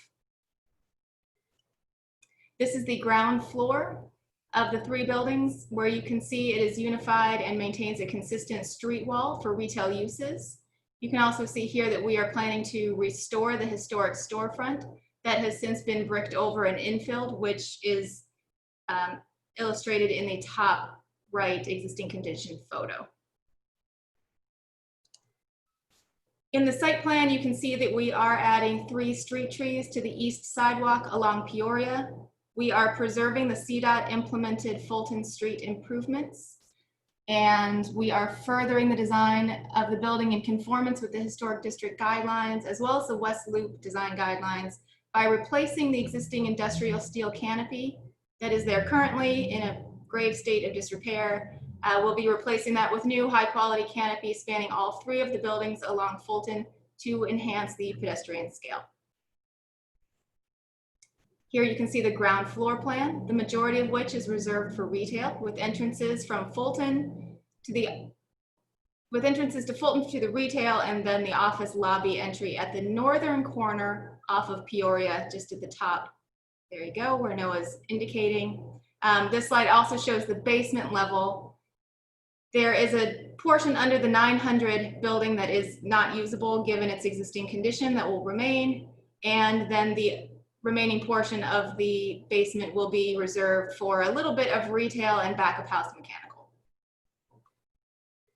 Next up is the second and third floor. Centrally located is the vertical transportation core within the portion of the building that will continue up to the 9 floors.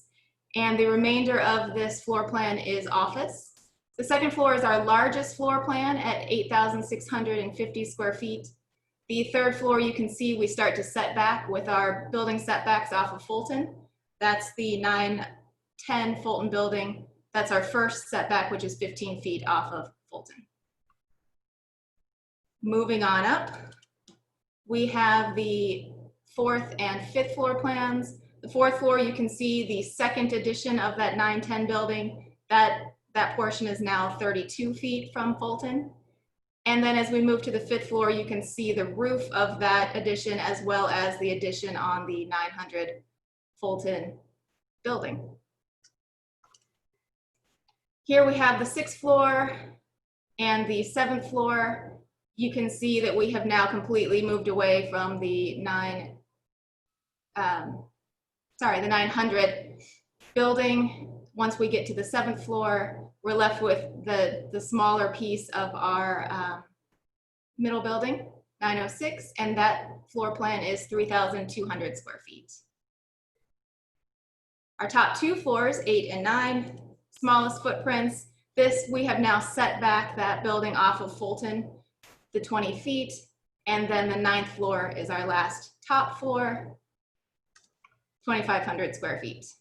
Lastly is our roof plan. Our site area is 10,000 square feet, and we will be providing 50% green roof on the applicable roof area, which totals 3,665 square feet. Here you can see the 3 buildings and their various setbacks that I've been referring to, moving from left to right, starting at Peoria and traveling west. The existing building is 900 Fulton. The heights here, we have an existing building of 56 feet. The addition puts us at 78. 906 is the center building, and with this, we are matching the height of the tallest contributing building in the historic district, which is located just 1 block south of us at 900 West Lake. That height is 90'10", and then we will be adding 2 stories setback on top of that, bringing us to 115. Lastly is our little 910 Fulton building. This is a 30-foot tall building with 2 setbacks, bringing that height to 51. This is a view of the east elevation, the majority of which is the existing building at 900 Fulton, and then its 2-story addition beyond that. Behind that is our, okay, we're going to the next one. Oh, okay, we're back. This is the addition at the center. This is our new construction portion that you see. Here we have the west elevation, most of which is covered by an existing building. And then you'll see a little bit of the 2-story addition to the 910 building. And in the background, you see the 906. This is the back facade, which again is a slightly fictitious elevation, as you'll never see this facade because there is a building immediately adjacent to our building. This is a condition in the city where we don't have alleys. So there is a 4-story, very tall 4-story building that is constructed there. Currently, it is a contributing building and it has been approved with 1 additional floor. Building sections, you can start to see the sections cut through looking north and east, seeing the various setbacks and terracing that we have in the design. And then here we have a 3-dimensional drawing of the center new construction building at 906 West Fulton. We're following the West Loop design guidelines by aligning this building with the neighboring buildings and abutting the sidewalk. You can also see here the canopy that I mentioned earlier. The architectural elements here serve to unify the street facade and enhance the pedestrian experience. You can also see the new construction brick detailing that we worked with landmark staff. The intention here being to use compatible materials and proportions with contemporary brick and canopy detailing. This is the top of that same building, the new construction piece. Here you can see the larger window openings at the 8th and 9th floor that feature a 2-story metal and glass infilled window. With regard to transportation, traffic, and parking, we are adding no additional curb cuts with no interruptions to the pedestrian experience or the CDOT implemented street improvements along Fulton. We will also be further enhancing the pedestrian experience by restoring the sidewalk and street trees along Peoria, which is currently non-existent and a bit of a no man's land with cars parking completely against the building. The project is a TOD and will create no additional parking. And finally, there is this atypical condition that I mentioned where the project has no alleys. This allows us to have 0 blank walls on either of our 2 street frontages. And to that end, we have located our trash and loading to the northern edge of Peoria to reduce the congestion on Fulton Market. This is a slide where you can see how we're executing the points from the West Loop design guidelines. As I mentioned, we have no blank walls and active uses on the floors, on all floors along Peoria and Fulton. We are also emphasizing entries with architectural features here, that unifying canopy that I mentioned along Peoria. We also have a canopy that you see at the very kind of right edge of the screen, highlighted with the number 2, and that is a canopy that will be emphasizing the entry lobby for the office uses above. The retail entrances have been located along Fulton, and you can see here that we are maintaining the CDOT streetscape as well as the new sidewalk that I mentioned earlier with the new trees along Peoria.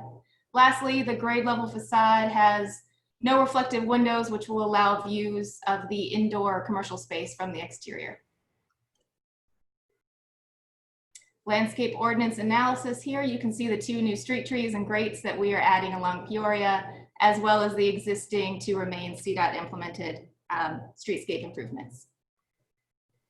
In this slide, you can see representative images of the building materials that we are planning to use in the project. The new construction building at 906 Fulton will be constructed with a light red face brick, which is similar to a building found at 948 Fulton, which is a contributing building in the Fulton-Randolph Historic District. Above that image, you can see the structurally glazed curtain window wall for the larger openings at the 8th and 9th floor of that new construction portion. The existing building at 900 Fulton will receive historic replacement windows replicating the 1/1 style that is currently there. There's also an image of the historic street front that you can see on the bottom right, and above that, the dark paint of the 2-story addition on the 900 building. This slide illustrates our proposed path to the 100 points of the Chicago Sustainability Matrix. We plan to exceed the energy code by 10% as well as earn an Energy Star rating. We mentioned our green roof earlier. Not only that, we plan to have 25% water reduction, and we are close to transit, as I mentioned earlier, being a TOD. We also plan to provide indoor bike parking and 80% waste reduction. Not only that, the project, by repairing and replacing and reusing the existing building, we are salvaging a significant amount of embodied carbon energy existing on the site and keeping all of that existing building material from landfills. Last but certainly not least is our stormwater management compliance. It has been determined in conversation between our civil engineering team and the city's stormwater team that we do not meet the minimum threshold for stormwater management ordinance, as our total equivalent site area is 12,140 square feet, which is under the 15,000 square foot minimum. This concludes the speed round of the architectural portion, so I'll turn it over to Katie Jenke-Dale at DLA Piper. Great. Thank you, Sophie. For the record, my name is Katie Jenke-Dale from DLA Piper. Along with my colleague Liz Butler, we represent the applicant Shorewood Development for this matter.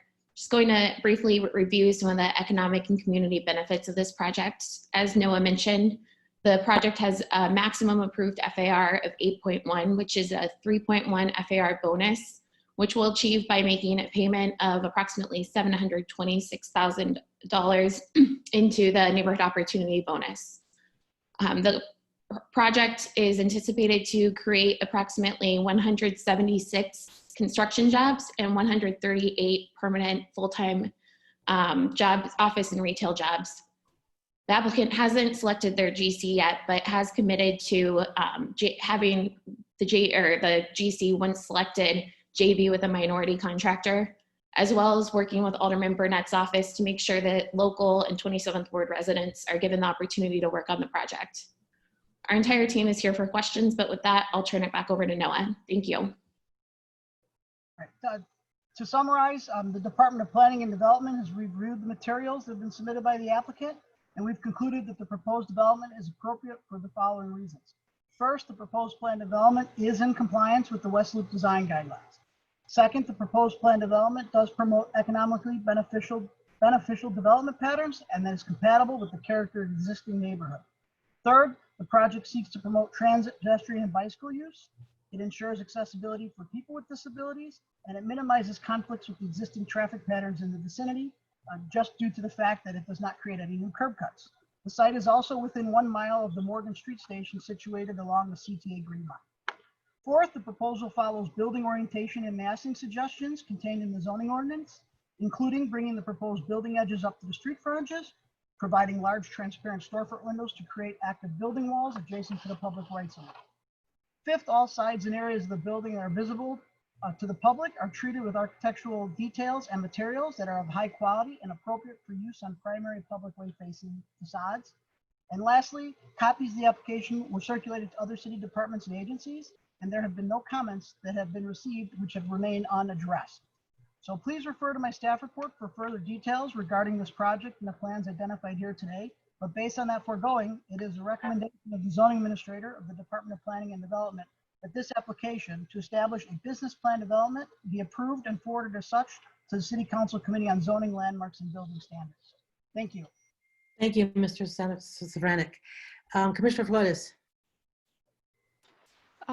Yeah, I did have a few questions and comments. Noah, if we could go to slide number 13, I believe it is. The comparison between the first iteration to the last. So I'm trying to understand the history behind these changes, because I can see that it's ending up to be a very limited palette.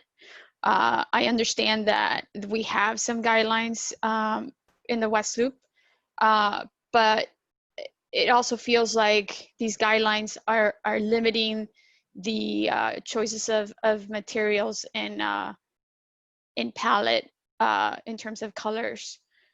So first question is, through the landmarks review, was that something that was dictated? And also question about the density, because I see that the density drastically changed. So was that just the community feedback wanting it to have a lower scale, or does that go beyond in terms of more research that has been happening? Because I know there's concerns about traffic and just creating way too much density in this area, but is that actually what's happening, or is it just because of the community feedback? So I think I can start the initial response to that, but then I think I would probably be better if the architect, if Sophie would come back on and explain their discussions with the historic preservation team. But I'll say that when it was first presented, we did go through a discussion, a pretty detailed design discussion with our historic preservation division. And there was immediate concerns or discussions on whether or not the additions as provided met the criteria listed in the historic overlay framework for the district. It has some very specific language in terms of amounts or sizes of the additions that can be put on buildings. And also a discussion ensued about what was the proper context to pay proper respect to the additional buildings that are contributed to the vicinity. But I'll let Sophie Bidek, the architect, I think she can explain it in more detail.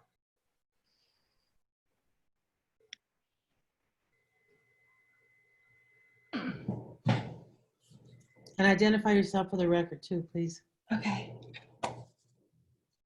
All right. Sorry, I had a momentary tech issue there. So Noah did explain fairly well the process that we went through. It was a function, I think, of the fact that we are a site within the historic district, and 2 of our buildings are contributing to that district. The center building, which is where the majority of the new construction is focused, there are still guidelines for new construction within the district. And I think we went through numerous conversations with Landmark staff with regard to what is appropriate in order to preserve the character of the district. And in that portion of the Fulton district, all of the buildings are relatively low in scale, as Noah's kind of pointing out there. So the initial proposal, the feedback that we got was that it is too tall and that it didn't fit within the character of the Fulton Historic District, and that's where we came up with the guidelines of matching the 90-foot 10 of the 900 Lake building, which is just down the street, and then taking that proportion and adding a 2-story setback portion, and that was how we determined what Landmarks is comfortable with being the tallest for that particular site within the district. And then materiality-wise, there have been numerous conversations about keeping the building, the new construction portion, contextual within the framework of the 2 contributing buildings that are adjacent to it. Yeah, I can see that text is included within the guidelines and kind of the recommended use of materials, but I do think that we have to be careful about the requirement of compatible materials with just, you know, matching to what's there. Because what I don't want to see is just all these buildings being brick, and I think that's what we're doing a lot. And it's not only obviously your building, but there's just way too much of the same going on in this district. So I would urge for the planning department, and even going back to Landmarks and asking them to be more open-minded about new construction and, you know, respecting what's there, but it's also something that's been built, you know, 100 years ago, and being open to innovative and new uses of materials, because these buildings are not manufacturing anymore. They're not industrial in their use. So we have to get creative about how can they respect what's there, but also be more innovative, especially because they are in an innovative district. So I don't see that reflected in this project and in many other ones that are in this area. So I just wanted to put it out there. Commissioner Cox. Yes, I mean, I think I'll continue the conversation of the commissioner just spoke. I feel very strongly that the district is small. It has a dominant character, and it has guidelines. And I think the result that we're seeing now is a very, very skillful interpretation of the guidelines in terms of what's, you know, how they're talking about the building being a series of additions. So I like the glass and steel, the addition on the corner building. I appreciate the stepped profile. The decision was made to do it in brick. It could have been done in steel. Those were, I think, the kind of the architect's decisions about just where the balance would be between historic and new.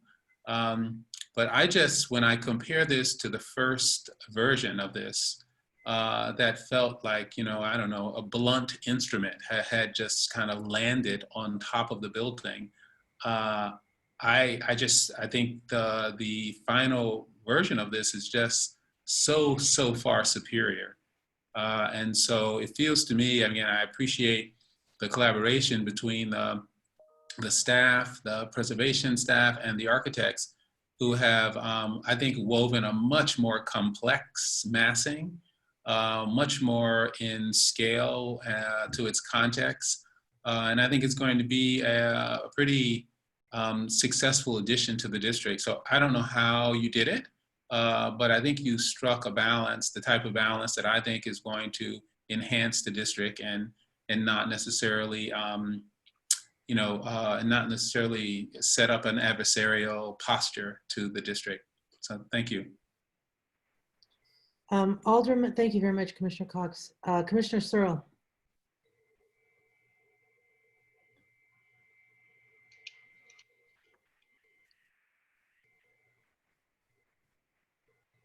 I just wanted to weigh in on this a little bit too.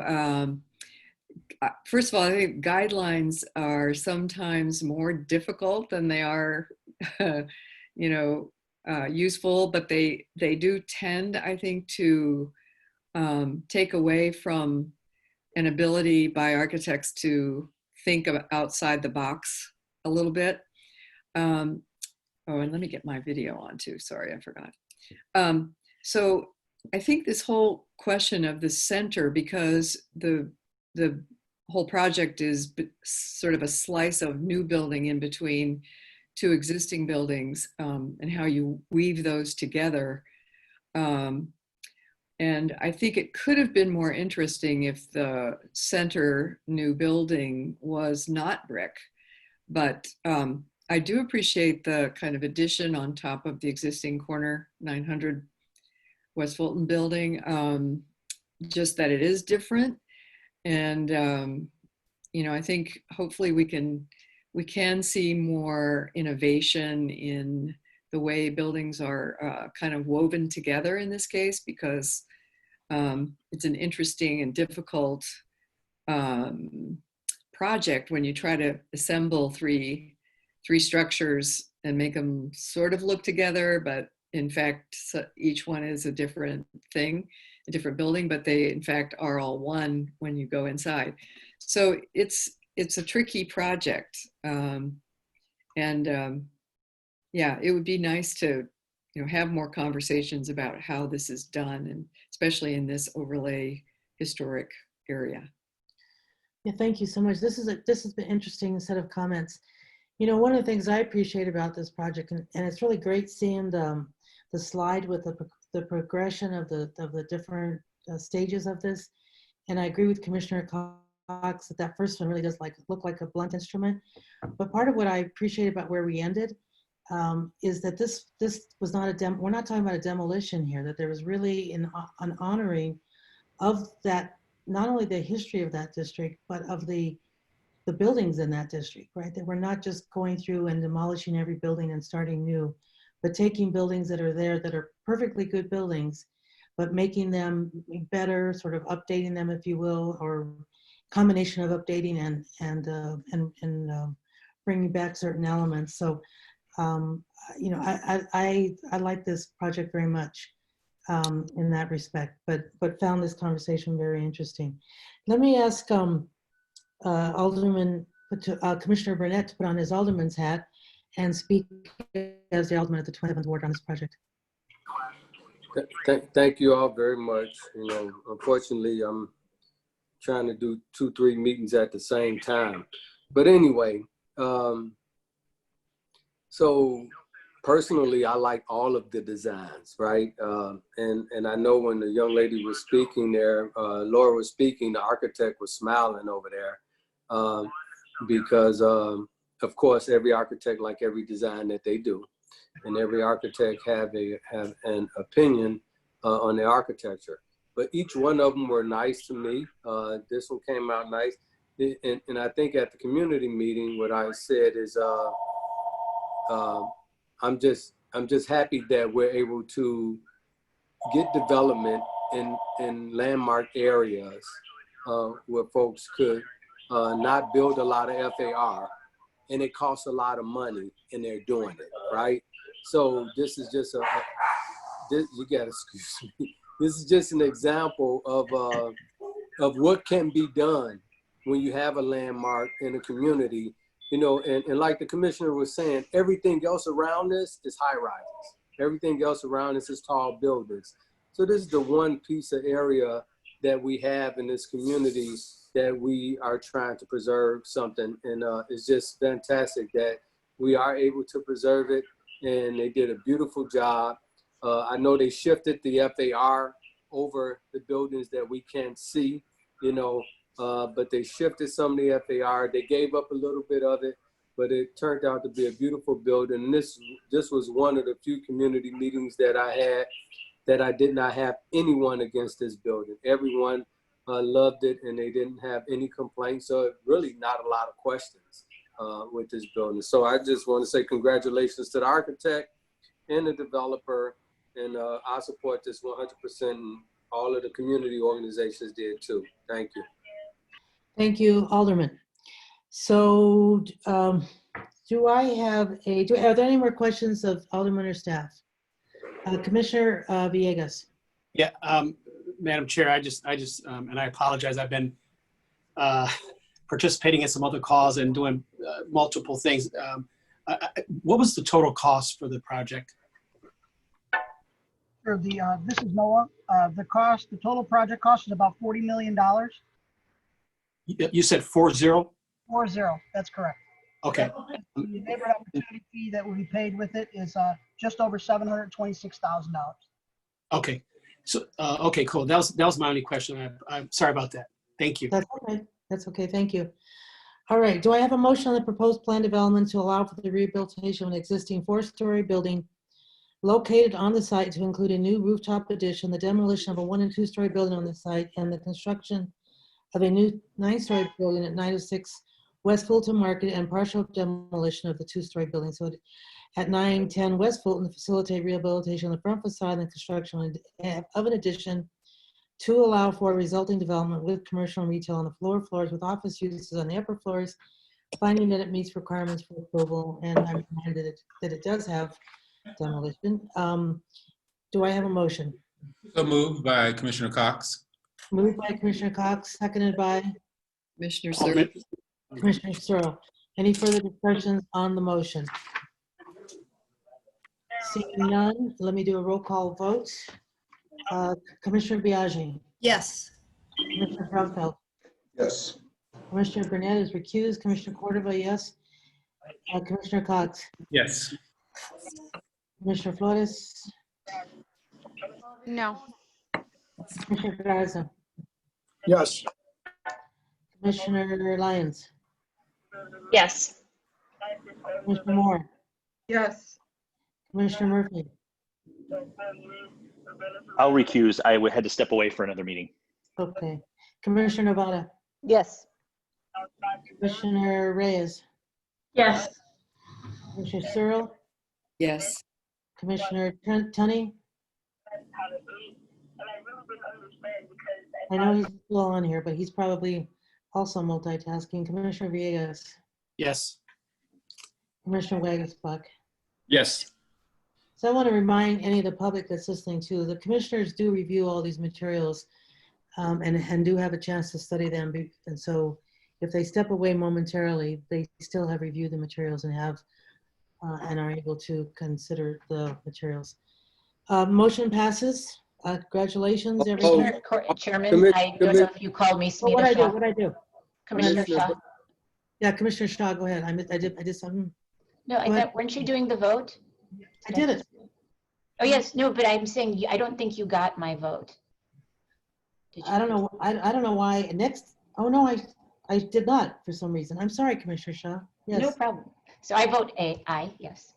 Okay. And just to make sure, Commissioner Burnett recused herself. Yeah, I noted that. Thank you so much, Commissioner. Okay. Thank you. I'm sorry about that, Commissioner Shaw. No problem. The line above, I got confused with that line. Okay, great. Congratulations. Now, would you believe we're halfway through? So we do need a quorum to get this done. You know, the reason why we have so many is because we had so many delays from previous meetings.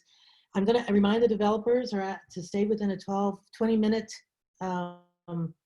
time frame in your presentations. I do not, at the same time, I do not want us to minimize our continued role to ask questions and so on. So with that, I'm going now to item 6. The next item on the agenda, proposed amendment to plan development number 1151 on the Addison Industrial Corridor, submitted by bond revision for the property generally located at 2704-2718 West Roscoe Street. The site is currently zoned industrial plan development number 1151, and the Applicant proposes to rezone the site to C3-2 Commercial Manufacturing and Employment District, and then to Business Plan Developments number 1151 as amended. The applicant proposes this change to the zoning designation to allow colleges and universities as a permanent use. No other changes are proposed to the plan development. The subject site is located in the 33rd Ward, and I want to thank Barb Perkovich once again as our court reporter who keeps up with us.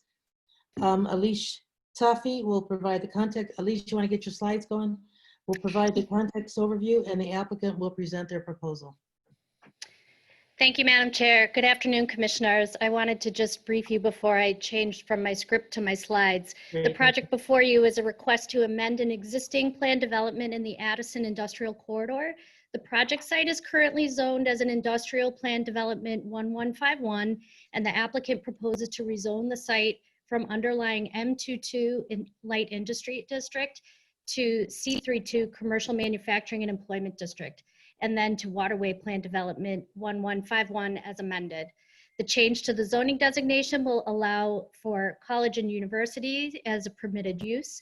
The proposed tenant is Chamberlain University, which seeks to relocate its campus from the east side of the Chicago River to the property.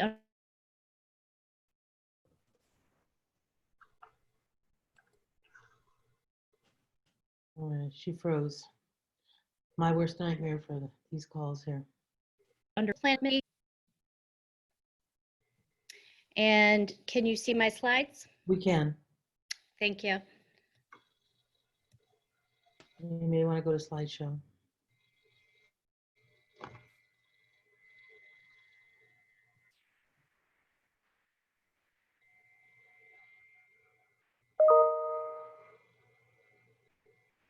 The property is located in the Avondale community area. Notable about the Avondale community is the population is 57.5% Latino. It's relatively young, 55.8% below the age of 35. And we note that nearly 50% of the residents carpool, use public transit, or walk or bike to work. Only about 20% of residents in Avondale do not own a vehicle. The project site is on the west bank of the north branch of the Chicago River. The boathouse designed by Jeannie Gang is directly across, as well as the Lane Tech High School campus and the former DeVry campus, which is where the future tenant for this project is currently located. It is the Chamberlain University Nursing School, and they wish to relocate to this project site. The surrounding area is manufacturing within the Addison Industrial Corridor. To the north is a ComEd substation. They just completed, it's so new it's not on this aerial map, a new ComEd building immediately west of the site on the west side of California Avenue. And to the south is an animal hospital and parking lots, which are controlled by the owner of the project site, and those are used for non-accessory parking. The zoning map outlines existing boundaries of PD 1151. To the south, you will note PD 651, which is also the parking, the non-accessory parking for the owners of this lot. And at this time, I'm going to pass it over to the attorney for the applicant, Rolando Acosta, and he will give you further details about the shift in program from the east side of the river to the west. Thank you, Eilish. Can everyone hear me? Yes, state your name for the record, please. My name is Rolando Acosta. I am the attorney for the applicant, WMS Property LLC. I know, Chairman, that you stated earlier that it was Bomb Revision. Bomb Revision is the operating company, but technically speaking, the applicant is WMS Property LLC. And if we could go to the next slide, Eilish. So the subject property that Eilish described, this is the transit and vehicular route map, is actually on the Chicago bicycle path. California is a designated bikeway that links up with the 312 to the north and extends north to the city boundary along the Chicago River. It is also accessed by 3 bus routes, the 152, which is on Addison, the 77 on Belmont. Both of those provide access to the Blue Line. And there's a California loop that you can see on the map on the left of the screen that goes kind of through the DeVry campus and heads south. That's Route 52. And that would also lead you to the Blue Line in California and Fullerton. And it also provides access down to the 77 bus on Belmont. On the right side of the screen, you can see the main paths of travel. We anticipate that most cars will go north and south in California to access Addison or Belmont. We recognize that some could travel along Roscoe, which has commercial/industrial uses on its north and a small residential neighborhood on its south. It is, all the main intersections here are signalized. And I will also point out in connection with this campus was built, it was once occupied by WMS Properties, no relation to the applicant, and had a population of about 700 to 800 employees.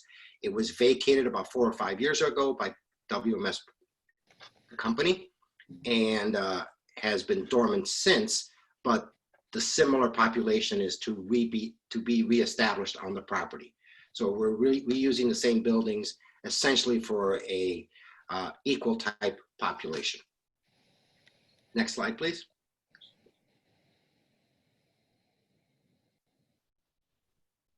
Thank you. You see an aerial map. You can actually see with the green star is the subject site. And you see the 2 buildings in question, and you see across the river, you can then see the existing campus, the current campus of Chamberlain University, which is the anticipated user of the site. At its existing location on the east side of the river, Chamberlain currently has about 800 students. The typical population on site is about 400 students. Its typical staff load on site, the total staff is approximately 61 persons. At that campus, they typically have in the 42-person range on site at any one time. And then at the future location, not only relocating to the west side of the river, but also expanding both in its student count and its permanent staff. So you see an expansion of approximately going from 800 to 900 and on site somewhere around the 425-person range. Next slide, please. This is an aerial of the actual site. Again, it's fully improved. You can see the site on the north side of Roscoe. You can see the parking lots that Eilish mentioned on the south side of Roscoe, and then the building next to the parking lot is the animal hospital. On the north side, in the subject site, the building with the white roof, easiest to describe, is the existing 1-story building that has been on site forever. It was the original home of WMS, and then the buildings with the green roof, which sort of form an L around it and are up near the river, is a new construction. There is a traffic circle on our property, on the property here, that allows for a turnaround at the end of Roscoe, which effectively dead ends at the Chicago River. On the right, you can see the buildings themselves, identified in blue, about 120,000 square foot in the 1-story sort of older building, about 121,000 square feet in the 4-story glacier building that is adjacent to the river. On the south side, on the lower side of the map, you can see the 2 parking lots that are interconnected internally. One has an exit to Roscoe, the easternmost parking lot, and the one on California has an exit to California. And if for some reason you wanted to go to the other street, the 2 parking lots are connected, but are not connected and do not lead into the residential neighborhood to the southeast of the site. Next slide, please.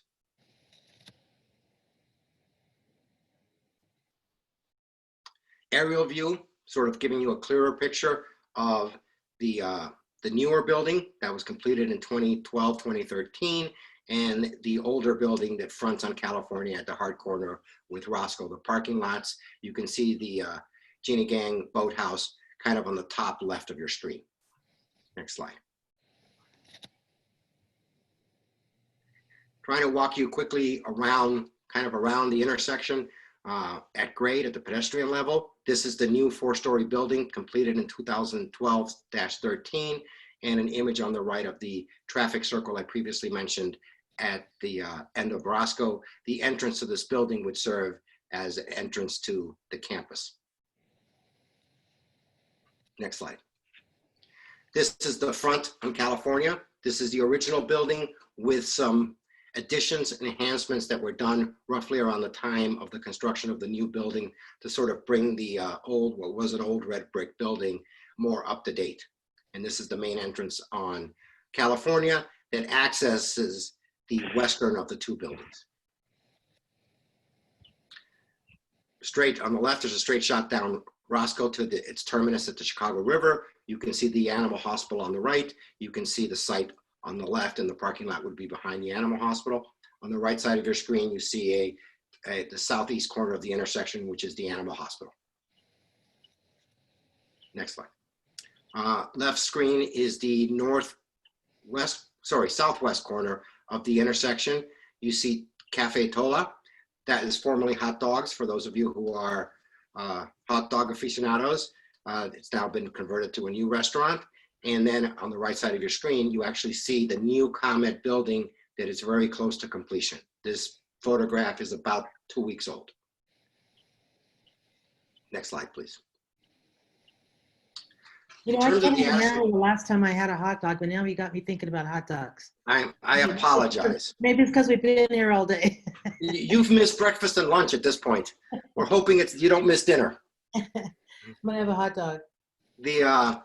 This is the Addison corridor plan that the city adopted in 2010 for this area, or prepared. It was never officially adopted as a plan commission approved plan, but it envisioned trying to preserve an industrial area and modernize it. The industrial area basically hugs the river, and to some extent is all lying mostly on the east side of the river. It starts just north of Diversey. It extends north to about Irving Park. And you can see on some of the key items of the strategic plan that, for example, bullet point 3 had a particular focus on continuing education and secondary level education. It also had a focus on green campuses on an attractive river edge setting. Many bullet points that are hit by this development, and we're taking some credit for what was done before, because a lot of these improvements are existing or were implemented by the city. Next slide, please. The Addison corridor plan divided the area into 3 separate campuses, the north, central, and south. We are located in the central campus. Our site is identified on the map for the central campus on the right side of your screen. Across the street, Clark Park is where the boathouse is. The campus was to bring together institutions. It had a particular focus for the central campus on high-tech institutions with an emphasis on professional training and continuing education. Of course, we're talking here about Chamberlain University, which is a nursing school which directly addresses this.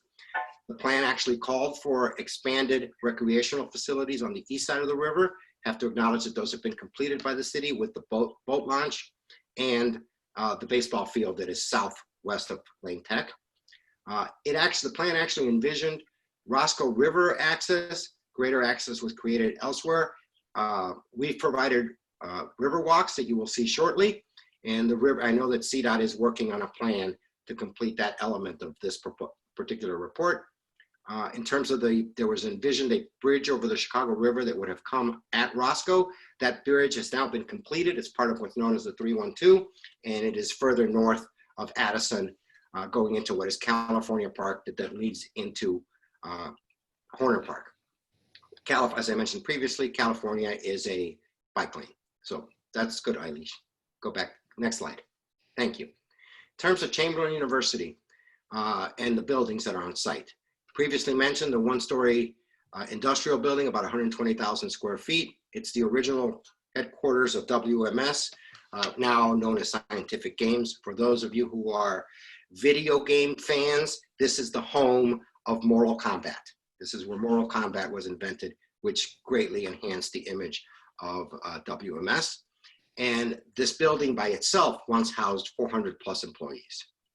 The 2718 is actually the technical address of the new 4-story glass structure. It was completed in 2013. Chamberlain University, as we previously stated, is located on the east side of the river currently, relocating here as the Paul College Prep is locating to its campus on the east side of the river. I believe the Plan Commission considered that a few months back. Chamberlain is a well-established company. It has 130 years of history. It has, you can see the number of nursing students and the 22 campuses nationwide. Its parent is Adtalem, which is a very impressive company, and I'll mention a little bit about them when I get to the further along in this presentation. Next slide, please. Simple site plan of the site, all constructed. There is one remaining building with a darker roof that is vintage at the north end of the site. You can see the Riverwalk immediately east of the new building, coming north from Roscoe. Next slide, please. Parking data. We looked carefully at the parking. There's 2 large parking lots on the south that provide 427 parking spaces in total that I previously described. You can see here that the counts that we used in estimating the parking demand on site.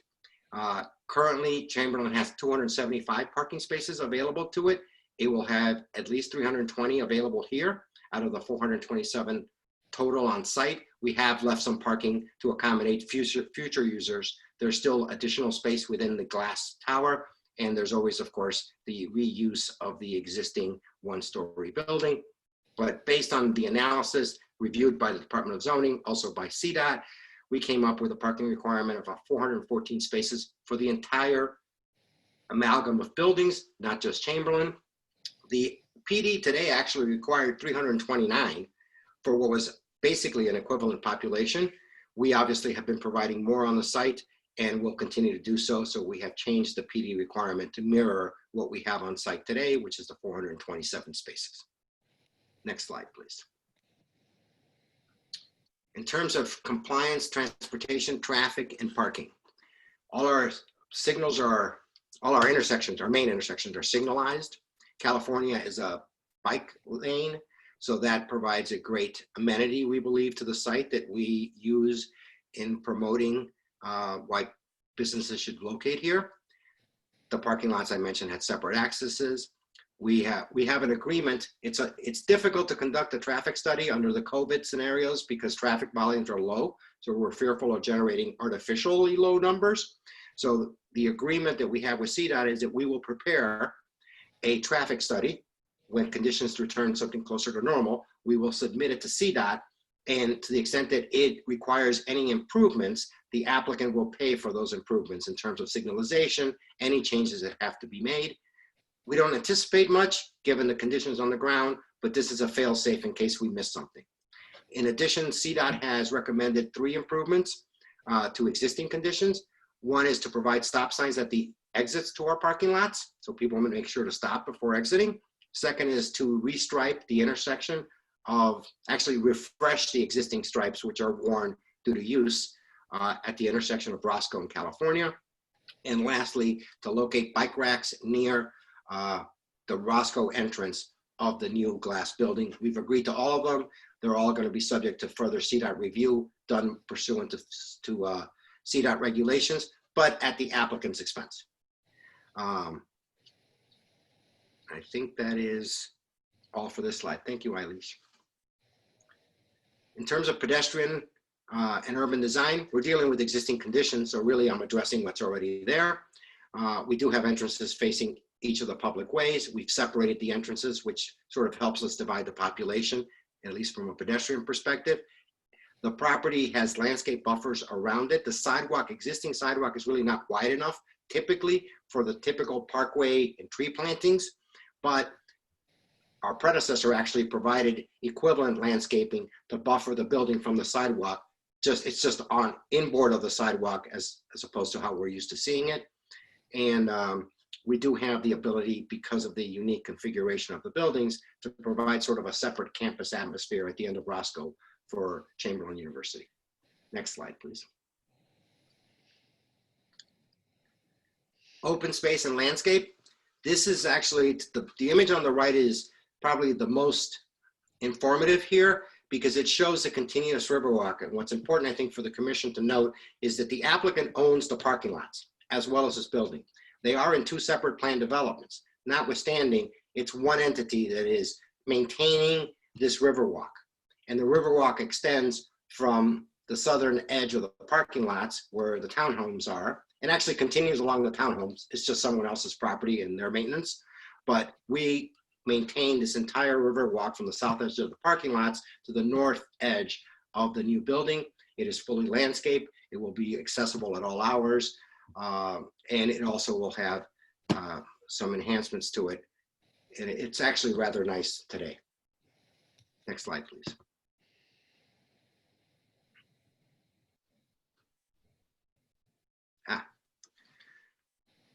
The waterway design guidelines and our compliance with it. Again, all existing conditions, but we have the setback from the river and the Riverwalk that you previously saw. The making sure that the Riverwalk is open during Park District hours to the public. The terminus of Roscoe at the river is currently under review from CDOT. There will be improvements, we hope, we anticipate, to that area. So that is, we await those improvements and certainly will be cooperative with CDOT in that endeavor. And lastly, because there was some concern, this does get a little isolated at the off hours about potential fly dumping, not from us. We will strictly adhere to our regulations and have very strict policies on that, but by others, since this is generally available, at least at the terminus of Roscoe, we have cameras on the Riverwalk that provide not only personal safety, but also will help us monitor and at least capture anyone who is undertaking such illegal activities. Next slide, please.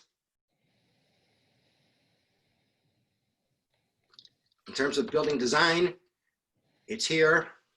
You can see them, but we think that you know, back when this was approved and built, and in terms of the existing buildings enhanced, they did a pretty good job of sort of updating the existing industrial building that's on California. And then the 4-story building at the end of Roscoe really sits in isolation. There's nothing around it. There's ComEd substation to the north, the parking lot to the south.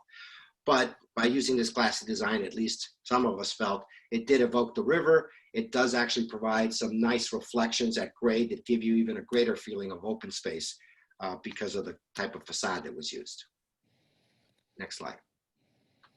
Sustainability and stormwater management. The new building was constructed, was required to be constructed to basic LEED requirements. It actually achieved the platinum LEED. We will not undertake any activity that would detract from that rating for this building. The company, the operating company, Bond Revision, that Madam Chairman, you mentioned at the very beginning, actually is very green oriented. Its members developed a green exchange, which it was finished in 2011 approximately, and at the time was the single largest sort of project that had achieved platinum LEED. So I'm happy to say and pleased to say that the applicant here is a group of individuals who have long been after green design, green development. This will not be an exception to that. They will continue that here. Building has extensive green roofs. You can see those on there. And there will be implemented waste reduction methods so that we can try to reduce the amount of waste that goes into the landfills, et cetera. Among those is, most importantly perhaps, is the reuse of buildings, because obviously that generates a lot of special waste. And by reusing these buildings, that's kind of like the first step in being green. Alicia, next slide if I could. In terms of the Addison Industrial Corridor, because we are changing the underlying zoning from an M district to a C district, the project was evaluated in terms of the parameters of the Industrial Corridor amendments. I will note that the Addison plan that we previously mentioned called for changes in zoning to make the zoning consistent with that plan.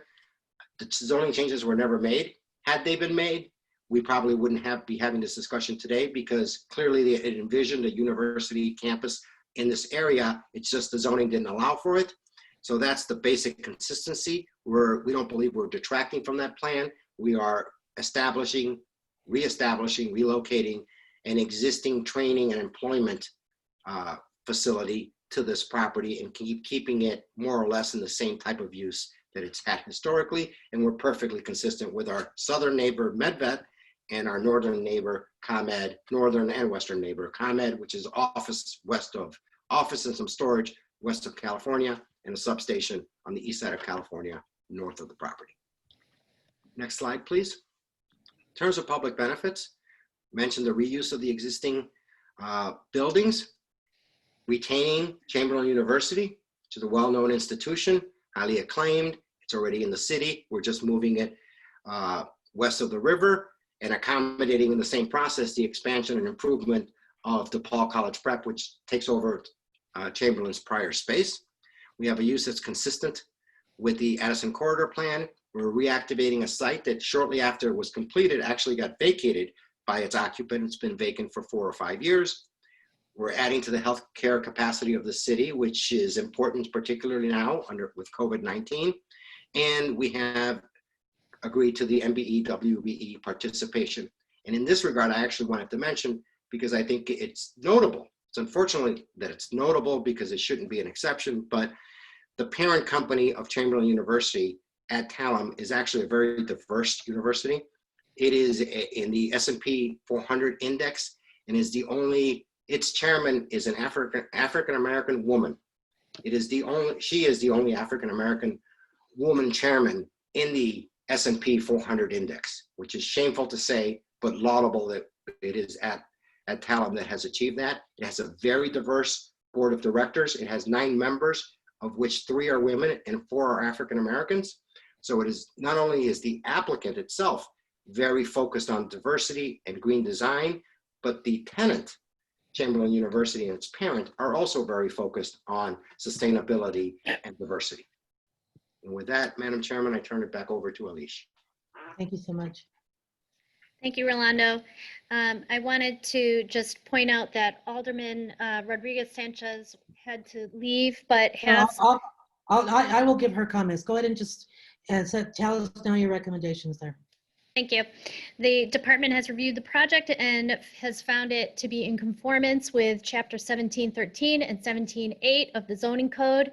Under 1713, it's consistent with the Addison Corridor Plan, compatible with surrounding uses, density and building scale, and the adjacent zoning districts. It's also under Chapter 17:8. It encourages unified planning and development and has specific sites for the off-street parking in the dedicated PD 651. It promotes economically beneficial development patterns that are compatible with the character of existing neighborhoods, the broader industrial park and educational campus character of the surrounding area, and encourages the use of shared parking as mentioned. All the parking lots that will be serving the university do fully comply with the Chicago Landscape Ordinance. And the department recommends approval and recommendation to the City Council Committee on Zoning and Landmarks and Building Standards of passage recommended. We are available for comments if the commission has any. So there are no questions or comments that I see hands raised by commissioners. Alderwoman Rodriguez was on the call for much of the day. She had to leave. Her message says, I'm in support of this project and excited to finally have this space occupied. I want to make sure that the possible traffic issues are addressed. I also want to make sure that we have an understanding of Chamberlain waste management practices since we are very close to the river, and we want to make sure we are taking care of the environment. I think there's a great opportunity for an educational corridor in this area, and I'm happy to collaborate with Chamberlain and other institutions to create a vibrant, environmentally minded community. So I encourage, Mr. Acosta, I encourage you and the partners to communicate with the Alderwoman. We have been and will continue. Thank you. Fantastic. Thank you so much. Commissioner Cox. Yes. I thought we were going to get through what do you call it without any comments. Go ahead. I know, but can you go to the site plan? I just, there's been first of all, this is a fantastic project, and it's great to have learned about Chamberlain, and so glad to see you doing this work, occupying this structure.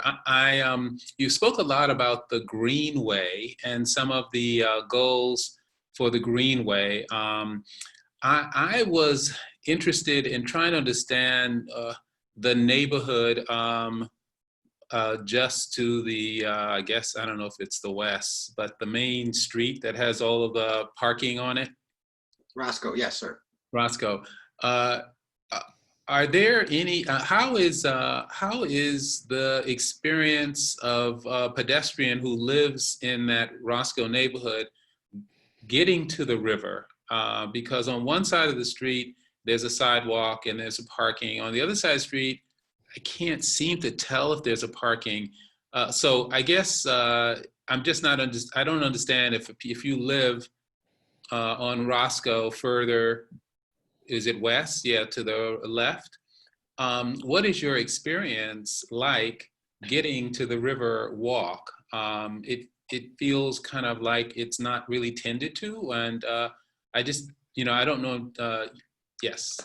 So I fully understand your question, and I'll confess, I'm a frequent visitor to this site, both by land and by water. I used to tie up my kayak against a tree and go get a hot dog. Sorry, Chairman, mentioning it again. But this is exactly what CDOT is looking at. And as part of the ownership applicant team, we're very excited about what CDOT's doing and have been encouraging it. Right now, there is a sidewalk primarily on the north side of the street. You were correct, Mr. Commissioner, that on the south side, it's kind of a disjointed sidewalk because of the parking. And that you could walk down that would lead you to the Riverwalk, which then is very nice. Sad to say, but the worst part is really the Roscoe terminus, where you have nothing but a Jersey barrier and then a drop to the river. But outside of that, that will be corrected with the CDOT improvements. Okay. So there is access today. So CDOT is making improvements to this right of way, because you didn't really talk about that, Eilish. Yeah, so CDOT is reviewing what improvements should be made. It has acknowledged that things need to be spruced up along here. We have offered our cooperation in that process, but there isn't an instant plan. Right now, there is access. The neighborhood individuals could get there. It could Commissioner, those discussions are in the preliminary phase right now. We've initiated conversations with CDOT. Okay, well, I think that's all I wanted to speak, because obviously, to create this beautiful amenity, you want people to get to it. I have a feeling some of your students may not be coming by car, but maybe they might even be walking to the campus the same way residents would be walking. And if this is what people are faced with, what we see on that image, it's not really worthy of a campus, nor worthy of the amenity that's along the river. So I will certainly encourage the planning department to work in partnership with CDOT to assure that we create a public realm that really is worthy of your campus and worthy of the river resource at the end of this way. All right, that was really my comment. Thank you.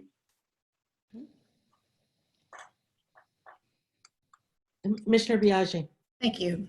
So yeah, I should probably clarify a few things, right? We are requiring a traffic study, and that will prescribe some of the improvements that do need to be made. And we can appreciate that probably for any number of projects that come forward at this point, because of COVID, we don't have the data that can be as instructive as it typically is about what are the traffic accommodations that should be done. I should be clear that CDOT has not initiated some kind of separate comprehensive planning study for this area. We are looking forward to collaborating with DPD on such a study. We don't have capital projects queued up to make the kinds of improvements that could really enhance the streetscape. So I guess the good news is that we can work together with DPD down that path, but I certainly don't want the commission to have expectations that CDOT has already planned a set of improvements or has committed funding to it. Thank you, Commissioner. If I could just continue that line of thought, is there a funding mechanism to do the work? I mean, normally we might rely on a TIF district or some other way to just get a public realm improvement study done on this.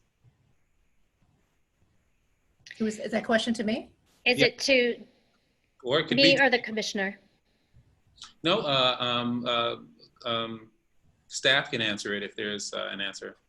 Sure. We're looking into the availability hold on, of... Hold on, state your name, please, for the record. Eilish Tuffy with the Plan Department. We're looking into the availability of Avondale open space impact fees and determining what may still be available as we start this discussion. Okay. Thank you very much. I think the point is self-evident. We have an amazing amenity. There are going to be lots and lots of students using that amenity as well as residents, and we should take the extra effort to make sure that the public right-of-way is really worthy and accessible to everyone who lives in the neighborhood. And I would support whatever we need to do to get that conversation going. Mm-hmm. There was no public money used in this project development. That's correct, right? That's correct. All right, do I have a motion on the proposed amendment to industrial plan development number 1151 to allow the addition of colleges and universities as a permitted use with no other changes proposed to the plan development, finding that it meets the requirements for approval? So moved. Alderman Wagisback moves. Moved by Alderman Wagstaff, seconded by Commissioners. Alderman Moore. Thank you. Alderman Moore, I should recognize your voice as well. I'm sorry, y'all, if I don't. All right, so let me do a roll call. So I guess I probably should make Alderman Moore, because your voice came in first, as the one who made the motion. Wagisback, if you'll, Commissioner Wagisback, if you'll be the second on that. Mic is off. Okay, Commissioner Biaggi. Yes. Commissioner Brumfeld. Commissioner Burnett. Yes. Commissioner Cordova is a yes. Commissioner Cox. Yes. Commissioner Flores. Yes. Commissioner Gaza. Yes. Commissioner Lyons. Yes. Commissioner Moore. Yes. Commissioner Murphy. Oh. Yes. Yes, okay, and then so you're back. Commissioner Novata. Yes. And then I have a proxy yes for Commissioner Reyes. Yes, I'm still here. Oh, you are still there, okay. All right, so thank you, Commissioner Reyes. And Commissioner Searle. Yes. And then I do have a proxy for Commissioner Shaw, another proxy for Commissioner Shaw, who stepped away. She's a yes. And then Commissioner Tunney. Yes, and I wanted to be recorded aye on the West Fulton project too. I'm sorry, I was off the phone for just a minute. Okay, okay. Commissioner Tunney is a yes also on item D4. Okay, and yes on this one. Commissioner Villegas. Okay, Commissioner Wagisbach is a yes. Yes. Yes. Okay. Okay, motion passes. Congratulations. We're going to jump now to item number 8. The next item is the proposed amendment to residential business plan development 368 and a proposed Lake Michigan and Chicago Lakefront Protection Ordinance application submitted by RMW Acquisition Company, LLC, for the property generally located at 400 North Lakeshore Drive within the private use zone of the Lake Michigan and Chicago Lakefront Protection District. The applicant is proposing to rezone the property to residential business plan development 368 as amended to allow for the construction of a phased development for 2 residential buildings that are 860 feet and 670 feet tall, containing 1,100 residential units, ground floor commercial and amenity space, and 300 accessory parking spaces. The subject site is located in the 42nd Ward. Emily Thrun has her slides up and ready to go. She will provide the context overview, and the applicant will present their proposal within 20 minutes. Go ahead, Ms. Thrun. Thank you. For the record, my name is Emily Thrun with the Department of Planning and Development. The applicant appears here today because they are proposing to amend residential business plan development number 368 to allow the construction of a phased development for 2 residential buildings containing 1,100 residential units, ground floor commercial and amenity space, and 300 parking spaces located at 400 North Lakeshore Drive. The applicant is also seeking approval of a Lake Michigan and Chicago Lakefront Protection Ordinance application. The subject site is located in the near north side community area. The average household size is 1.6 people. Almost 80% of the residents have a bachelor's degree or higher, and almost 63% of the residents take transit, walk, or bike to work. The community area is the oldest part of Chicago, and the location is one of the first known permanent settlements of Chicago. The area is home to numerous public attractions and landmarks, such as the Magnificent Mile, Navy Pier, and the Chicago Water Tower. The subject site, notated by the green dot, is located in Plan Development number 368. The site is located in the private use zone of the Lake Michigan and Chicago Lakefront Protection District. The surrounding zoning districts in the immediate area are DX-12 and DX-16, DR10, POS-1, and numerous planned developments. The site is located in subparcel E3 in the planned development.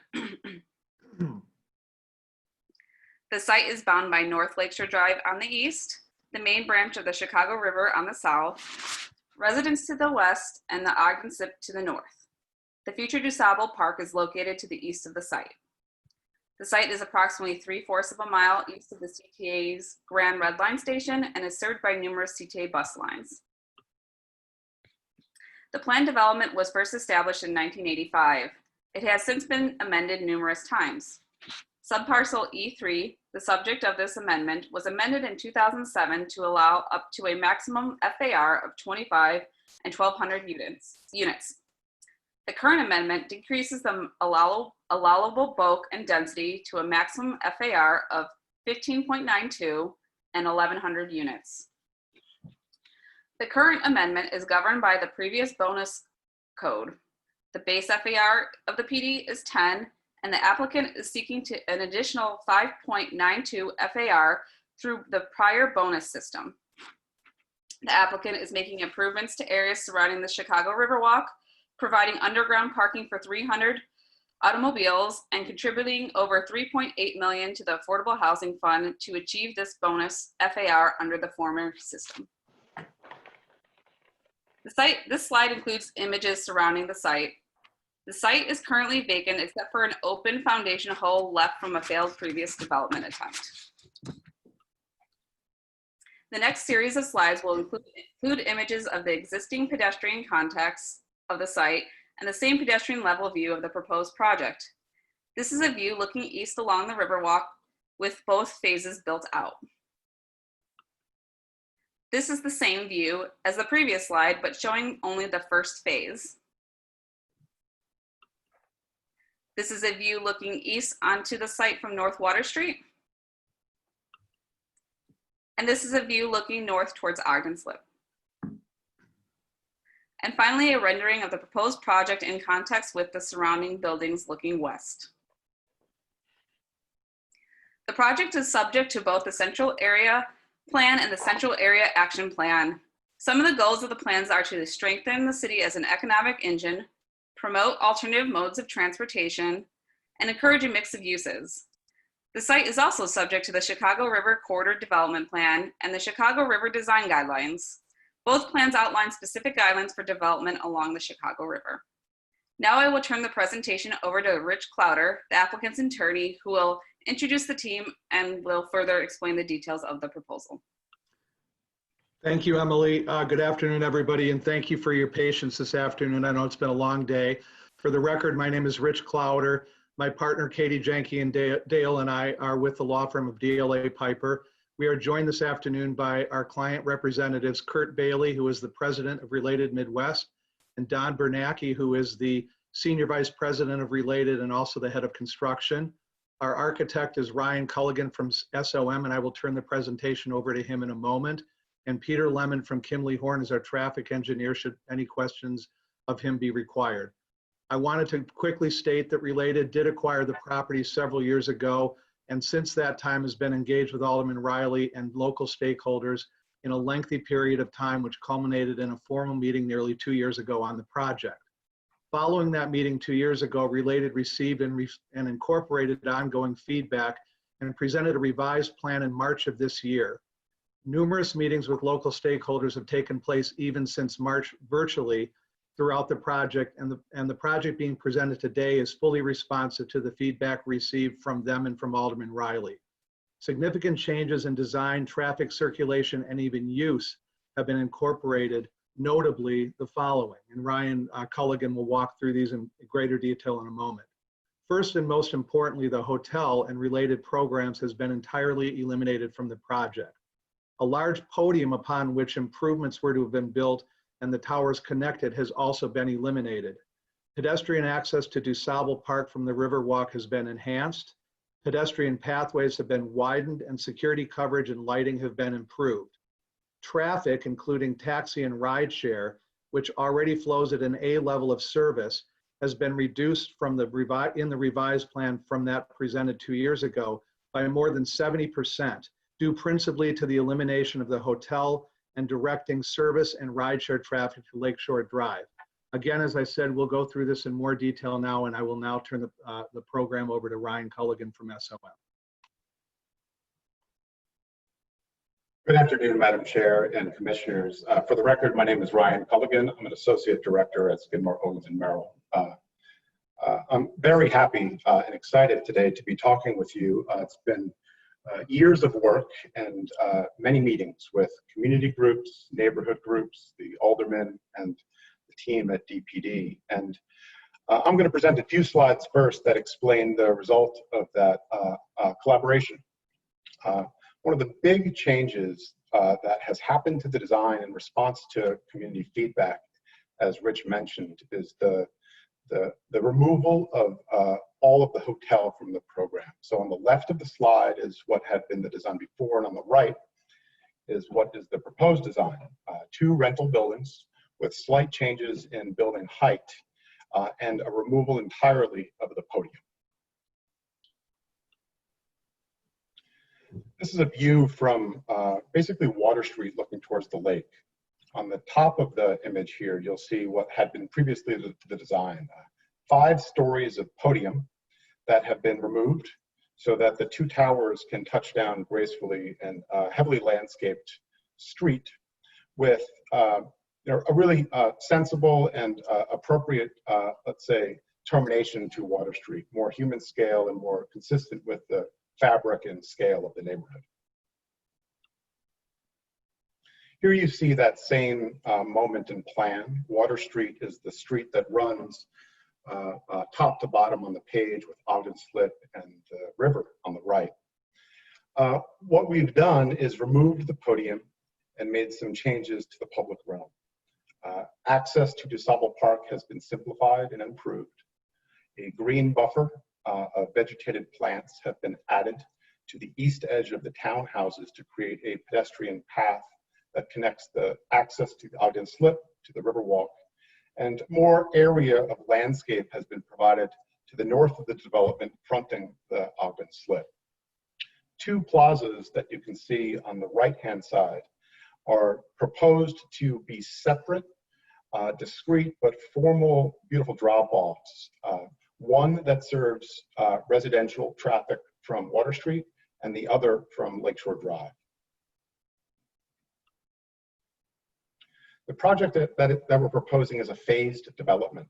And one of the things that's so important to us is that in the completion of phase 1, the project is beautiful and feels complete. So the first phase will be this north tower.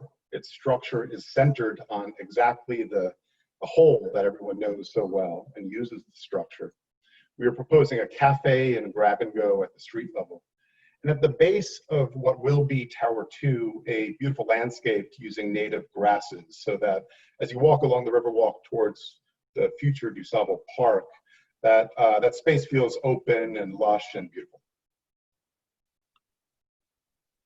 When the second phase is complete and the second tower comes, access to the development will be primarily through that formal plaza at the end of Water Street, a landscaped element, an art feature that terminates that access.